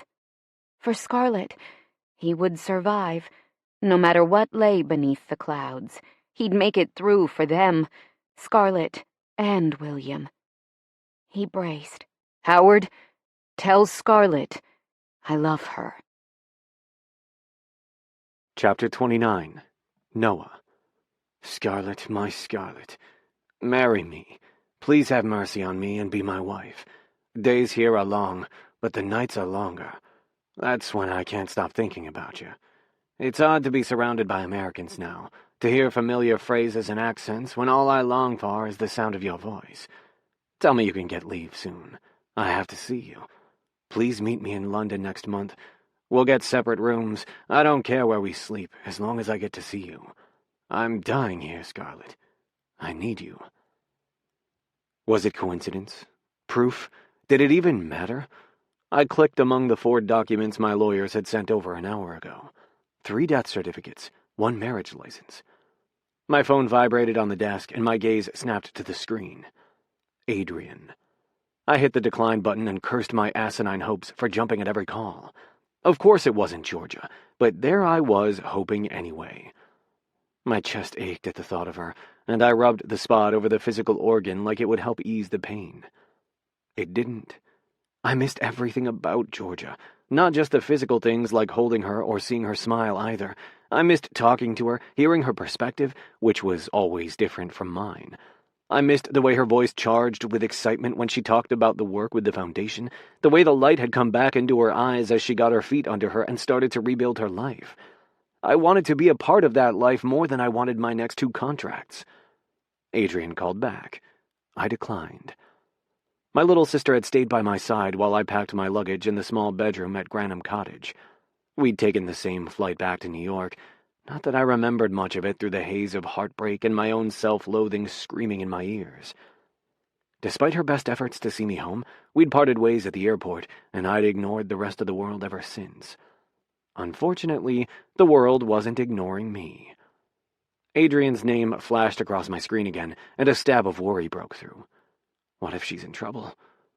I swiped, answering the call, which automatically transferred into my Bluetooth headphones. Is something wrong with Mom? My voice was gruff, thick from disuse. No, she answered. The kids?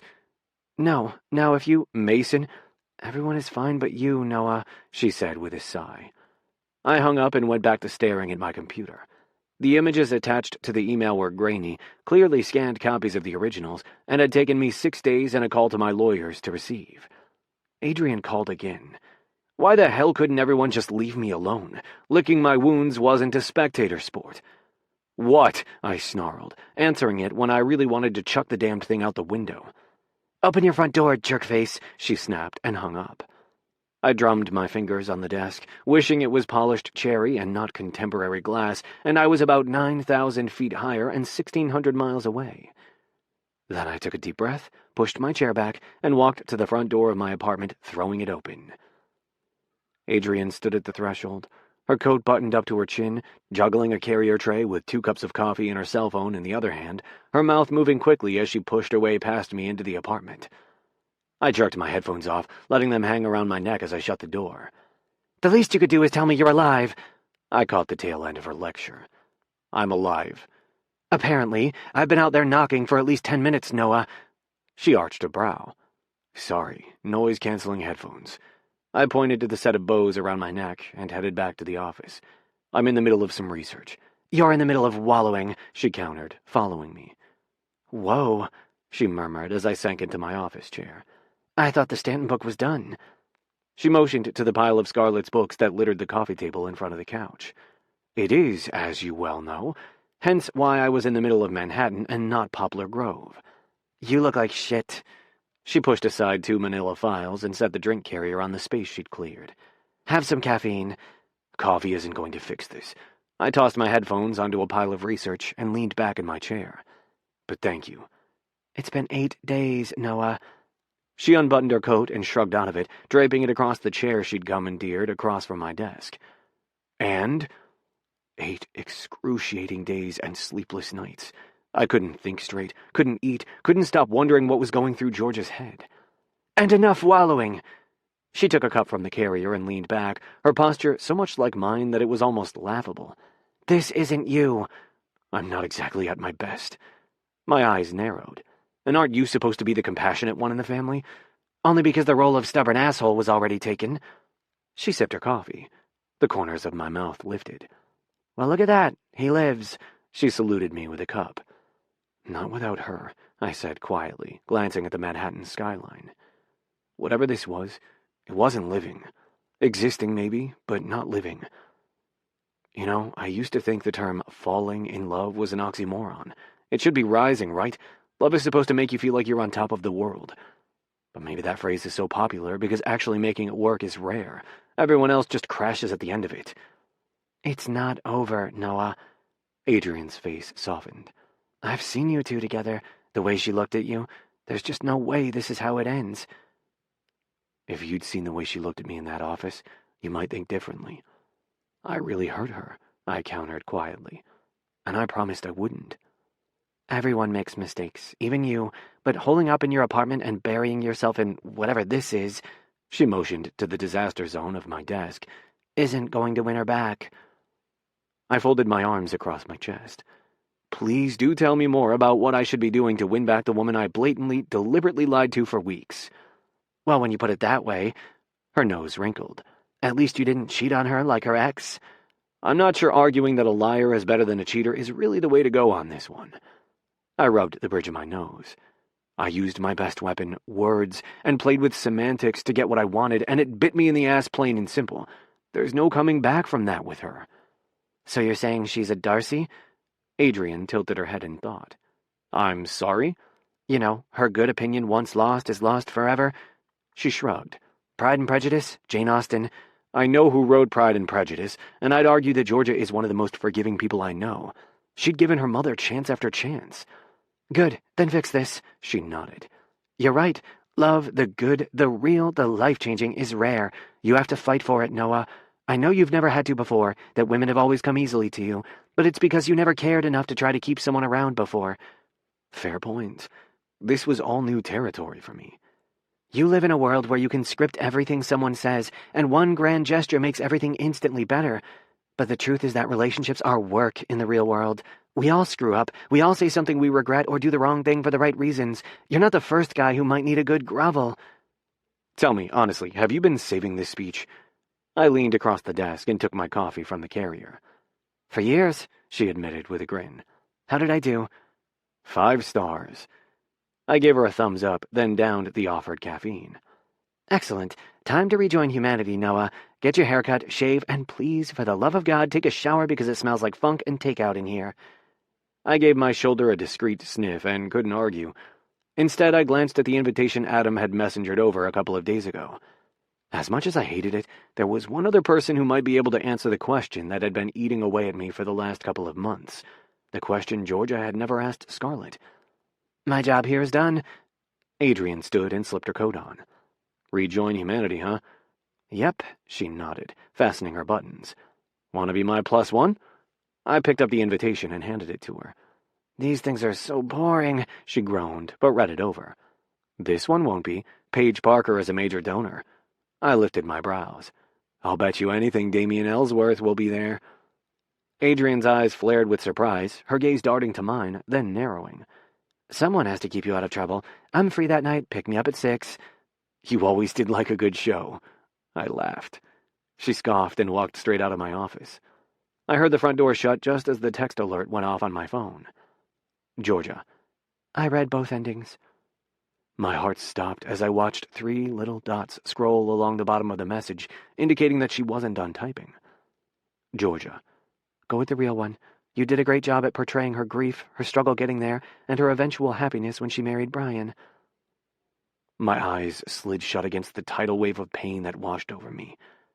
Damn it. It wasn't just the loss of my preferred ending, the one that Scarlett and Jameson deserved, but the knowledge that I'd failed to convince Georgia she could have that same happiness in her own life. I breathed through the pain and managed to type out a text that wasn't 1,000 apologies and a plea to take me back. Noah, are you sure? The happy one is better written. Because it had my heart and soul in it. It was the right one. Georgia, I'm sure. This one is trademark you. Don't doubt your ability to rip someone's heart out. Ouch. She was freezing over again. Not that I blamed her. Hell, I'd caused it. Noah, I love you, Georgia. She didn't reply. I hadn't expected her to. I'll prove it, I said to myself, to her, to the world. Chapter 30. May, 1942. Ipswich, England. Clack, clack, clack. The sound of typing filled the kitchen as Scarlett broke the heart of the diplomat's daughter. Her heart clenched, as if she could feel the pain she was putting her character through. She reminded herself that she would put them back together once they had both grown enough to deserve the other. This wasn't a permanent heartbreak. This was a lesson. The knocks at the door nearly blended into the monotonous clicks of the typewriter. Nearly. She glanced up at the clock. It was after 11, but it was also the first night Constance was scheduled to be back from her honeymoon. Scarlett pushed away from the table and walked to the door barefoot, steeling her heart for whatever she might find on the other side.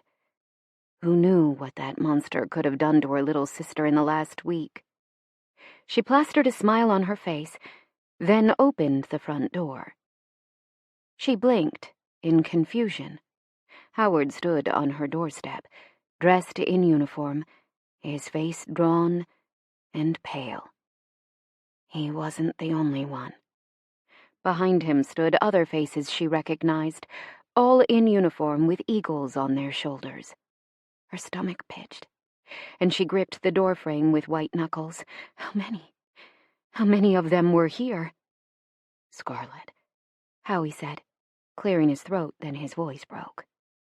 How many? Her eyes jumped from one hat to the next as she counted. 11. There were 11 pilots outside her door. Scarlett. Howie tried again, but she could barely make out the words. Jameson usually flew in a formation of 12, 3 flights of 4.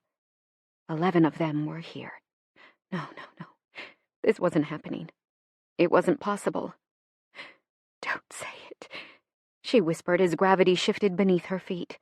There would only be one reason they were here. Howie removed his hat, and the others followed suit. Oh, God. This was really happening. She had the instant, overwhelming urge to slam the door in their faces, to unopen the letter, but the words were already written, weren't they? There was nothing she could do to stop this from becoming what it already was. Her eyes squeezed shut, and she leaned into the sturdy wood of the doorframe as her heart caught up to what her brain already knew. Jameson hadn't come home. Scarlett, I'm so sorry, Howie said softly. She took a fortifying breath, then straightened her spine, lifted her chin, and opened her eyes. Is he dead? There were words she'd asked herself hundreds of times over the past 2 years, words that haunted her brain, amplifying her worst fear every time he'd be late, words that taunted her sanity while she'd been a plotter, words she'd never before spoken aloud. We don't know. Howard shook his head. You don't know? Scarlett's knees trembled, but she stayed standing. Maybe he wasn't dead. Maybe there was hope. He went down somewhere around the coast of the Netherlands. From what he said on the radio and what some of us saw, he took a hit to the fuel tank. Heads nodded, but there weren't many eyes willing to meet hers. So there's a chance he's alive. She stated it as fact, and the fraying edges of her composure latched onto the possibility with a ferocity she hadn't known she was capable of. The cloud cover was thick, Howard said. There was a mumble of agreement among the pilots. None of you saw him crash?" she asked, a dull roar filling her ears. They all shook their heads. "He said he was going down." Howie's face crumpled for a heartbeat, but he sucked in a deep breath and pulled himself together. "He said to tell you that he loves you. That was the last thing he said before he disappeared." He ended in a whisper. Her breaths came faster and faster, and it was all she could do to keep the panic at bay. He wasn't dead. He couldn't be.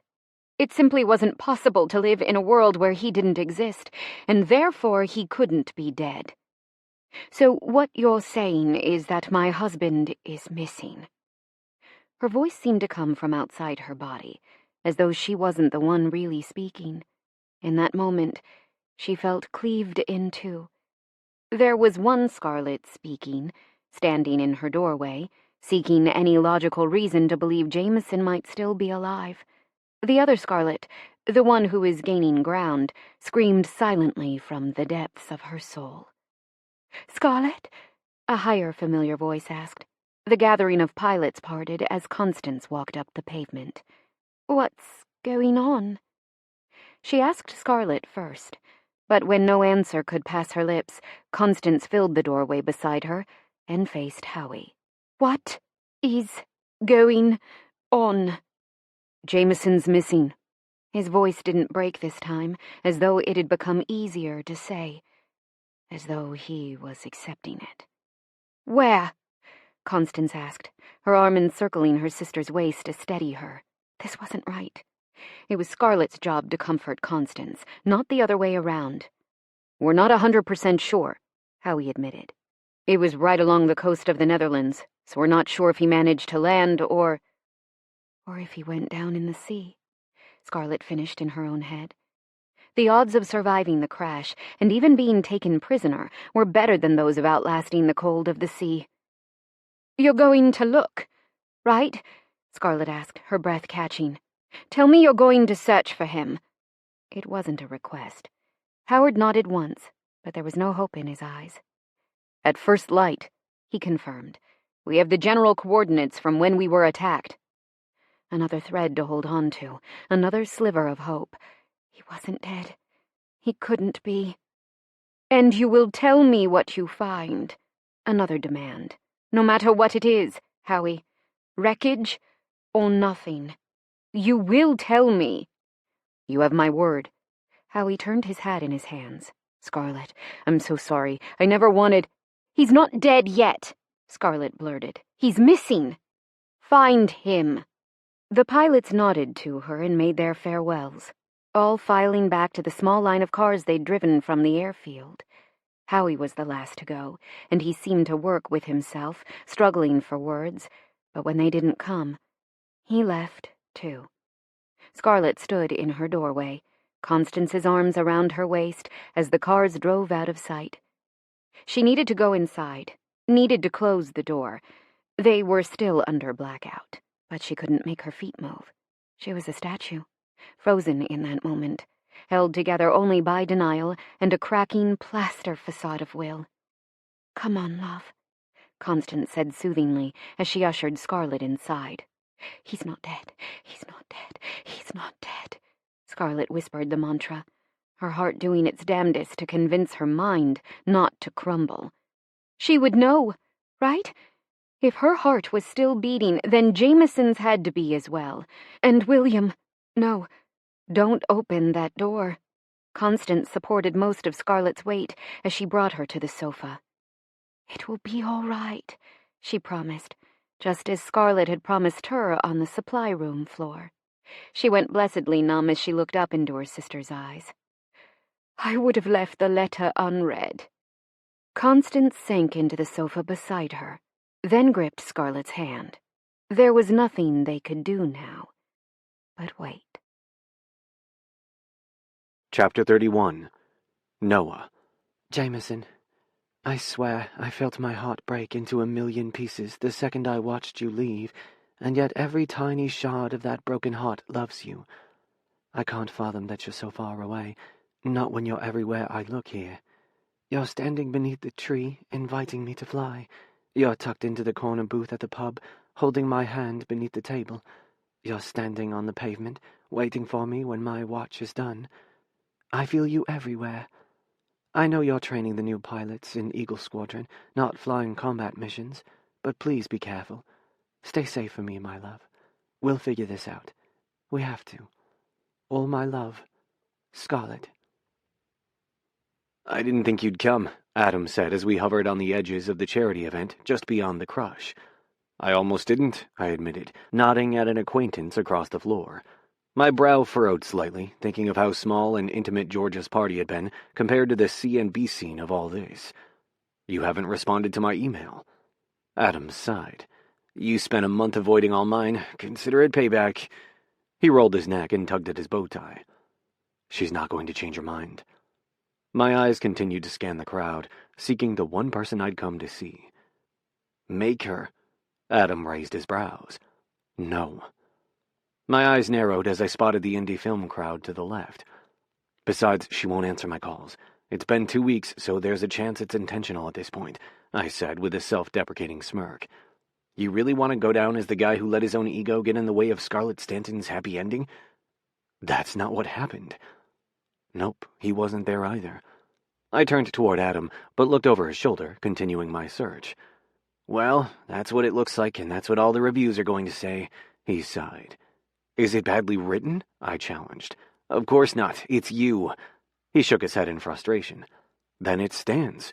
Copy edits are supposed to be back in a few days, right? I folded my arms across my chest. Yep, and let me tell you just how pleased the copy editor was to have to do both versions because you hadn't picked one. Spoiler alert, she was pissed. Thank you again for accommodating me. I meant every word. She also said the happy one is better. He tossed back. On that we agree. A flash of red caught my eye, and I smiled. Paige Parker. That meant Damien was here somewhere. Then why the hell are you... Noah Harrison, someone called out from behind me. I looked over my shoulder. Bingo. Damien Ellsworth, I said in greeting. Keep it civil. You need information. This wasn't exactly something I could ask Georgia about. Not anymore. Imagine seeing you here. He slapped my shoulder and moved to join us. Georgia's ex was just shy of 6 feet, giving me a good 4 inches on him as he smiled up at me with teeth so white they were nearly blue. I could say the same, seeing that you have a new baby at home. I forced a smile as bile rose in my throat. This was the man who had ruined the woman I loved, who had told her time and again that she wasn't enough to keep him satisfied. What a fucking tool. That's what nannies are for, he answered with a shrug. So how's my wife? He lifted his drink and took a long sip. I refrained from shoving it down his throat. Barely. I wasn't aware that you had a wife. I blinked in mock confusion. Adam sputtered on his own drink. Ha, touché. He glanced over me with obvious assessment. Tell me, does that old grandfather clock still keep time, the one in the sitting room? Sure does. I lifted a brow at the transparent reminder of his past role in George's life. You know, that reminds me. You knew Scarlett pretty well, didn't you? Adam's eyes bounced between us like a ping-pong match, but he stayed silent. Sure did. That's why I have 10 of her books optioned. He smirked. That's right, I said, like I'd actually managed to forget that fact. What the hell had Georgia ever seen in this off-brand Nick Nolte? Then you arrived just in time, because my editor and I were discussing the end of the new book. The book no one is supposed to know about? He half-winked, which was just weird. The same one. Guys, keep it down. We're going for the whole surprise announcement angle, remember? Adam warned. Right, of course. I could have kissed him for playing along.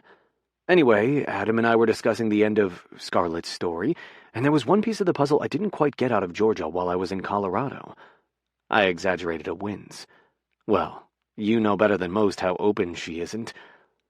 Damien laughed, and my fists clenched, but I kept my arms crossed. Yeah, she's a prickly one, my Georgia. He smiled wistfully. My Georgia. Asshole. Adam lifted his brows and took a long drink. Right. Anyway, I was wondering, for the sake of the story, did Scarlett ever tell you why she waited so long to have Jameson declared... The word died on my tongue. In my head, the two had lived on deliriously happy. Dead? He suggested, taking another drink. Yeah. Isn't it obvious? He looked at me like I was a moron. She never gave up hope, ever. That woman was hard as nails, but man, was she a romantic. She checked the mail at the same time every day, hoping there had been some word, some discovery, and that was long after Brian passed on. Brian, right. I nodded. I guess meeting him finally gave her the push she needed to move on and live for herself. Makes sense. Should have thought of that. My lips curved upward in what I hoped looked like a grateful smile. Adam choked on his drink, then cleared his throat to cover the sound. That was exactly how I'd written the ending, putting the pieces together from what little Georgia knew about that part of Scarlett's life. I wouldn't say meeting him. Scarlett knew Brian for years, actually. Damien's beady little eyes narrowed slightly in thought. They never talked about it, but he moved into that tiny cottage in the mid-50s. Now that you mention it, she told me once that she couldn't marry Brian that first decade because it felt like her first marriage wasn't over. He shrugged.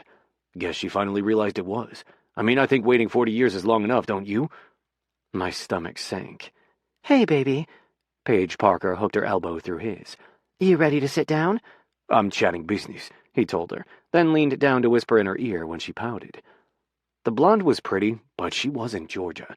She didn't have Georgia's eyes either, or her wit or strength. In fact, Paige couldn't even hold a candle to Georgia. Are you thinking what I am? Adam asked quietly. Depends on what you're thinking, I answered, spotting my sister and Carmen on their way back from the ladies' room. Perfect timing. I'd gotten what I'd come here for. Somehow Scarlett knew for certain in 1973 that Jameson wasn't coming home, he whispered. She knew, and she didn't tell anyone. Let's keep that thought between you and me. Even the implication would crush Georgia. Adam nodded as Paige walked off without so much as an introduction from her husband. Class act, Ellsworth. Speaking of Scarlett's life, Damien continued, when do I get to read the manuscript? He sipped at his drink casually. It releases in March. I was done playing nice. You're really going to make me wait until release? He laughed it off. Imagine if we announced the movie at the same time as the book. The sales would be astronomical. George is never going to let you make the movie. I grinned. Of course she is. She's just pissed about Paige. She'll come around. Trust me. Trust you. That's funny. I nodded to Adrian, and her steps quickened as she saw who I was standing next to. You can trust me, Ellsworth. It's not going to happen. His expression changed, dropping all pretense of humor. What would it take for you to cough up that manuscript? Maybe lean my way so Georgia does the same? From what Ava tells me, you two are close. I'm in love with her, I corrected him. And? He tilted his head, zero emotion in his eyes. My offer stands. Happy to kick something back for you, too. I'd rather die. I held out my hand to Adrian. You ready to go? If you are, she replied. I am. Damien Ellsworth, meet my sister Adrian. Adrian, meet George's piece of shit ex. I turned away from his beet red face. Adam, Carmen, it was great to see you. Pivoting with a smile, I walked away with Adrian at my side. Emotions have no place in business, Harrison, Damien sneered. Eventually Ava will wear her down. She always does. How do you think I own the other 10 options? I paused. He'd made 5 movies and still had 5 to go.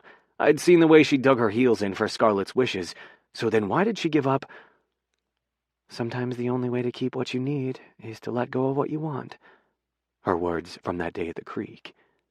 Do you now? My smile widened. What if she'd been referring to something else entirely? Clever woman. What the hell is that supposed to mean? He snapped. It means I know Georgia better than you do. I didn't bother to wait for his response. Sorry we aren't staying for dinner, I said to Adrian, walking her to the door. I only came for the show, she said with a shrug. Did you get what you needed? I nodded, moving us through the crowd. You don't look pleased. Georgia has trust issues. I nodded at another acquaintance as we approached the coat check. Obviously. Adrian blinked up at me.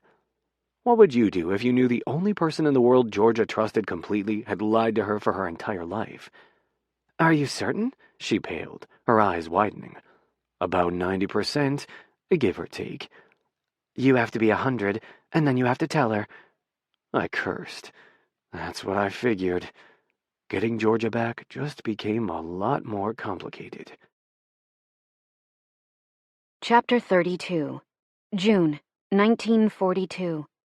Ipswich, England. "What are you doing?" Scarlett asked as she walked into the living room. "Packing your things." Constance answered without looking up. "What does it look like I'm doing?" Every muscle in Scarlett's body locked at the sight. Constance had one trunk and 2 cases open between the sofa and the window. "Stop!" Scarlett ordered, her tone shrill enough that William startled from where he sat on the floor. Constance paused for a moment, but finished folding a piece of William's clothing, placing it in one of the cases. "You have to go," she said softly, turning to face her sister.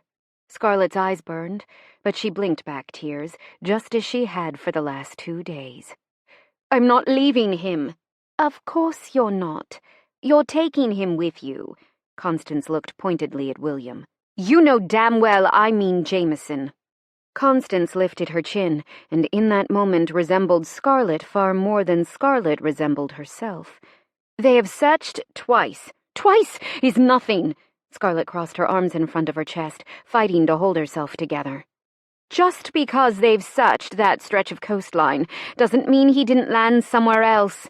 It takes weeks for the first confirmations to arrive if he's been taken prisoner, maybe even longer if he's hiding. Tomorrow, one more search, 2 more weeks." Her heart pushed the deadline back every day, fanning the embers of hope that logic denied. Constance's wedding ring flashed in the sunlight that streamed through the living room window as she rubbed her temples. "You don't have to stay," Scarlett reminded her. "You have a life." "As if I would leave." "You have a new husband. A husband who, I'm sure, is angry to know you're using up all your leave to be here." "It's compassion leave. It doesn't count. And he'll survive. Besides, he's only my husband. You're my sister." Constance held her gaze, making sure Scarlett saw her resolve. "I'm staying. I'm packing your things, and tomorrow I will drive you and William to the airfield to meet Jameson's uncle. I'm not leaving." How could she possibly abandon Jameson when he would need her the most? Constance took Scarlett's hands in her own. "You have to." Scarlett ripped her hands away. "No, I don't. I've seen your visa. I know how close you are to the Americans' quota, and I've seen the expiration date. If you don't take this chance, it might not come again." Scarlett shook her head. "He'll need me." Constance's expression softened, filling with compassion. "Don't look at me like that," Scarlett whispered, retreating a step. "He could still be out there. He still is out there." Constance's gaze flickered toward William, who chewed on the edge of the blanket Jameson's mother had made. "He wanted you to go. He arranged all of this so you and William could be safe." Scarlett's chest tightened. "That was before. Can you honestly tell me he wouldn't want you to go?" Scarlett looked anywhere but at her sister, trying and failing to pin down one emotion, one certainty. Of course Jameson would want her to go, but that didn't mean it was the right thing to do. "Don't take it away," Scarlett whispered, her throat aching with all the words she wouldn't let herself say. "What?" "My hope." Her voice broke as her vision blurred. "It's all I have left. If I pack those bags, if I get on that plane, I'm abandoning him. You can't ask me to do that. I won't." It was one thing to take William to the States, knowing that Jameson would join them when the war ended. But the thought of not being here when they found him, of leaving him to heal on his own, no matter what condition he was in, was more than she could take. And if she so much as gave in for the tiniest second to the possibility that he wouldn't come home, she would shatter.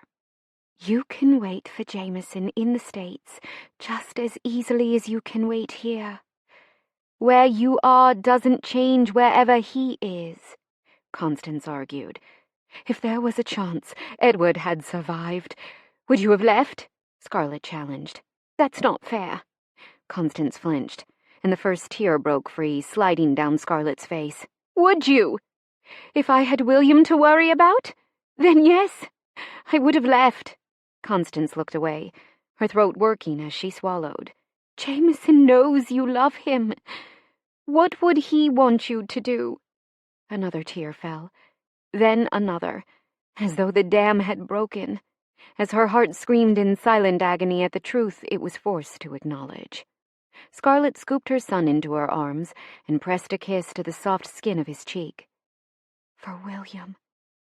He made me promise that if anything happened to him, I'd take William to Colorado. The tears came in a steady stream now, and William tucked his head into her neck, like he understood what was happening. God, would he even remember Jameson? Then you have to take him. Constance stepped forward and ran the backs of her fingers down William's cheek. I don't know what happens to your visa if Jameson is dead. Scarlett's shoulders curved inward as she battled against the rising sob in her throat. I don't either. All it would take was a trip to the consulate to answer that question. But what if it canceled her visa? What if William could go, but she couldn't? If you stay... Constance had to clear her throat, then try again. If you stay, our father can have you declared hysterical. You know he would do it if it meant getting his hands on William. Scarlett's tears stopped. He wouldn't. The girls shared a look, because they both knew he would. Scarlett held William a little tighter, swinging softly as he began to fuss. Jameson would want you to go, Constance repeated. Wherever he is right now, he wants you to go. Staying here won't keep him alive. Constance's words faded into a whisper. If he even was alive. You can't help Jameson, but you can save your son. His son. Constance gripped her sister's forearm gently. It doesn't mean you're giving up hope. Scarlett closed her eyes. If she tried hard enough, she could feel Jameson's arms around her. She had to believe that she would feel them again. It was the only way she could keep breathing, keep moving. If... She couldn't bring herself to say it. All I have in this world would be William and you. How am I supposed to leave you? Easily. Constance gave her forearm a squeeze. You let me finish packing you. You let me take care of you for once. And tomorrow, if there is no news, you let me help you leave. You take my godson somewhere he can sleep without fear of the world caving in around him. You can't save him from whatever is coming his way, your way, when it comes to Jameson. But you can save him from this war. Scarlett's heart lurched at the plea in her sister's eyes. Constance's face was pale, and the skin under her eyes was dark from obvious exhaustion. There was no newlywed glow about her, and though no bruises were obvious, Scarlett hadn't missed the way her sister winced and shifted her weight often. Come with me, she whispered. Constance scoffed. Even if I could. Well, I can't. I'm married now, for better. Her gaze dropped. Or for worse. She muttered a blatantly fake smile. Besides, what would you do? Stow me away? You would fit in the trunk. Scarlett tried to tease, but it fell flat. There was nothing left in her to tease with. She was empty. But empty was better than feeling it. She knew as soon as she let it in, there would be no return to whatever this state was. Ha! Constance arched an eyebrow. Once I finish packing you, there won't be much room. Are you sure this is all you can take? Scarlett nodded. Jameson's uncle said 1 trunk and 2 cases. She'd filled Constance in on the plan the day before her wedding. Well then, Constance managed a reassuring smile. We'd better get you packed. William tugged on a strand of her hair, and Scarlett traded him her hair for a toy. The boy was worse than Jameson when it came to giving up something he wanted. They were 2 stubborn peas in a pod. They could find him today, Scarlett whispered, glancing at the clock. They were still a few hours away from getting any update, if the last 2 days were anything to go by. They could find him tomorrow morning, she ended in a whisper. Please, God, let them find him. Perhaps the only thing worse than knowing Jameson was truly gone was not knowing. The hope was a double-edged sword, keeping her breathing, but perhaps only delaying the inevitable. And if they do, then Jameson can drive you to the airfield tomorrow himself. Constance turned back toward the pile of William's clothes she'd been packing and picked up the next piece. "Is there anything specific you need to take that I don't know about?" Scarlett breathed deeply, taking in her son's sweet scent. "You and William are my life now." She heard the words in her memory as clearly as if Jameson had been standing beside her. The record player. Scarlett's eyes were swollen and achy as she pinned her hair in place. She'd tried her hardest to fend off the tears, but they'd come anyway. Her fingers brushed over the handle of Jameson's razor. It felt wrong to leave it all here, but he'd need it when he returned.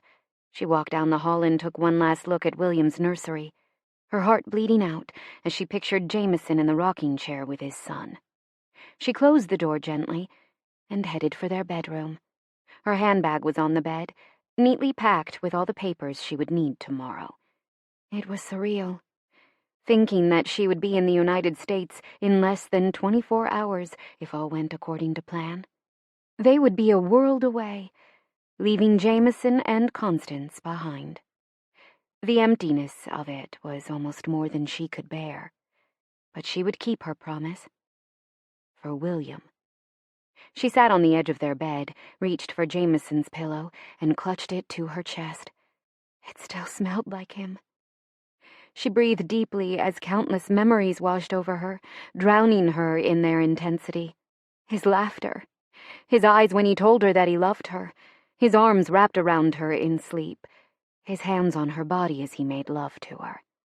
His smile, the sound of her name on his lips, asking her to dance. He had brought her to life in every way that mattered, had given her the life that mattered most. William. It was silly and wasteful, but she took his pillowcase anyway, slipping it from the pillow and folding it into a neat square. She'd already taken 2 of his shirts, knowing that he wouldn't mind. "He'll have mine," she said softly to herself. There weren't words for the agony that twisted her heart, wringing it dry with harsh, unyielding hands.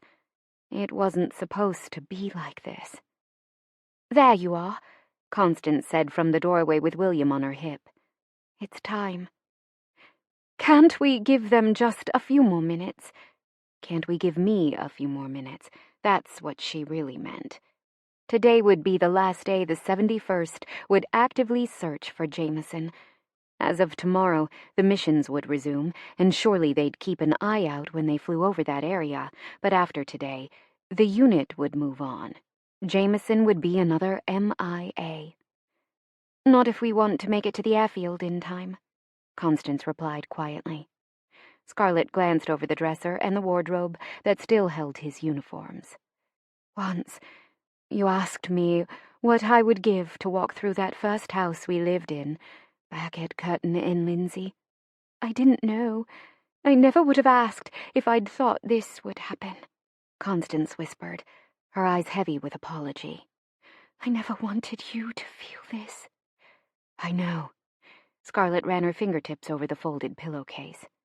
"This is the 3rd house we've lived in since we were married." Her lips tugged upward at the thought. "Jameson is supposed to clear this house out next week, now that the squadron has completed the move to Debden. Maybe in that way, the timing is fitting. The next house we're supposed to live in together is in Colorado." William babbled, and Constance shifted him to her other hip. "And you'll be in Colorado waiting for him. Don't worry about anything here. I'll have Howie and the boys pack the rest of the house up for when Jameson gets back." A familiar burn stung Scarlett's nose, but she fought back another round of useless tears. "Thank you." "Packing is nothing," her sister brushed her off. "No," Scarlett said as she found the strength to stand, slipping the pillowcase into her handbag. "Thank you for saying when, instead of if. A love like the 2 of you shared doesn't die so easily," Constance said as she handed William over. "I refuse to believe it ends like this." Scarlett took in William's sweet face. "It won't," she whispered, then glanced at her sister again. "Always the romantic, aren't you?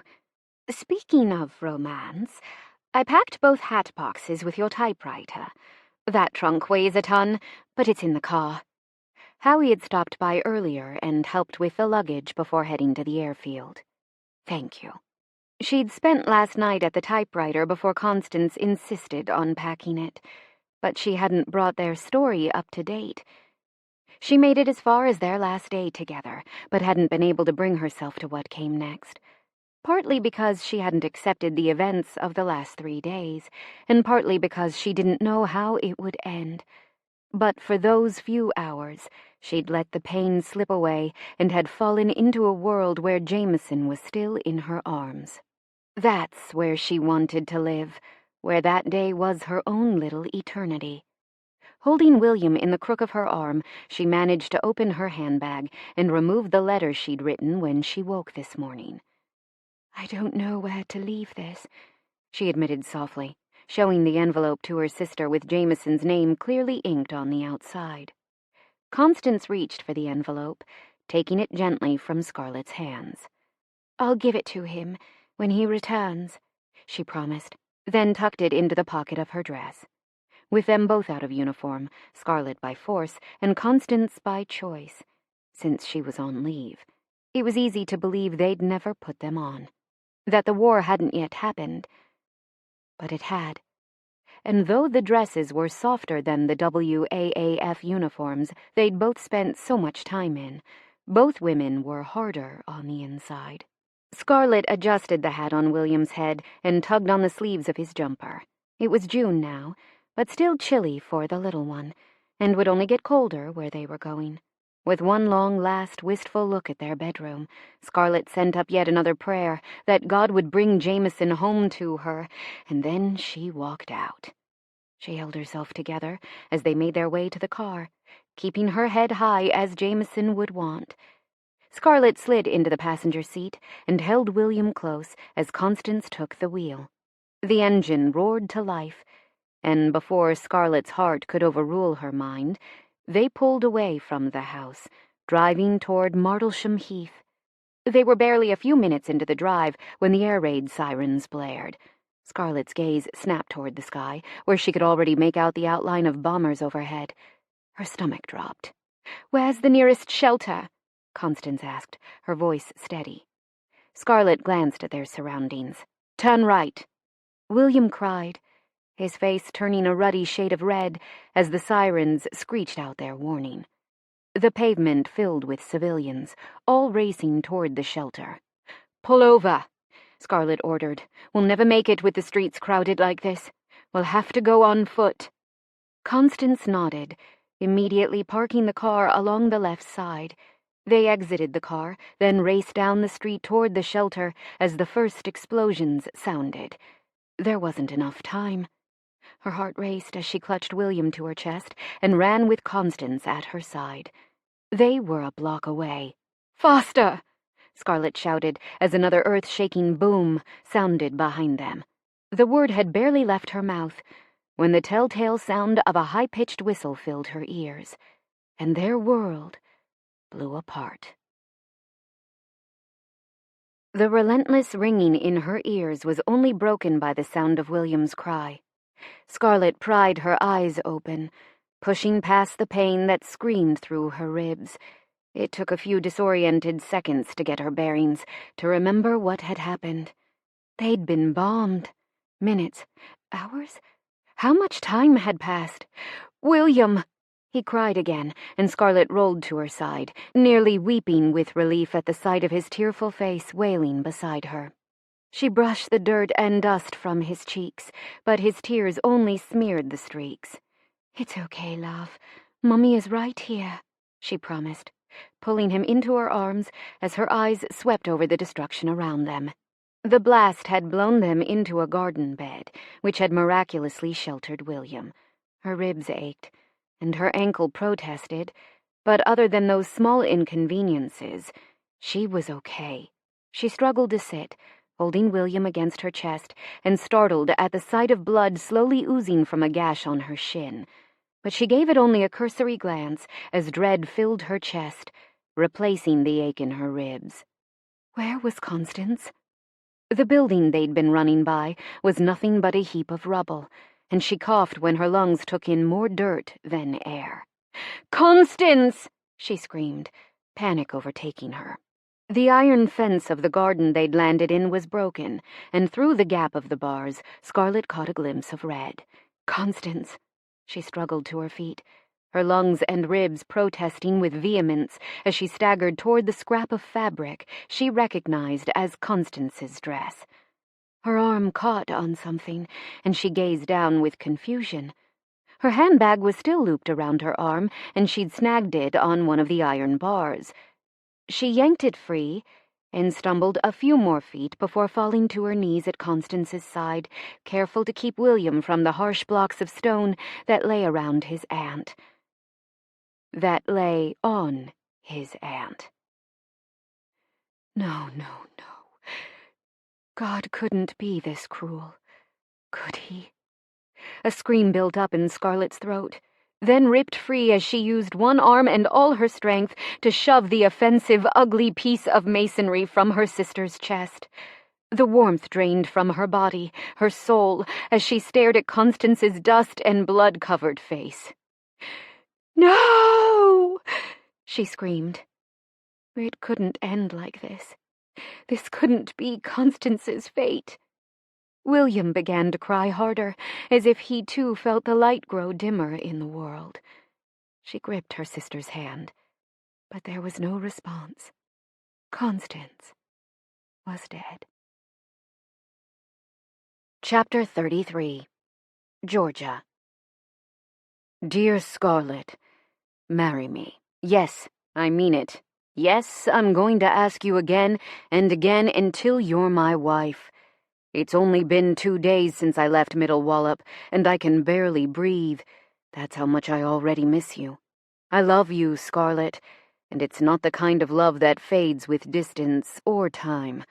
I'm yours, and have been since the first time I looked into your eyes. I'll be yours no matter how much time passes before I see your eyes again. Always, Jameson. "Do you think 50,000 would cover it for the district?" I asked, wedging the phone between my ear and very sore shoulder as I took notes. I'd pushed it too hard this morning at the gym, but at least I hadn't fallen. "That's more than enough. Thank you," the librarian, Mr. Bell, exclaimed. "You're very welcome," I grinned. This was the best part of my job. I'll send the check out today. "Thank you," Mr. Bell repeated. We hung up, and I opened the corporate checkbook to the next blank check. The Scarlett Stanton Foundation for Literacy. I brushed my finger over the scrolling script, then filled out the check, this time to a school district in Idaho. The guidelines were simple. Schools that needed books got money for books. Gran would have loved it. I dated the check March 1st, then sealed it into the envelope and scheduled a pickup with an overnight courier. There. Done. Now I could get to the studio. A pen with a New York Mets logo rolled as I opened the top drawer, and my heart sank all over again, just like it did every single day. Noah's pen. Because for nearly 3 months, this hadn't just been Gran's desk, my desk. It had been Noah's, too. And because throwing that pen away wouldn't change that fact, I put the checkbook in the drawer and shut it again. The pen was my smallest reminder, anyway. He was everywhere I looked. I saw us dancing in the living room every time I spotted the phonograph, heard the low timbre of his voice every time I ventured into the greenhouse. He was in my kitchen, making tea. My entryway, kissing me breathless. My bedroom, making love to me. He was in this very office, admitting that he'd lied.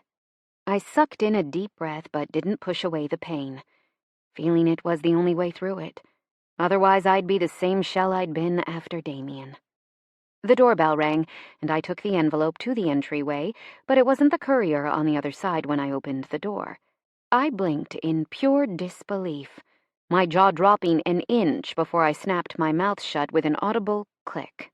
"Aren't you going to invite me in?" Damien asked, thrusting a vase of flowers in my direction. "Happy 7th anniversary, sweetheart." I weighed the gleeful thought of shutting the door in his face with the satisfaction of knowing exactly why he was here, and went with the latter, stepping back to let him in, then shutting the door as a frigid breeze swept over my skin. "Thanks. I forgot how cold it is here," he said, holding the flowers. Pale pink roses, with an expectant look. "What do you want, Damien?" I set the envelope on the entry table. What ploy was he going to try to use to get what he wanted? Guilt? Bribery? Emotional extortion?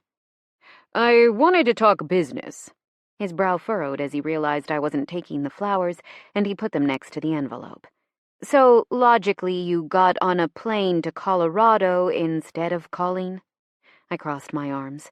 "I was feeling sentimental," he said in that soft tone he reserved for apologies, as his eyes did a once-over down my frame. "You look good, Georgia. Really good. Softer, if that makes any sense." The grandfather clock chimed. "Don't bother taking off your coat. You'll be gone before it chimes again." 15 minutes? Is that really all I'm worth after everything we've been through?" He tilted his head and flashed a playful dimple. "Emotional extortion it is. Counting the time we dated, I've already given you 8 years of my life. Trust me, 15 minutes is generous." I tried to avoid the comparison the entire time I'd been with Noah, but with Damien standing in front of me, it was impossible not to note the differences. Noah was taller, stacked with lean muscle, and held himself with the constant awareness of his body that had developed from years of climbing. Damien was none of those things. He looked washed out, and what I'd once considered rather angelic was suddenly meh. The blue of his eyes had nothing on Noah's dark brown ones. Had I ever really been attracted to Damien? Or was his interest in me what had lured me in? "I like what you've done with it," Damien noted, glancing around the foyer. "Thanks." I'd repainted, going with a white and gray theme as I'd slowly transformed the house from Gran's to mine. The master bedroom was next, and last, on the list. "You're using up your time." His eyes flashed to mine, narrowing slightly. "There you are." "I was hoping to talk to you about the things we leave unfinished." "What about it?" "I want to make you an offer, and before you tell me no, hear me out." He put his hands up, then took an envelope from inside his coat. "For old time's sake." "Old times," I mused. "Like when you slept with your assistant? Or that one makeup artist? Or maybe when you got Paige pregnant and didn't have the balls to tell me about it, which led to the time I read all about my husband's baby mama from the 16 billion text messages in the middle of Gran's wake?" I tilted my head. "To which of those old times are you referring?" The veins on his neck bulged above the collar of his coat, and he had the grace to flush. "Those are regrettable memories, but we have good ones, too. I'm here to help, not hurt, and I have a contract all ready for you to sign. I know Scarlett's money is tied up in all that charity work, so if you need a little extra, I'll even look at some of her other works to option. I don't want to see you suffer." "How magnanimous of you," I drawled. "But you don't have to worry about me anymore. My gallery is doing just fine since I got back to creating the art I love. You know, when I'm not doing all that charity work." He scoffed. "You can't be serious." "Deadly," I deadpanned. "I never wanted the money. That was all you. And let me guess, that little contract you're so generously offering me not only gives you the rights to the things we leave unfinished, but it also confirms your ownership in the 5 other options you haven't exercised yet, since I'm no longer part owner of Ellsworth Productions?" I asked sweetly. "You know." His face went slack. "I've always known." My voice dropped. "Why do you think I walked away without a fight? There was nothing about you worth keeping." "It won't hold up in court," he bluffed. "It will. My lawyers have always been better than yours. Gran saw to that when she had those same lawyers word the contract to include insofar that Georgia Constance Stanton remains co-owner of Ellsworth Productions. She didn't trust you with her stories, Damien. She trusted me. You were just too busy counting dollar signs to read the damn thing yourself. I heard the distinct purr of an engine coming up the drive. His eyes flared with panic. Gigi, let's talk about this. You know how deeply I cared for Scarlett. Do you really think this is what she'd want? It would have killed her to know you divorced me, that you gave up on us. His expression changed again. Ah, yes. Guilt. Gave up on you. She never liked you in the first place. And this conversation was over the minute the divorce papers were finalized. But I do have one question for you. I shifted my weight, hating to put myself in the position of needing anything from him. Anything? He swallowed. You know I'm not married yet, right? He stepped forward, and the familiar scent of overpowering cologne hit me like milk left too long in the refrigerator, everything good having turned rancid. We can work this out. Go ahead. Ask me whatever you want. No, thank you. Did you know who I was that day we met on campus? He startled. Did you? In that moment I saw myself through his eyes, a 19-year-old freshman desperate for love and validation. An easy mark.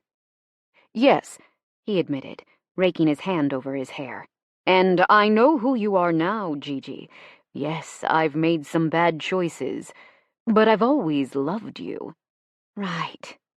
Because sleeping with other women, a lot of other women, is definitely how you show you love your wife. I paused, giving myself time for the pain to hit. But it didn't come.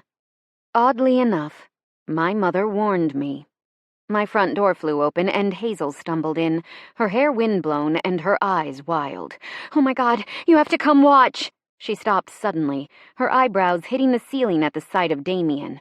What the hell? Hazel! He gave her a wry smile and a nod. Asshole! Her eyes narrowed at him as she moved to my side. Damien was just leaving, I said with a quick grin as the clock chimed. His time is up. Gigi, he begged. Goodbye.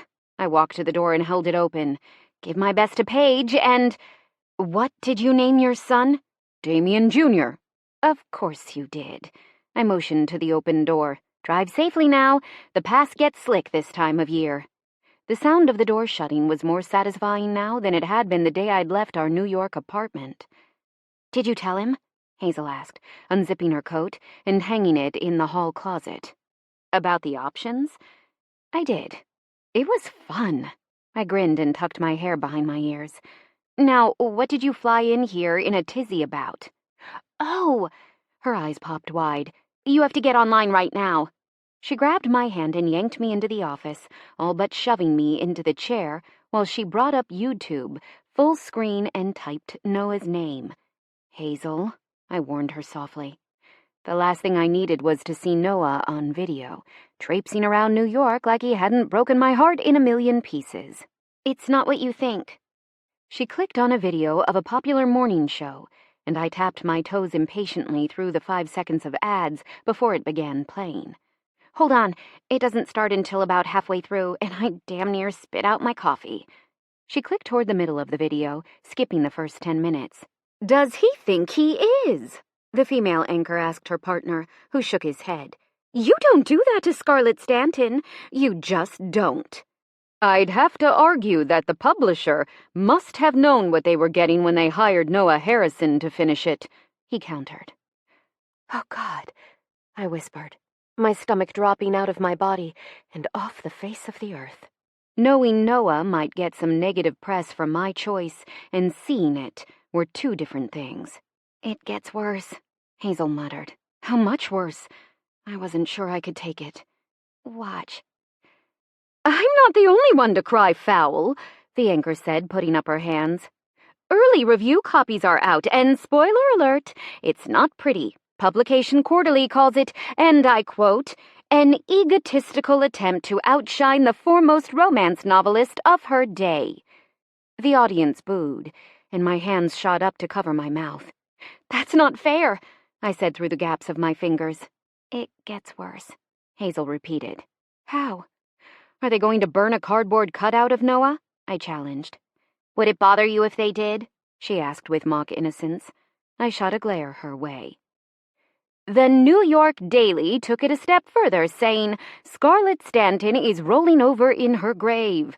Though incredibly well-written and emotionally moving, Harrison's blunt disregard for Stanton's best-selling brand of feel-good endings is a slap in the face to romance fans around the world, and I can't disagree.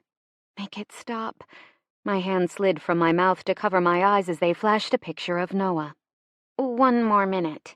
Hazel yanked the mouse out of my reach. The Chicago Tribune weighed in with, not since Jane Austen has a romance author been so internationally loved, yet so disregarded by men. Noah Harrison's painful, emotionally sadistic ending to Scarlett Stanton's own love story is unforgivable. Oh, Noah, I groaned, letting my forehead fall into my hands.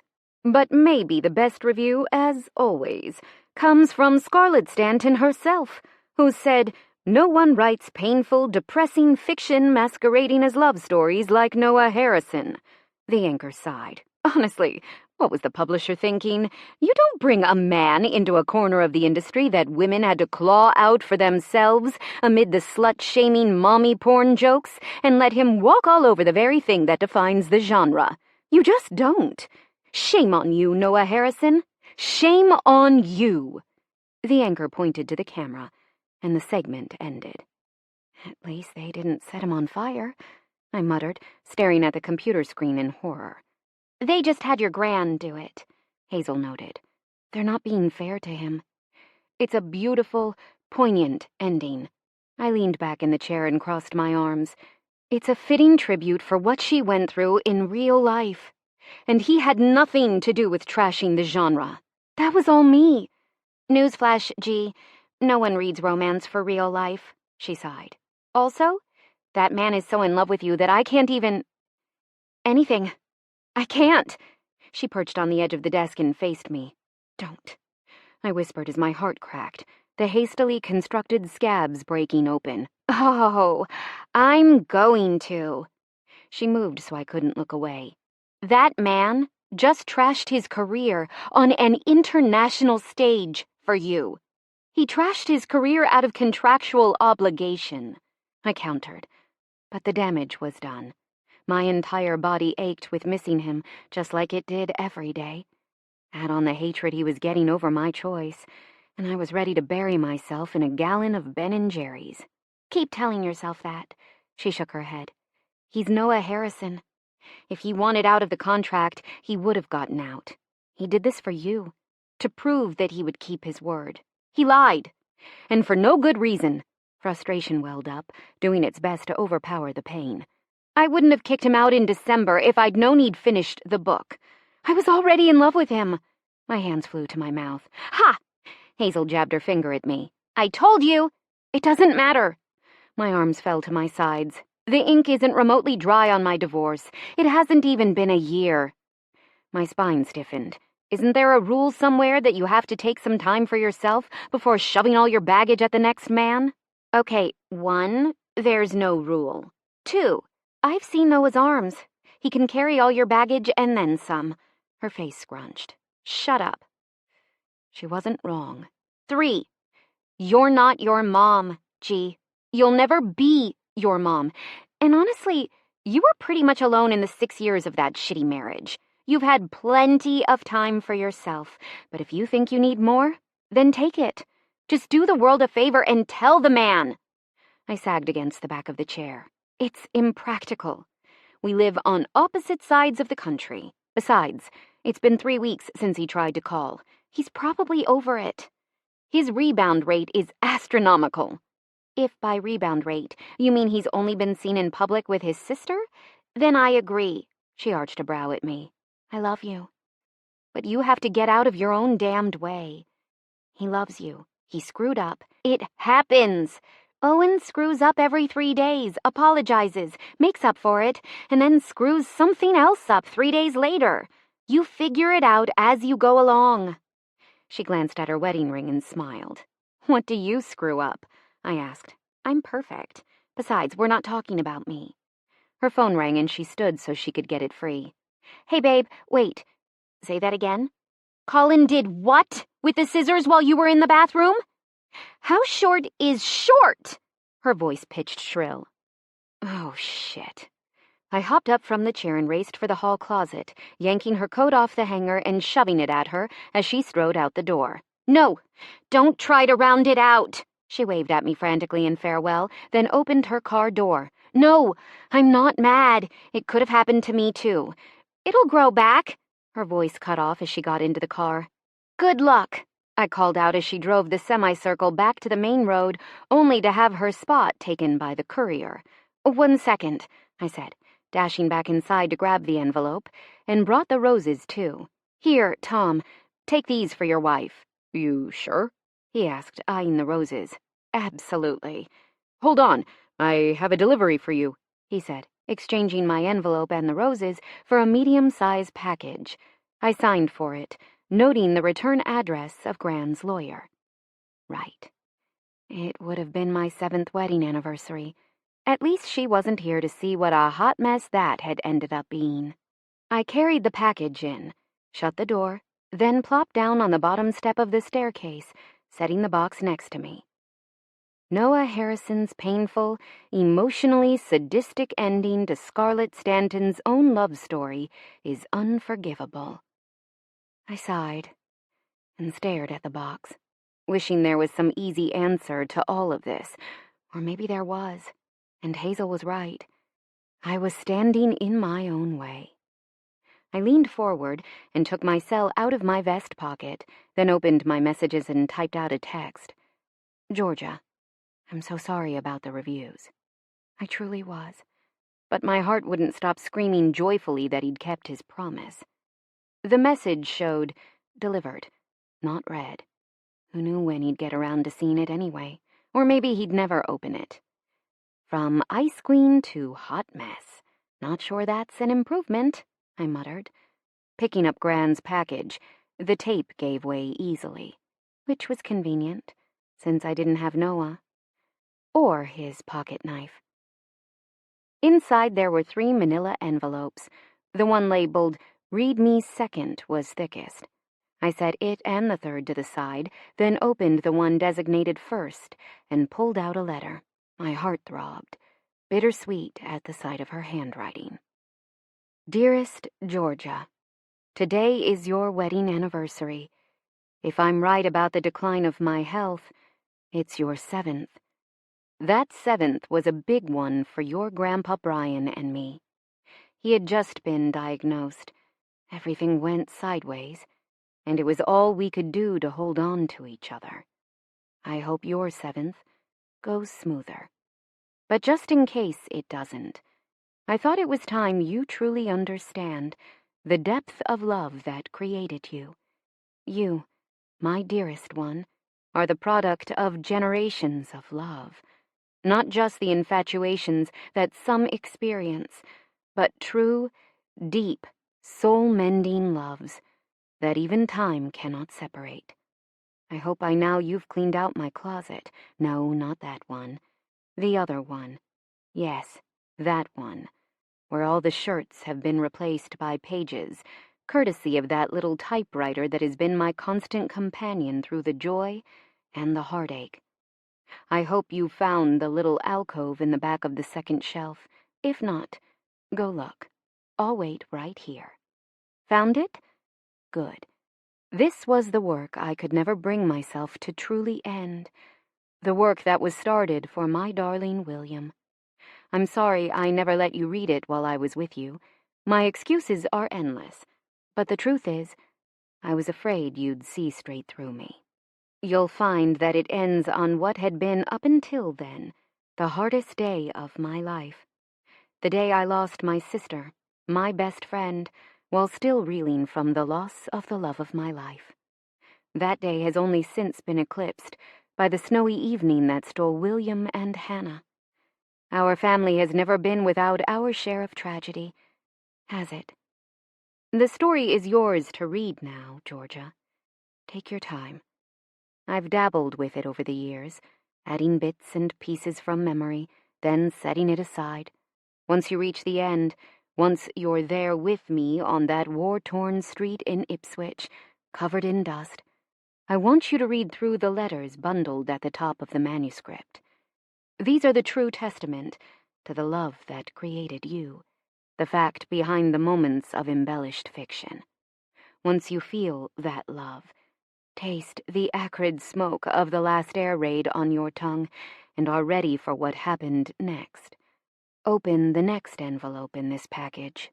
You'll realize you've always known the ending. It's the middle that was muddled. When you're done, I hope you'll read the third and last envelope in this package. Please forgive me for the lie. All my love, Gran. Gran never lied. What was she talking about?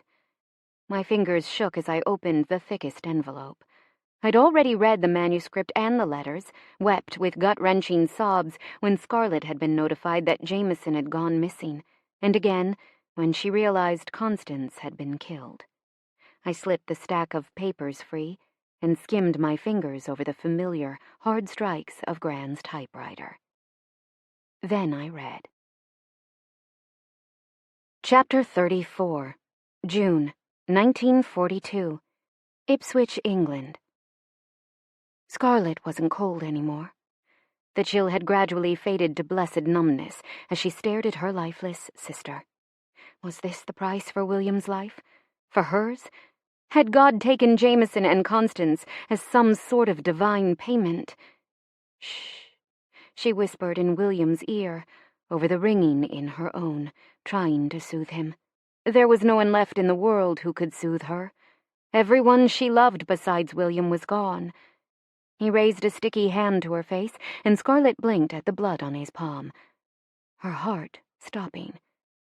Using the hem of her dress, she swiped at his skin, then sobbed in relief. The blood wasn't his. This wasn't happening. Not really. It couldn't be. She refused to accept it. She gripped Constance's shoulder and shook furiously, willing her sister back to life. "Wake up!" she demanded, shrieking like a banshee. "Constance!" she wailed. "You can't be dead! I won't allow it!" To her shock, Constance woke with a heaving cough, gasping for air. She wasn't dead. She'd merely been knocked unconscious. "Constance!"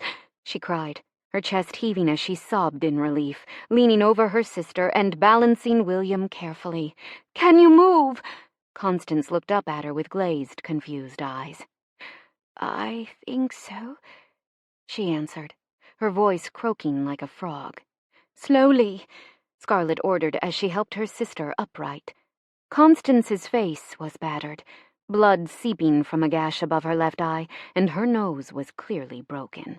"I thought you were dead," she cried, pulling her sister into the hardest hug of her life. Constance lifted her hand to Scarlett's back, reaching around William to hold them both. "I'm okay," she assured her sister. "It's William. He seems okay," Scarlett replied, her gaze sweeping over William and Constance.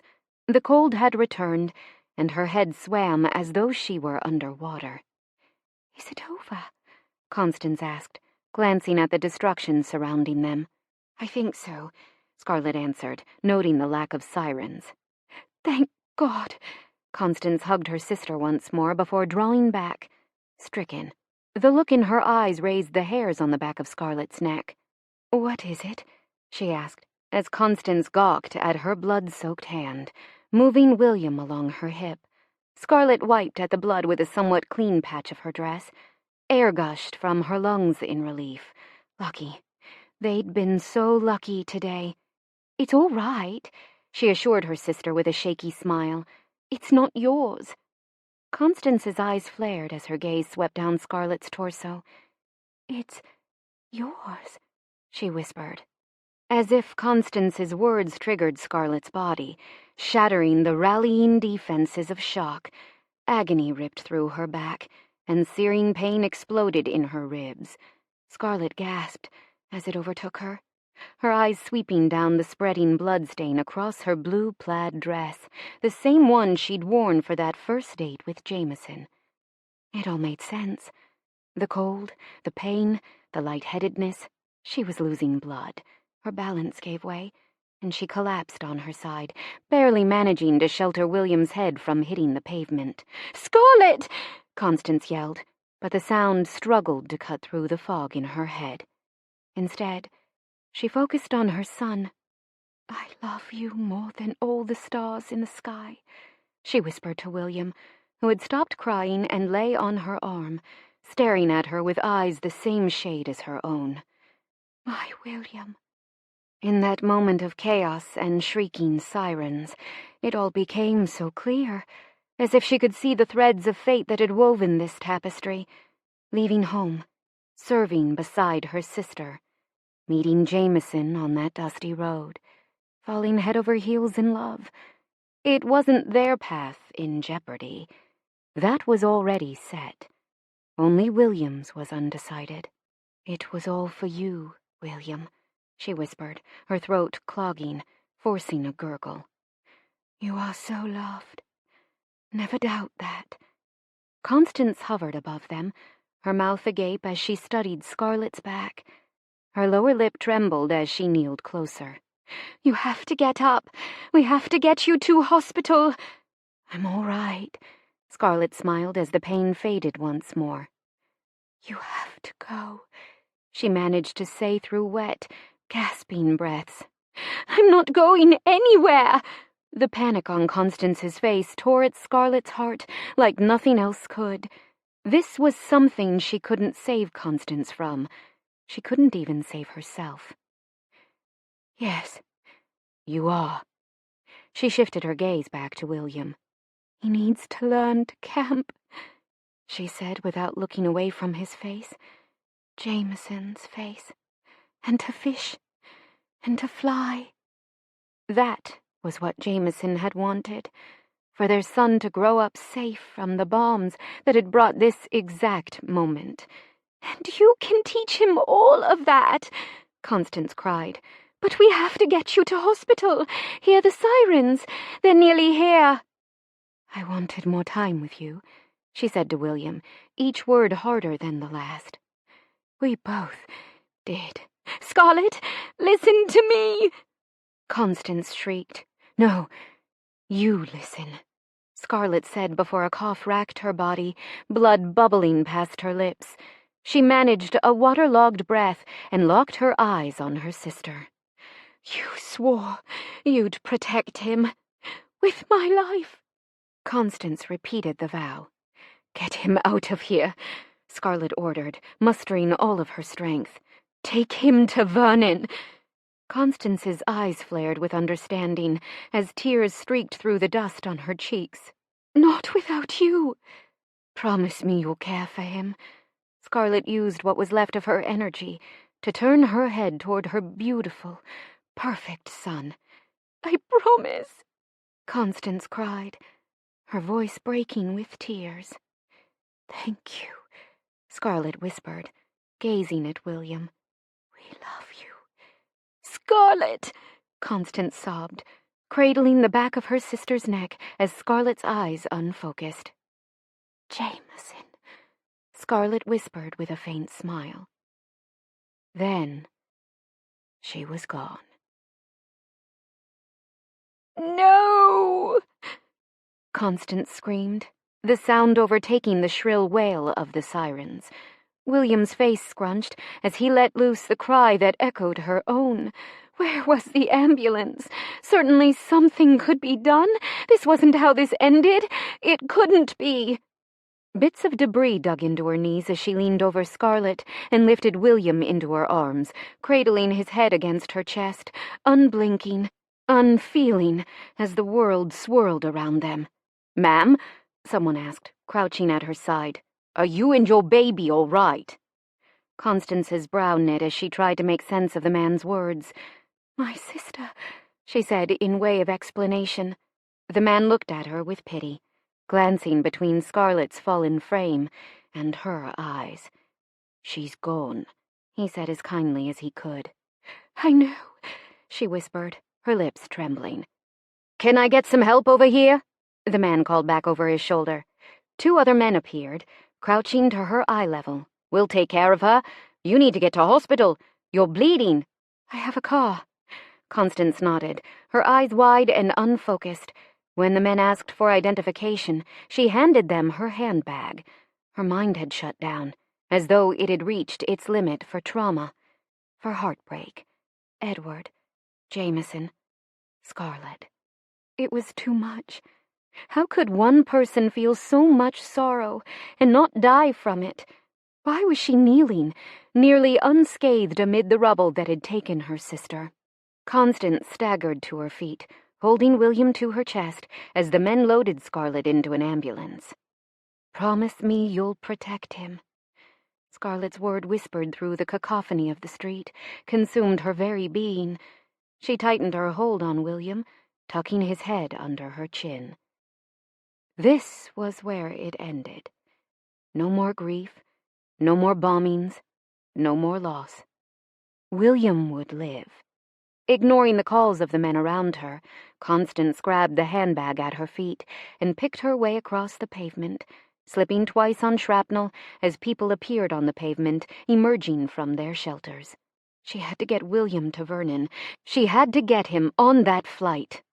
Dazed but determined, she walked back to the car, William's cries mixing with the ringing in her ears and the screaming of her own heart. She slid behind the wheel, noting that she'd left the keys in the ignition. Securing William in the seat next to her, she headed for the airfield, blinking constantly against the blur in her eyes. She didn't remember much of the drive, but she arrived at the airfield, showing them the pass she kept on the dashboard. The guard let her through, and she continued toward the hangar, dazed, drunk on shock and grief. She parked the car haphazardly, then bundled William in his blanket and climbed out. His foot caught in the strap of her handbag. No, it was Scarlett's handbag, which meant she had William's paperwork. But where was hers? With Scarlett. She'd handle that later. She clutched William and stumbled toward the front of the car, where a tall, uniformed man rushed her way. He looked too much like Jameson to not be his uncle. "Vernon," she questioned, clutching William reflexively. "My God, are you all right?" The man's eyes were as green as Jameson's, and they flared in surprise and shock as he reached her. "You're Vernon, right?" Nothing else mattered. "Jameson's uncle." The man nodded, inspecting her face carefully. "Scarlett?" Her heart cracked open, blinding pain slicing through the fog. "My sister died," she whispered. "She was right there, in my arms, and she just died." "You were caught in the bombing?" His brow furrowed. She nodded. "My sister died," she repeated. "I brought William." "I'm so sorry. That's a pretty nasty gash on your forehead." He steadied her shoulder with a hand and pressed a handkerchief to her forehead. "Sir, we don't have much time. We can't delay takeoff again," someone called out. Vernon muttered a curse. "Do you have everything you need?" he asked her. "The bags are in the back. 1 trunk and 2 cases.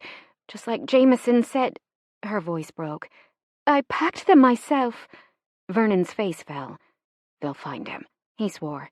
"They have to. Until then, this is what he wanted." The sadness in his eyes reflected her own. She nodded. They won't find him. Not alive, anyway. The feeling settled deep. Her heart told her Jameson was with Scarlett. William was alone. What would happen to him? "Get the bags," Vernon ordered the men standing behind him, then brushed his thumb across William's cheek. Then the blanket she'd wrapped around him. "I'd know my sister's handiwork anywhere," he muttered with a small smile, as the bags were unloaded and carried toward the runway. He studied her again, his face softening. "Your eyes are just as blue as he described," he said quietly, shifting his gaze to William. "I see you have them too." "They run in the family," Constance mumbled. Family. Was she really about to hand over her nephew, Scarlett's son, to a complete and total stranger just because he was a blood relation? Protect him. Scarlett's voice rang through her ears. She could do this, for her. "The cut on your head looks to be more bluster than wound," Vernon noted, examining her face as he removed the pressure and the handkerchief. "But I'm pretty sure your nose is broken." "It doesn't matter," she said simply. Nothing mattered. His brow puckered. "Let's get to the plane. The docs can check you out before we head to the States. I'm so sorry about your sister," he said softly, moving his hand to her back and leading her toward the runway. "Jameson told me how close you two were." Everything in her recoiled at his use of the past tense, but she kept moving, kept walking, and soon they reached the runway, where the props spun on a converted Liberty bomber she knew the ATC used to ferry the pilots back to America. A few uniformed officers waited outside the door, no doubt completing the manifest. "Holy shit," one of the officers muttered, staring at her face. "What's wrong, O'Connor?" Vernon snapped. "Never seen a woman caught in an air raid before." "Sorry," the man mumbled, averting his gaze. "Don't tell me that baby is going to cry the whole way to Maine," one of the Yanks joked, in an obvious attempt to divert the awkwardness. "That baby," Vernon said, motioning toward William, "is William Vernon Stanton, my great-nephew, and he can cry the whole damn time if he likes." "Yes, sir." The man tipped his hat at Constance and climbed aboard. "You have all your papers?" Vernon glanced at her handbag. No, Scarlett's handbag. "Yes," she whispered as her stomach pitched and gravity shifted. "Your eyes are just as blue as he described." Vernon thought she was Scarlett. They all did. She opened her mouth to correct him, but nothing came out. "Excellent." The last remaining officer lifted his clipboard and glanced between Constance and Vernon. "Lieutenant Colonel Stanton," he said with a nod, checking the name off his list. "I wasn't expecting William Stanton to be quite so young, but I've got him here." He checked again. "That leaves us with—" "Protect him. With my life," she'd promised Scarlett, and that was exactly what she would give. Her life for William's. Only Scarlett could go with him, protect him. She lifted her chin, adjusted William on her hip, and opened the handbag with trembling fingers to find the visa she'd packed this morning. The damage to her face was, in its own way, now a blessing. She handed the papers to the officer, showing him the scar on her palm that matched the description. Then she pressed a kiss to William's forehead and silently begged his forgiveness. "I'm Scarlett Stanton." Chapter 35. Georgia. "Oh my God," I whispered, the last page fluttering to the floor between my feet. My breath came in a stuttered gasp as a pair of tears splattered on the paper. Gran wasn't Scarlett. She was Constance. There was a roaring in my ears, as though the cogs in my mind were spinning at quadruple time, trying to process it all, to make sense of what she'd written. All these years, and she'd never said a word. Not one. She'd taken her secret to her grave, carried it alone. Or had Grandpa Brian known? I picked up the fallen page, filed it at the end of the chapter, then shuffled it back into the envelope. Why didn't she tell me? Why now, when I couldn't ask? The seal broke easily on the third envelope, and I nearly ripped the papers in my haste to read them. My dearest Georgia, do you hate me? I wouldn't blame you.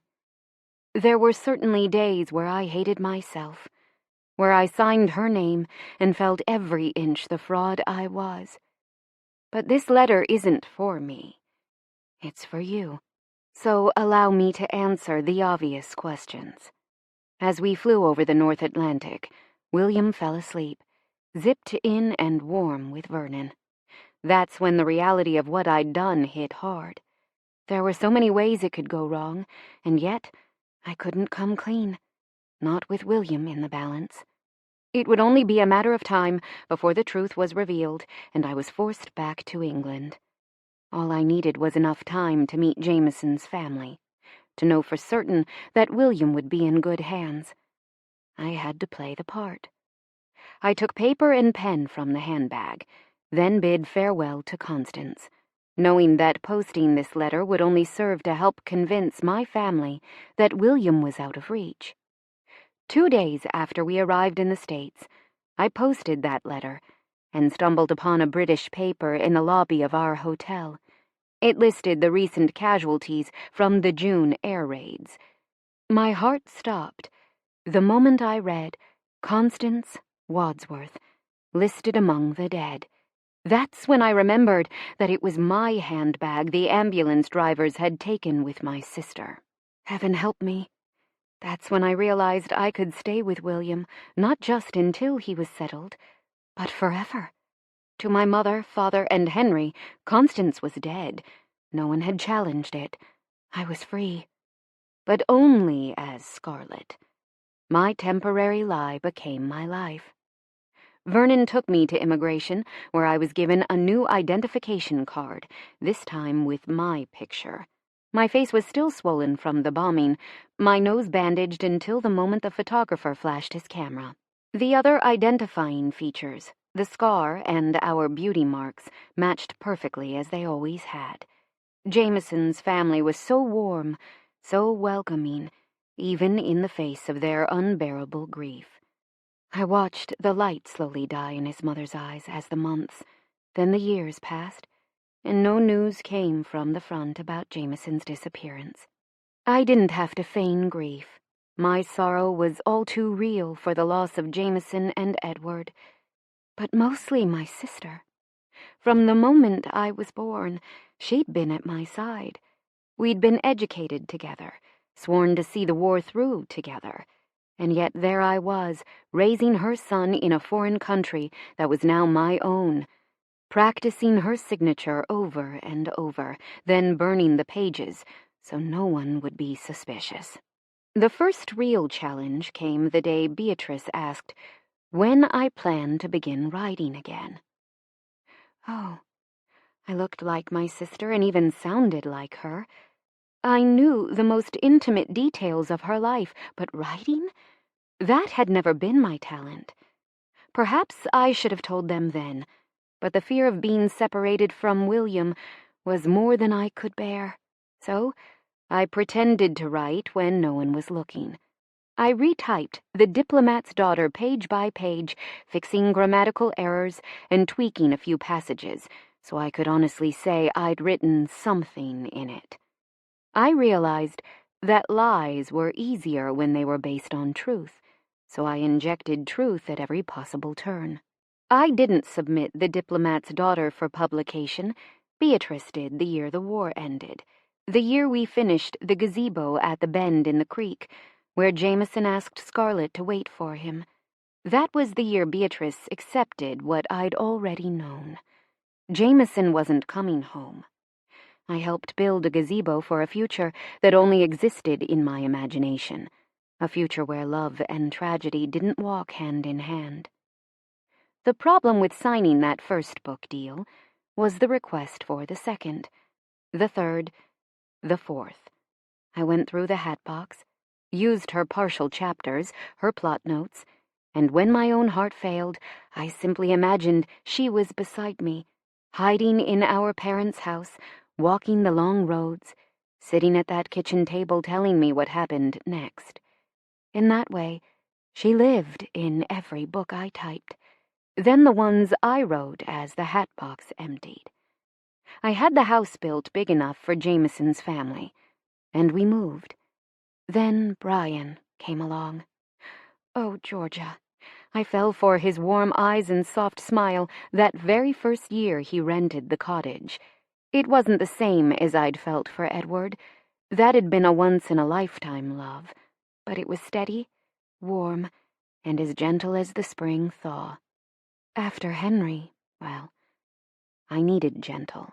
Beatrice saw. She knew. William saw it, too.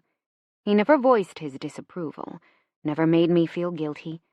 But the year he turned 16, he found Brian and me dancing in the gazebo.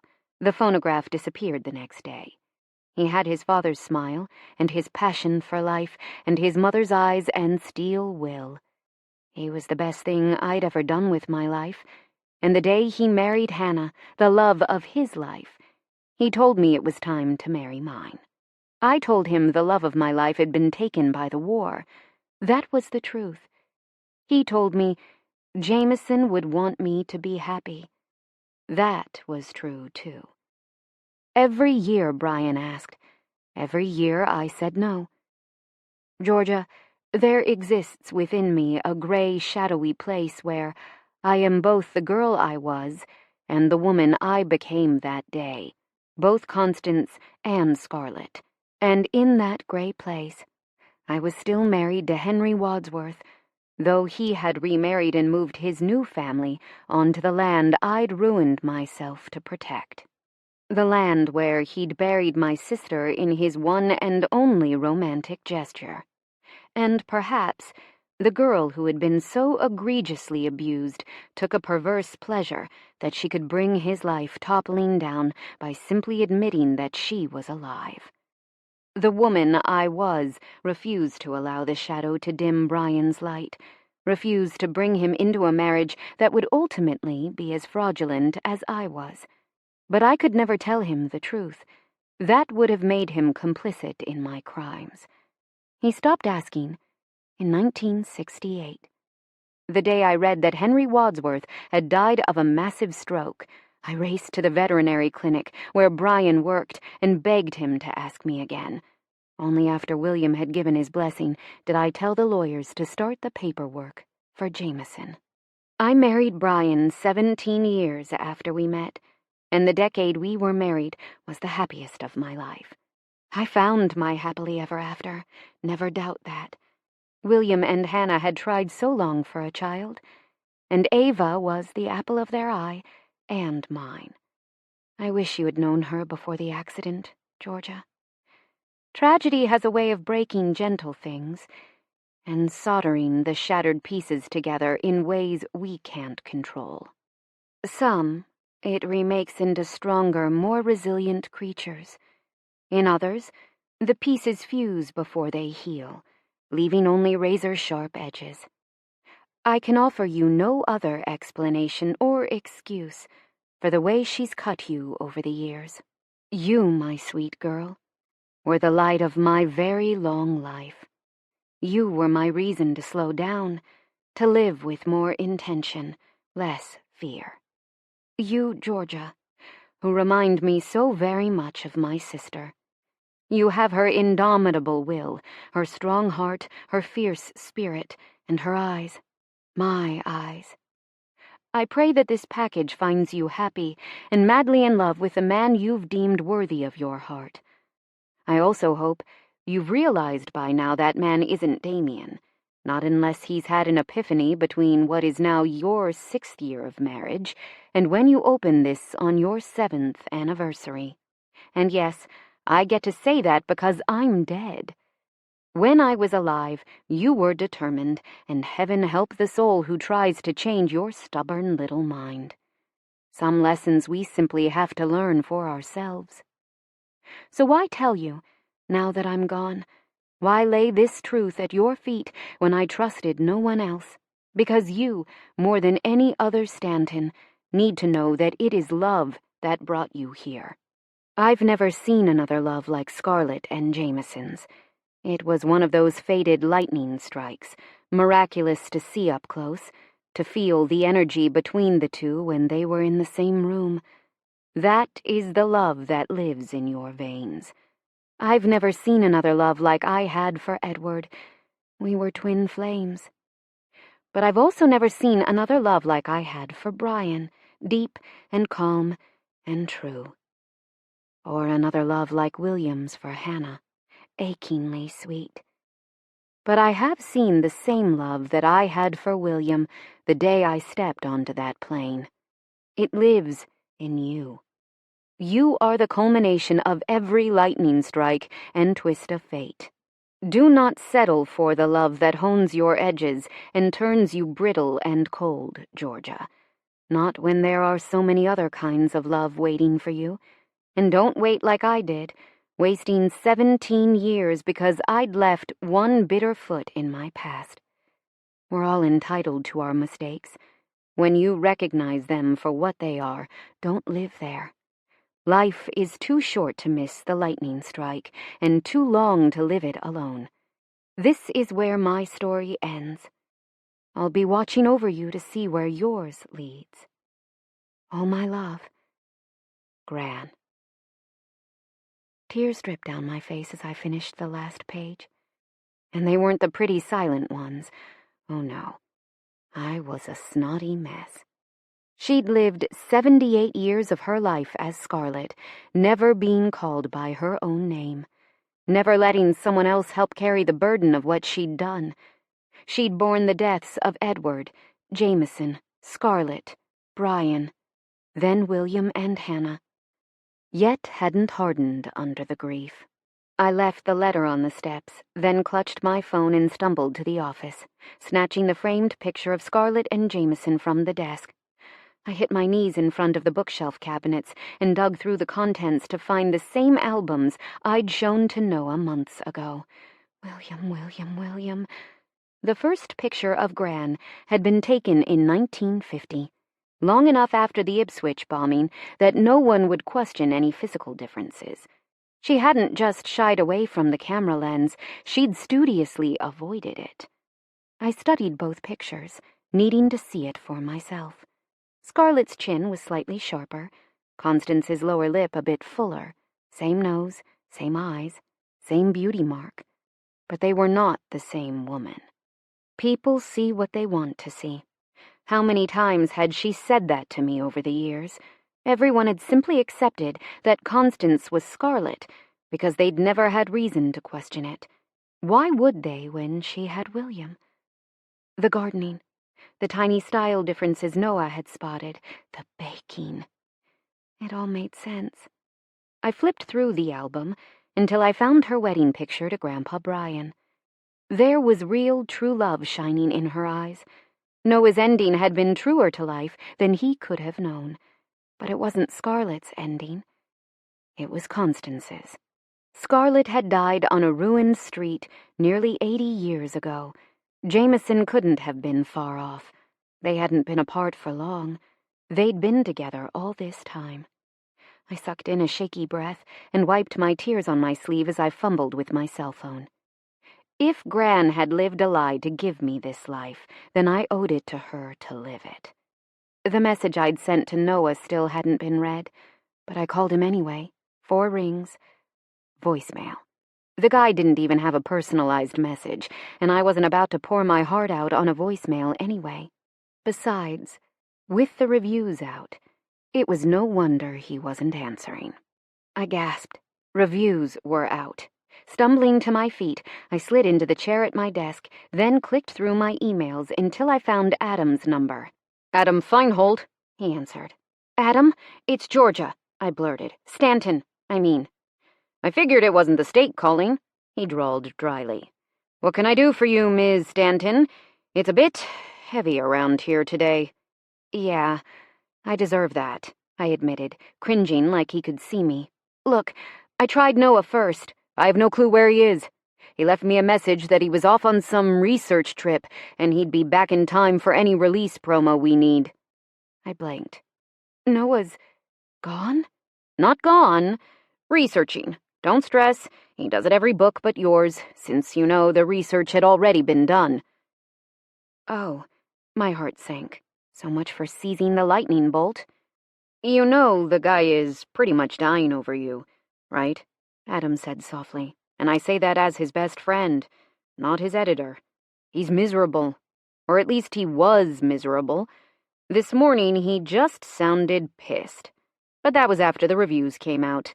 Christopher is even more pissed, which, as editorial director, is absolutely possible.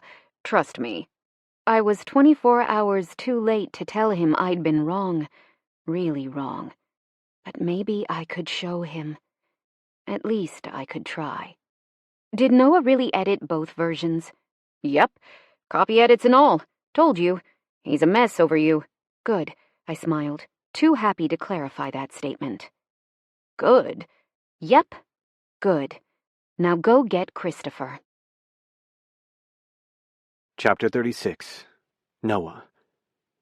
The only institution slower than publishing was the United States government, especially when it had to work in conjunction with another country, and neither could agree on who was responsible for what. But 6 weeks and a couple $100,000 later, I had the answer to one of my questions. I was starting to think the other one was better left unanswered. I cursed as I scalded my tongue on freshly brewed coffee and squinted at the sunlight streaming in the apartment windows. Jet lag was a pain in the ass, and I hadn't exactly been keeping regular hours over there as it was. I carried my cup of lava to the couch, then fired up the laptop and scanned through about 1 billion emails. Ignoring the real world for 6 weeks came with some serious inbox complications that I really wasn't feeling up for dealing with yet. Cell phone it was. As usual, I went through my texts to find the last message from Georgia. Georgia, I'm sorry about the reviews. That was one I'd gotten when I landed, the day after everyone in publishing simultaneously agreed that I was an asshole, which in their defense was true, just not for the reasons they shouted on every platform. I read through the rest of the conversation, which had become just as routine as coffee. Noah, I kept my word. Georgia, I know, I'm taking some time, but call me when you get back.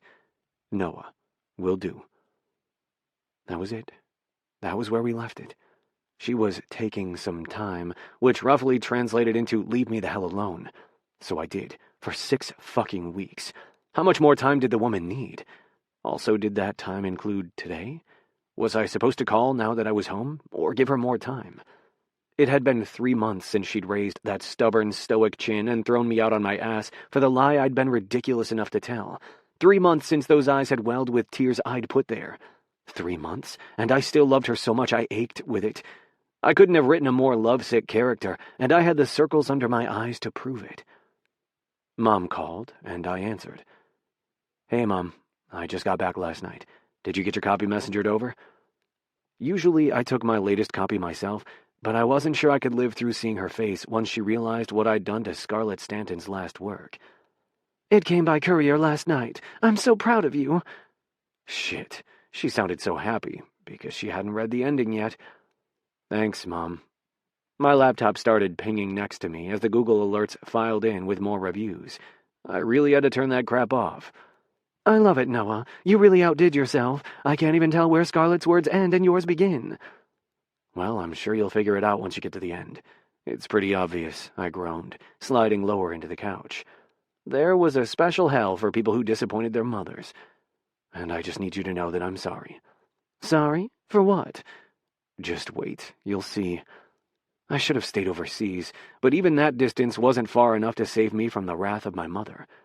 Noah Antonio Morelli, will you stop talking in circles? She snapped. I stayed up all night and read the whole thing. My stomach hit the floor. Am I still invited for Memorial Day? Why wouldn't you be? Her tone grew suspicious. Because I slaughtered the ending? I rubbed my temples, waiting for the axe to fall. Oh, stop being humble. Noah, it was beautiful. The moment in the aspen grove when Jameson sees... What? I sat straight up, my laptop crashing to the floor. Jameson... That wasn't what happened. At least not in the version they'd published. Adam. Mom, do you have the book there with you? Yes. Noah, what's going on?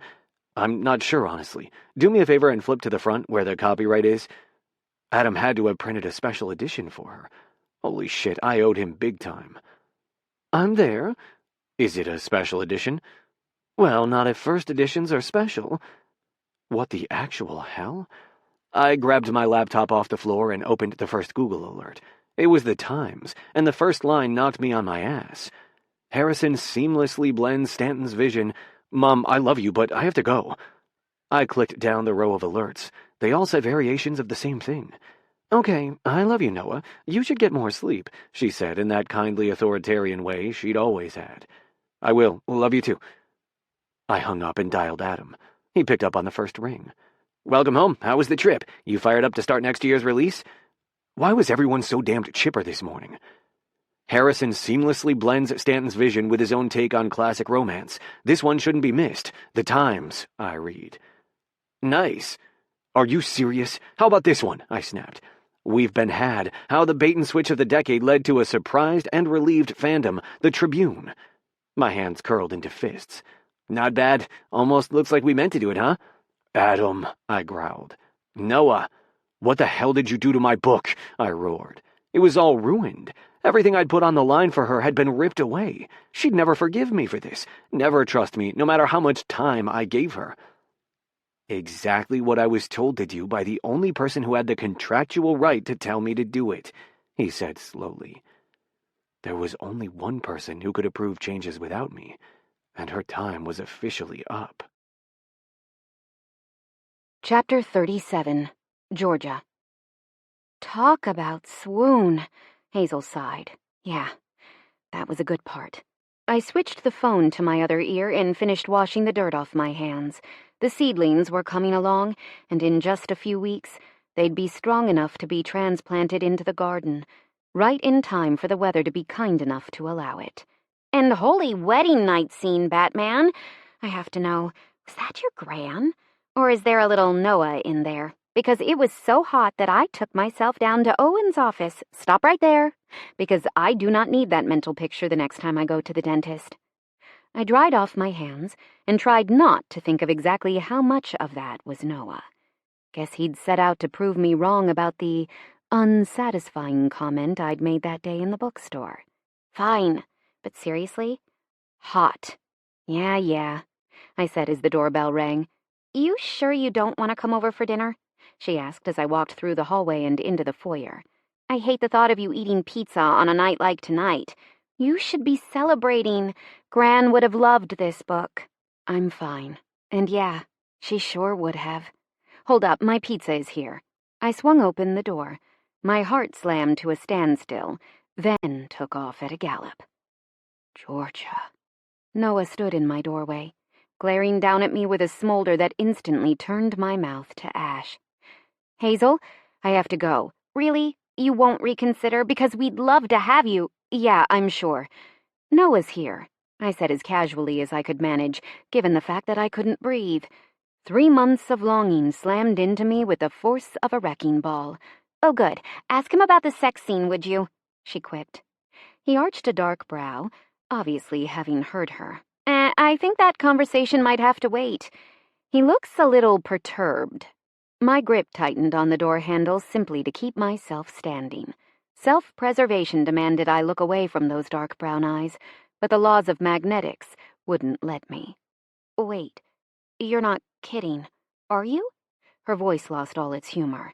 Nope. Bye! She hung up, leaving me on my own, staring down the barrel of an incredibly annoyed Noah. Are you going to let me in?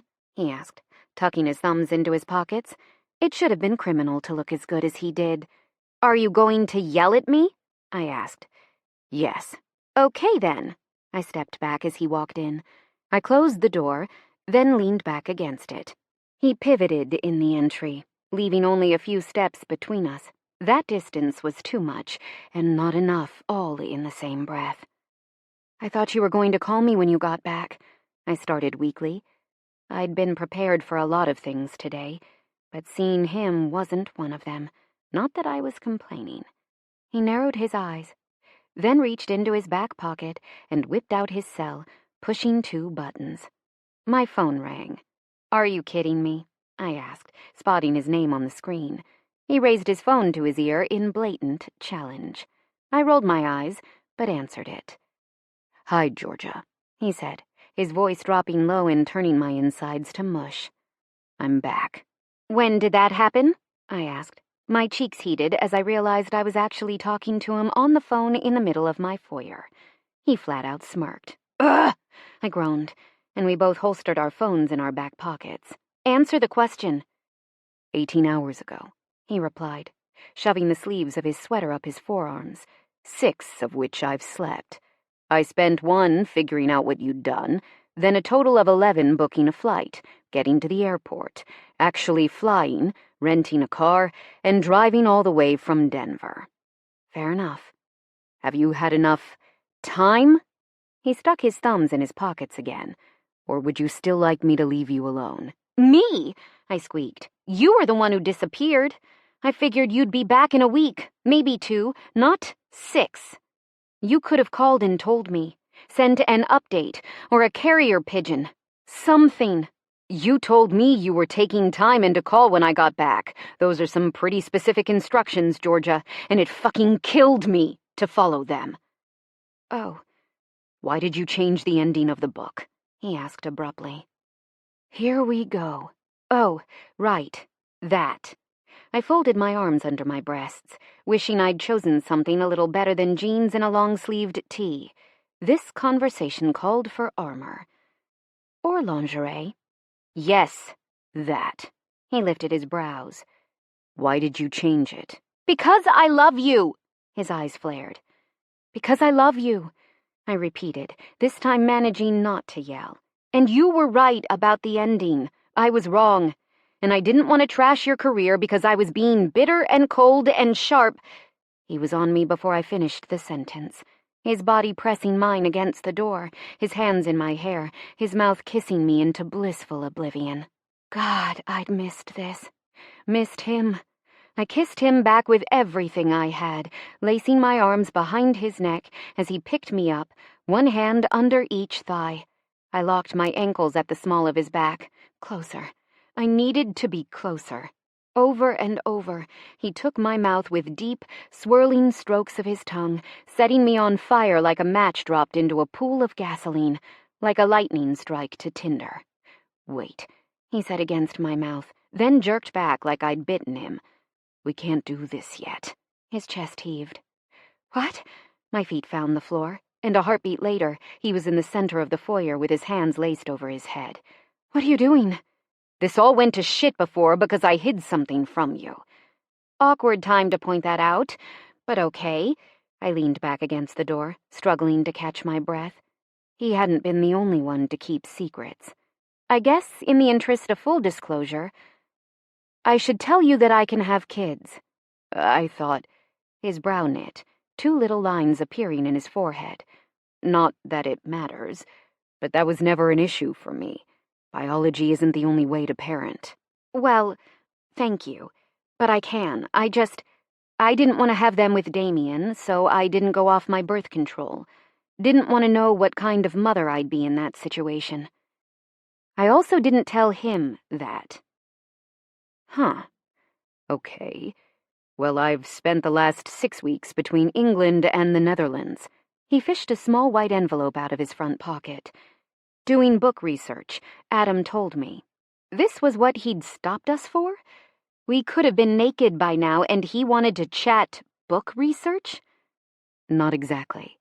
I hired a deep-sea exploration company to try to locate Jameson's plane off the last coordinates from the radio calls that day. You what? I think we found it last week, and by think, I mean I'm pretty damned sure. But there are official channels and a lot of red tape flying around. The Eagles didn't transfer to the American military until September, and he went down in June. So he was still RAF, but an American citizen. No one quite agrees who has jurisdiction. He turned the envelope over in his fingers. But you think you found him? I asked quietly. Yes and no. He winced. It's a Spitfire, but the identifying markers on the tail have worn off, and the wreckage was scattered. Where? Off the coast of the Netherlands. He sighed. It's too deep to recover the entire wreck. But we sent an ROV down. He walked slowly toward me. We found an aluminum panel of the fuselage, and what we think was the cockpit, but no remains. Oh, I didn't know whether to be relieved or devastated, to come so close, and yet still not know. Then why do you think... Noah took my hand, palm up, and tipped the envelope into it. A gold ring slid from the paper, and into my hand. It was still warm from Noah's pocket. Read the inscription. J, with love, S. My throat tightened. It's his, I whispered. I think so too. Noah agreed, his voice going rough. And I'll put it back if you want me to. We were looking for anything that might identify it, and it was right there, like it was waiting to be found, engraving and all. The team I hired said they'd never seen anything like it. My fingers closed over the band. Thank you. You're welcome. I'm sure you're getting a call this week. American, British, I'm not sure who at this point." He swallowed. "That wasn't the only reason I went to England. I know this might piss you off, and I don't have any proof. But I don't think—" He shook his head, then took a deep breath and started again. "I think the book, our book, was written by two separate people." "That's because it was." I smiled slowly, feeling the heavy metal of the wedding band against my palm. Noah's eyes widened, and his lips parted. "The oldest pages, the unedited original ones, were written by Scarlett during the war." I swallowed. "And the newer ones, the edits and additions, those were all made by Constance," he guessed. I nodded. "How did you know?" "I didn't until about 6 weeks ago." What had he seen that I hadn't? The book tipped me off. I wouldn't have figured it out if our book had been the last one she'd written, and not the first. Then it was the marriage license.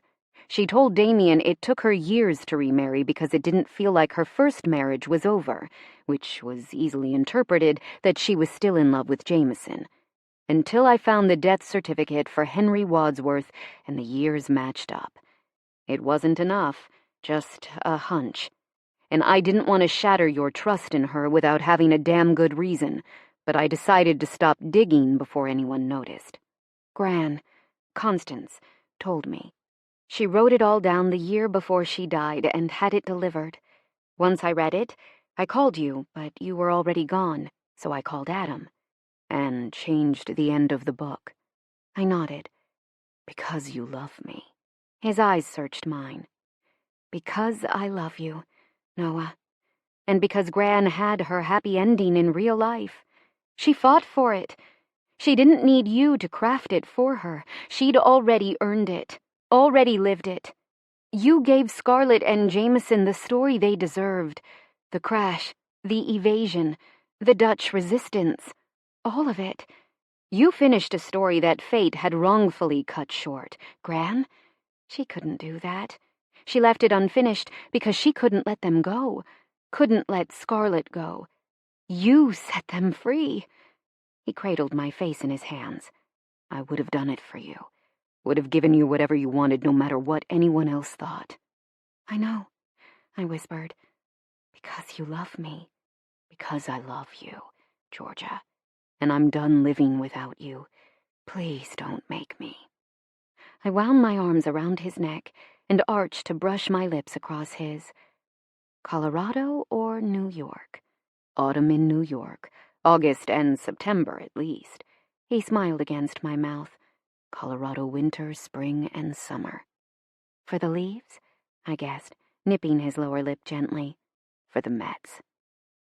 Deal. Chapter 38. August, 1944. Poplar Grove, Colorado. "Be careful around the steps, love," Scarlett said to William, as he toddled along the edge of the newly finished gazebo, his hands gripping the individual spokes of the railing as he went. He grinned over his shoulder and kept going. She abandoned the record she'd selected and rushed across the floor, scooping him into her arms just before he reached the stairs. "You're going to be the death of me, William Stanton." William giggled, and she blew a kiss into his neck, then shifted him to her hip as she walked back to the phonograph. The fall breeze rippled her dress, and she tucked her hair to the side to keep it out of William's grasp. The strands were longer now, falling midway down her back, her own personal calendar for how long it had been since she'd kissed Jameson goodbye in Ipswich. 2 years, and no word, but no remains either, so she held on to hope and the spark of certainty that flared to life in her chest when she thought of him. He was alive. She knew it. She wasn't sure where or how, but he was. He had to be. "Which one should we listen to, Poppet?" she asked their son, setting him down in front of the small collection of records on the table. He picked one at random, and she put it on. "Glenn Miller. Excellent choice." "Apples." "Right you are." The sound of the Glenn Miller Orchestra filled the space as she led William to the blanket she'd spread out on the far end. They snacked on apples and cheese. She wasn't sure she'd ever get used to how much food was available here in the States, but she wasn't complaining. They were lucky. There were no air raid sirens, no bombs, no boards to plot, no blackouts. They were safe. William was safe. She prayed every night that both Jameson and Constance would be too. Her fingers brushed over the small scar on her palm, thinking of its match in England. Had the cut above her sister's eye scarred over too? She'd been bleeding when she forced them onto the plane that day the bombs had blasted them out of the street in Ipswich, barely sparing the three of them. She'd packed up 2 new dresses for her sister yesterday and shipped them off. It had been nearly a year since Henry had slipped on the staircase and broken his fool neck, and according to her last letter, she'd met a handsome American GI who was serving in the Army Veterinary Corps. William lay down on the blanket, and Scarlett ran her hands through his thick, dark hair as he drifted into an afternoon nap, his lips parting in sleep just like Jameson's. When she was certain he was out, she untangled herself carefully, then made her way back to the record player. She knew she'd pay for the indulgence later, that she'd miss him even more, but she changed out the record for Ella Fitzgerald anyway. Her heart stuttered as the familiar song began to play, and for that moment, she wasn't in the middle of the Colorado Rockies, and those weren't golden aspen leaves swaying in the mountain breeze all around them. No. Those were the tips of long summer grass in an overgrown field just outside Middle Wallop. She closed her eyes and swayed, allowing herself one moment to imagine he was there, holding out his hand as he asked her to dance. "Need a partner?" she gasped softly, her eyes flying open at the sound of the voice she'd know anywhere, the voice she'd only heard in her dreams for the last 2 years. But there was only the phonograph before her, William asleep on the floor beside her, and the rush of the creek as it bent around them. "Scarlett," he said again. Behind her. She spun, her dress whipping against her legs in the breeze, and quickly tugged her hair out of her eyes to clear her field of vision. Jameson filled the entrance to the gazebo, leaning against the support beam, his hat tucked under his arm, his uniform new but travel-worn, no longer RAF, but United States Army Air Force. His smile widened as their eyes locked. "Jameson," she whispered, her hands flying to her mouth. Was she dreaming? Would she wake before she could touch him? Tears pricked at her eyes as her heart warred with logic. "No, baby, no." Jameson strode across the space, his hat falling to the deck below. "God, don't cry." He cradled her face in his hands, wiping the tears away with his thumbs. His hands were warm, solid, real. "You're really here," she cried, her fingers trembling as she grazed his chest, his neck, the line of his jaw. "I love you. I thought I'd never get to tell you that again." "God, I love you, Scarlett.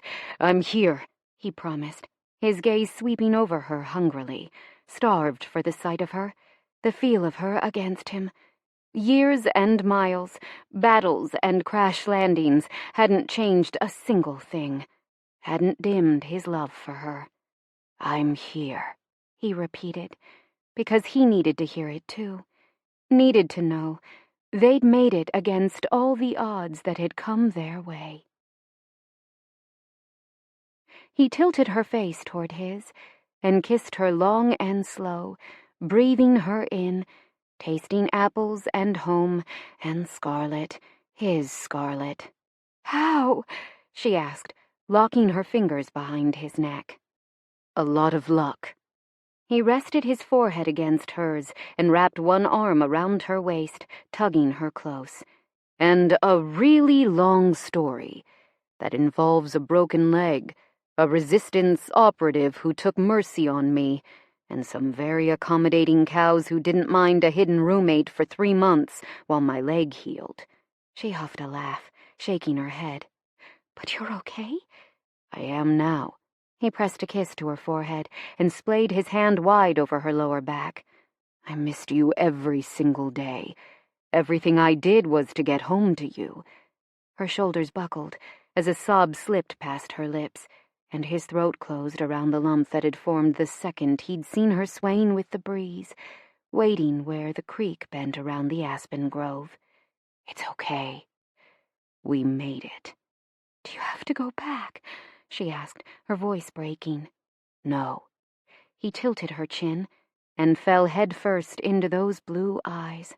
God, no matter how detailed his memories, how perfect his dreams, nothing had come close to how beautiful his wife was. I couldn't get out until Maastricht was liberated.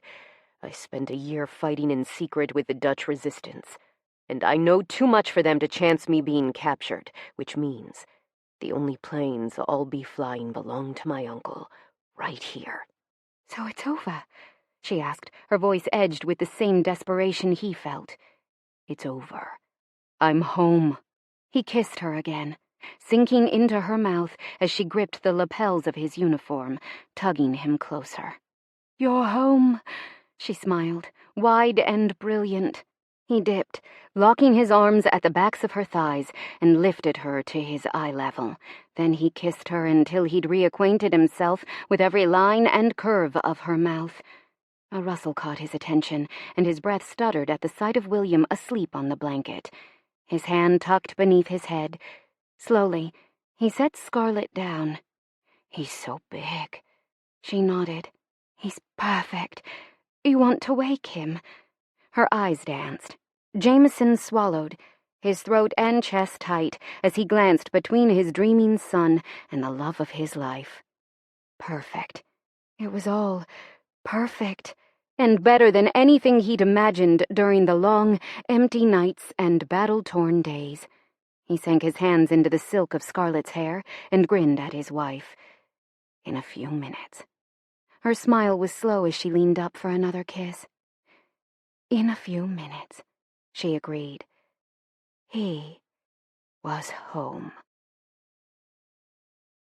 Chapter 39. Georgia. 3 years later. I smiled and read the last page once more before whispering a quiet goodbye to Jameson and Scarlett. Then I shut the book and returned to the real world, where my real husband was currently getting ready to launch his new book, 4 Isles Over.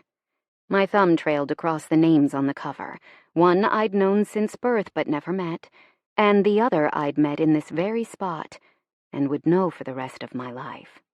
I can tell you how it ends, Noah said in my ear as he came up behind me, his voice low and his arms warm. Can you? I leaned back, brushing a kiss over his jaw. I heard the ending was even a surprise to the author on release day. I grinned shamelessly. Huh. Imagine that. Much more satisfying sex scenes than his normal books, too. I shrugged. He scoffed. Have you read his latest? Pretty sure he got a hold of some excellent inspiration. I'll have to check it out. I'd be happy to give you a private reading. I laughed so hard I almost snorted. Okay, that was just bad. Yeah, he admitted. Definitely not my best. How about kiss me, Georgia? I have to go sign some books. That I can do. I tilted my head and kissed him, keeping it PG-13. Barely. The man was too addictive for public consumption. His grip tightened, and he nipped my lower lip. I love you. I love you. Now go do your thing. I'm going to head next door and do mine. I flashed him a smile, and he stole another kiss before disappearing down the next aisle, leaving me dazed for a moment, staring after him as a woman wandered into the romance section next to me.